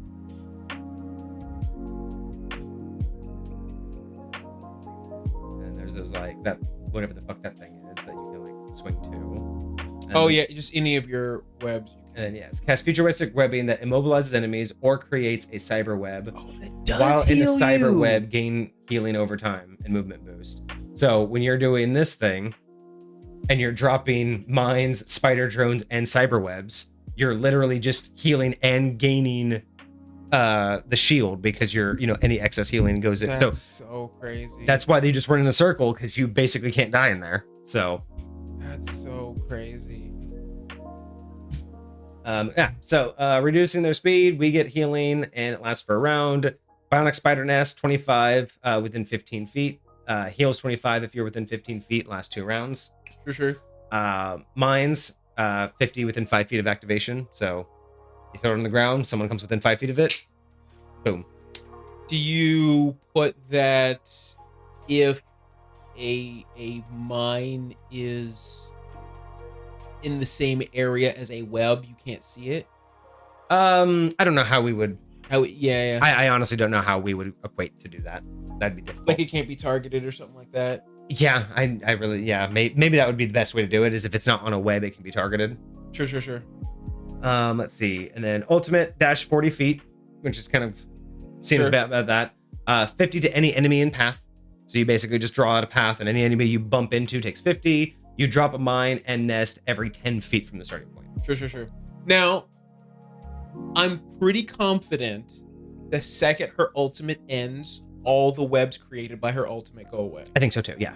Okay. And we would probably just say that too. But yeah, It just as 40 feet, that means you would drop 4 mines and 4 webs, which would, heal you and all of that. And then at the end of the next round, they'd all disappear. So okay. Something, however we want to make that. And then they have wall crime and then the cyber bond, which means you can dash to a web snare without using your movement. Yeah, I like that. Because that's kind of what it showed, is you can just climb onto it and then just drag yourself. So it's basically free movement. It's so weird, like the way it works in game, because you like stay attached to the wall and like you can try and run away from it, but you'll like get pulled back to it. And I'm like, I don't know, like what that's useful for, like how or why. Maybe if you're supposed to be like on a ceiling or something and you're just trying to like stay up there. Yeah, maybe. It's so weird. I've never played Penny, so I don't really know. But Emma Frost, I think you'll like. Her telepathic pulse, right? So range of 20, but it does 5, 100, 150, and 20. Damage increases per consecutive hit on the same target. So that's how you did her little meter. Because I feel like, isn't Wolverine's meter the same way? Not quite, but his is just like a meter until he gets charged and then he gets to just do stuff, whereas hers is specific to consecutive hits. So even with hers, fire sonic beam to deal damage, longer beam hits at higher rate because you just hold on to it. Sure. So for me to say, instead of these being projectiles, because it's a beam, and it does more damage the longer you hold it. That's why I'm doing that. You get 4 attacks, but for consecutive hits, meaning I'm holding the beam on you, it progressively does more damage. Okay. So if I hit you with my beam once, it's going to do 50. But as long as I attack the same target, if I hit you with my second attack, that does 100. So now you're at 150 damage.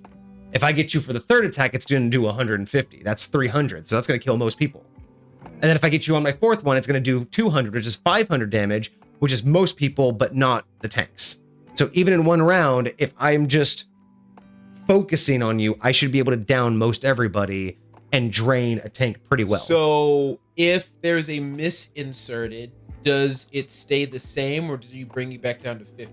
That's where testing comes in. I don't know if it should reset or if it should, like if you go 50, the second one you get 100, then you miss the third one, then the fourth one is at 150, or is that back down to 50? I don't know if it, because it really is about consecutive and holding it on there. And if you come off and go back on, they don't technically have the damage calculator anymore. Sure. So in the game, I think it would reset.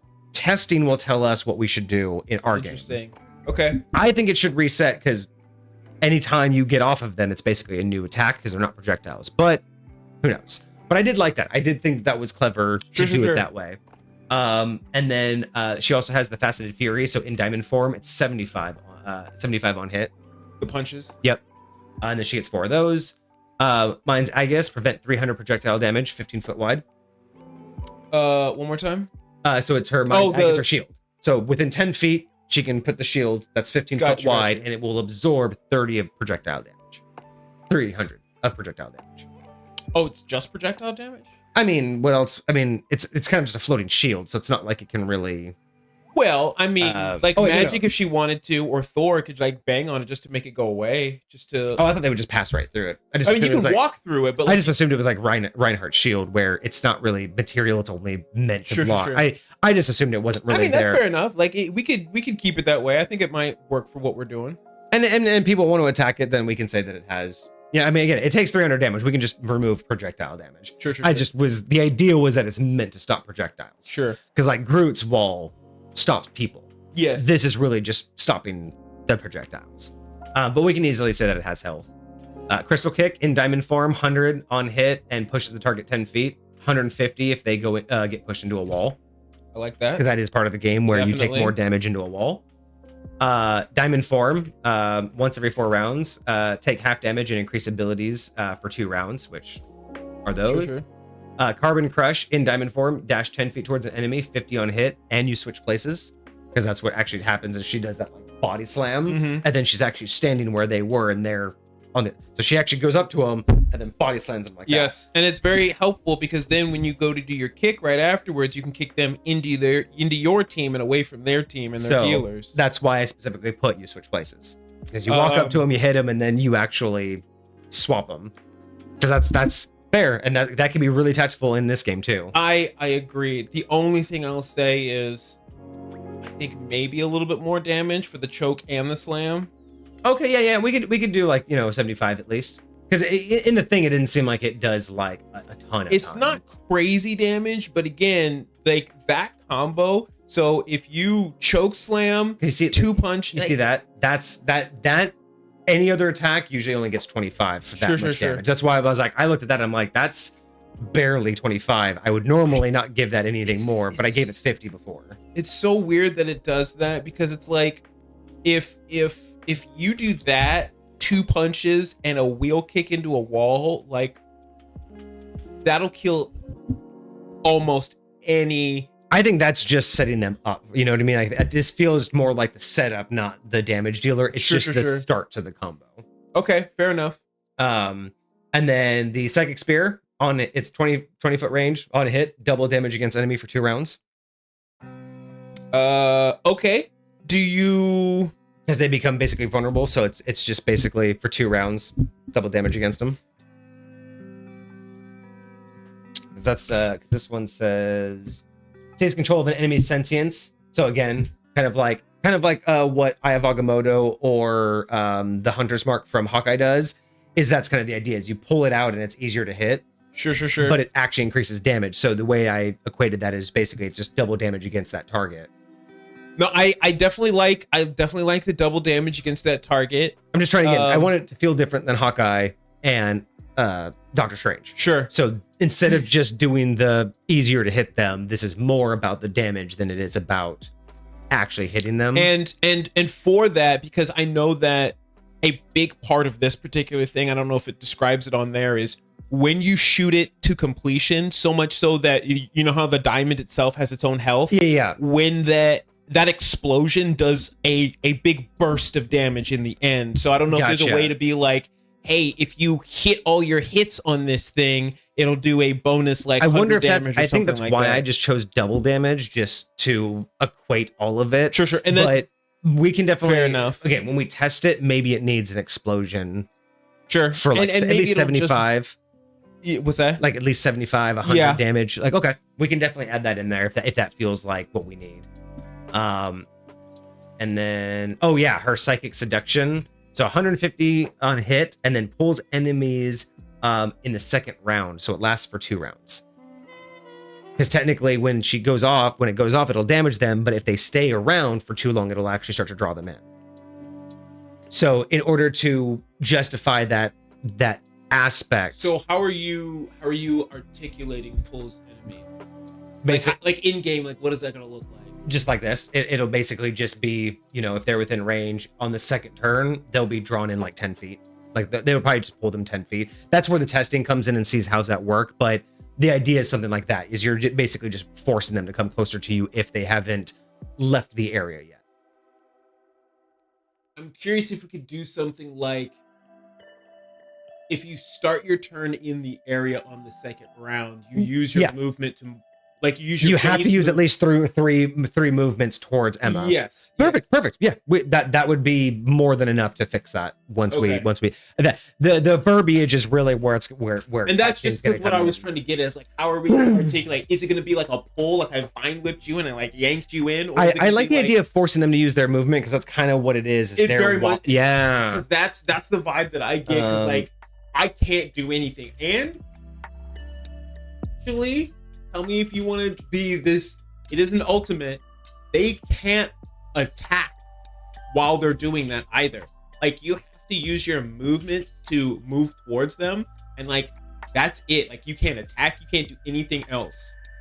You can't even activate an ability of yours. You just are zombified walking towards them. So it's like I don't know if I would have to test the game to see how much control you have, because it just says they run towards you, but it doesn't really like stop. It doesn't say it stops them from doing anything. It just forces their movement. So I'd have to see what it does in game to see if there's any other abilities we can add to it, because I just don't know. Have you done anybody with like CC abilities like Mantis, who can like freeze people?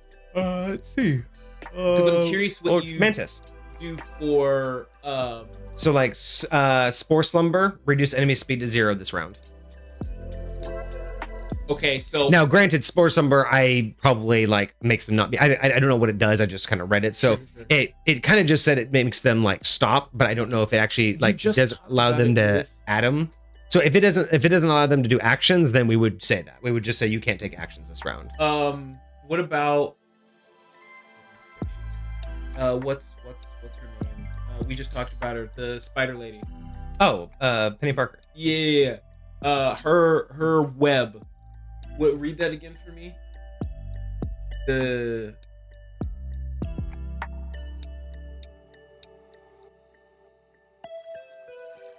are you?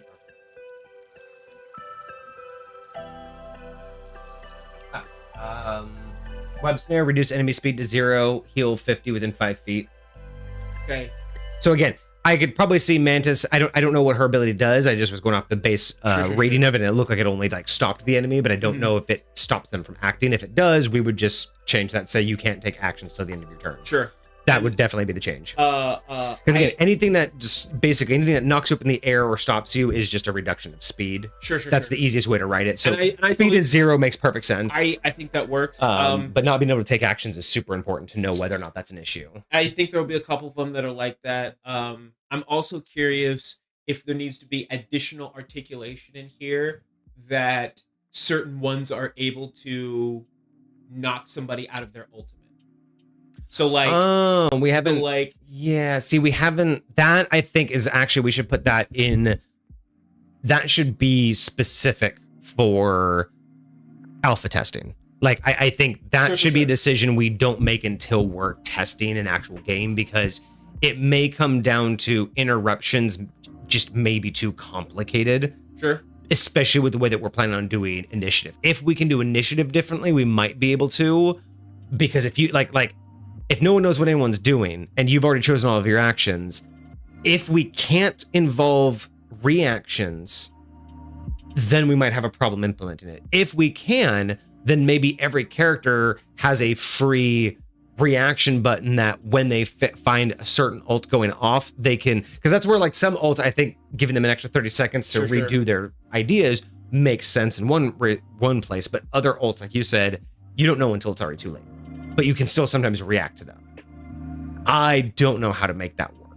Like, especially when it comes to trying to use something that would interrupt someone's ult, like, especially because even on Twitch itself, like right now there's a delay, like based upon what you and I are saying and doing, like I'm looking at our stream and there's a delay between what happens here. And so like being able to like live in person, like reflect exactly what's happening. Like, okay, you hear the Scarlet siren go off, like can you press your button fast enough, you know? Right. Well, and that's why it's like, yeah, some of them would make sense during the initiative phase to like let them know, hey, is this your final answer? You realize something's going off. But having, I mean, even in Jackbox games, you're allowed to get like things that you can use mid-game that aren't when you're normally clicking around. Like there's like little like things that you can sometimes do on the side. So I know it's possible.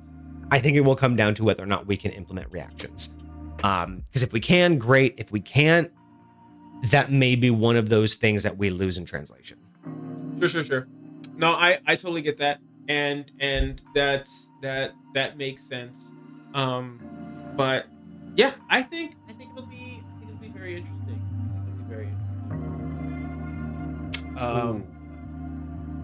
Yeah, these are all fun. Like they're just. No, I'm super excited to see what this is going to end up looking like. I will finish the rest of the characters. I will definitely have the characters finished this weekend, because I only have like, what, 6 left? 8 left? Sure. I have 12 left. So I think with that, I will probably have this list done, and I will be able to send that over to you this weekend. Sweet. So you'll be able to check that out at least. See how you like it, see what you think, and then I'm hoping that we'll be able to do alpha testing by the end of the month. I'll have because my next goal, once I finish these, is to make the map have something working for a map that we can at least test just the gameplay. Once we do all of that, it will be just fine-tuning like all those little things, and then taking it to a developer to say, this is what I want to do based off my on a website link, and have someone build it for me. And then after that, it's just adding more materials, more maps, more levels, keeping up with, fine tuning. But that's really it. It's very like the biggest hurdle will be the interface, like actually hiring someone to do like a mobile interface. But other than that, we're nearly there. Like we have this. We just need to map and finalize the action economy. But once I build the map, things like action economy and some of these other like aspects are just going to be part of testing. Yes. Which is kind of why I wanted to break it out in that way of not worrying ourselves about having all these answers, because I feel like that could push the project back by months. Because at the very least, we have enough physical concrete numbers to like plug in for a program to actually say, hey, do something with what we have here. Exactly. So far. And even just manually, we can put that into Excel, run a couple matches, and just see how the numbers work out. Do people survive long enough? Are people surviving too long? Are there not enough eliminations? Are there too many? Is it too easy to find a 2 or 3 person combo that wipes the floor with any other combo, right? Sure. Is there going to be a meta where it's like, well, if we just do Thor, Thor, Hulk, and Parker, game Nobody over. Can touch us. And that we may make meta. We may make a brand new meta out of this game. But we also want to make sure that I don't want that to happen either, because then that just gets boring if everybody always does the same thing. So we have to watch out for either restrictions, like, hey, I don't know, only 2 of the same type, like 2 Vanguards, 2 Duelists, or 1 of each. But we'll have to. I don't know if you were playing when they released this game mode. They had a game mode for a while that was basically like a hero auto dueler. Oh, yeah, Rivals, right? It was where everyone got to choose one or two, but everyone was voting on like what character you get to choose from, and then once everyone voted, then that was like the list of characters that everybody had access to. Yes, those were your starting ones, but like throughout you could switch them if you wanted to. Yep. But then you got to like upgrade like certain roles, but there was like a meta that appeared in that game that was like, at first it was go all duelists, and you just spam all duelists and you up all the duelist stuff, and eventually no one can beat you. Nobody can beat you. But then somebody found like another build that like was finally able. It was so weird, like watching the evolution of that game, and it was very much an experiment by whoever created this game. But like, no, it was very interesting. It was very interesting. So, well, maybe we'll get to that point. I eventually think that it will start off having stuff like that, but I genuinely think that that's what they do with a lot of their updates and their balancing, and how they change a lot of stuff. They're like, they reworked Jeff really, really hard. His thing didn't used to do damage, now it does. And so doing all that kind of stuff is what exactly we're gonna be doing as well, because it is for sure a process. Yeah, but I'm excited. So 12 characters to go out of the 40, and then I will send those over to you, and then we will develop a map over the next week or two, and then hopefully by the end of this month we will have a playtest available. That's it, man. I'm here for it. Oh, but otherwise, holy fuck, it's almost midnight. Yeah, it is that time. It is for sure that time. But that's how you know that we're interested in this, is because just kept on talking about it. Like, no, it's good. It just kept going. All right, y'all. But hey, thank you for joining us. That's going to be us for the rest of the night. We will be back on Monday with our normally scheduled homebrew review. I will try to do some streaming this weekend, but I got a whole bunch of plans. So, yeah, if anything, we'll catch you guys on Monday. But I hope you guys had a good week, and I hope you have a fantastic weekend ahead of you. But have a good rest of your night, y'all. Cheers. Peace, friends.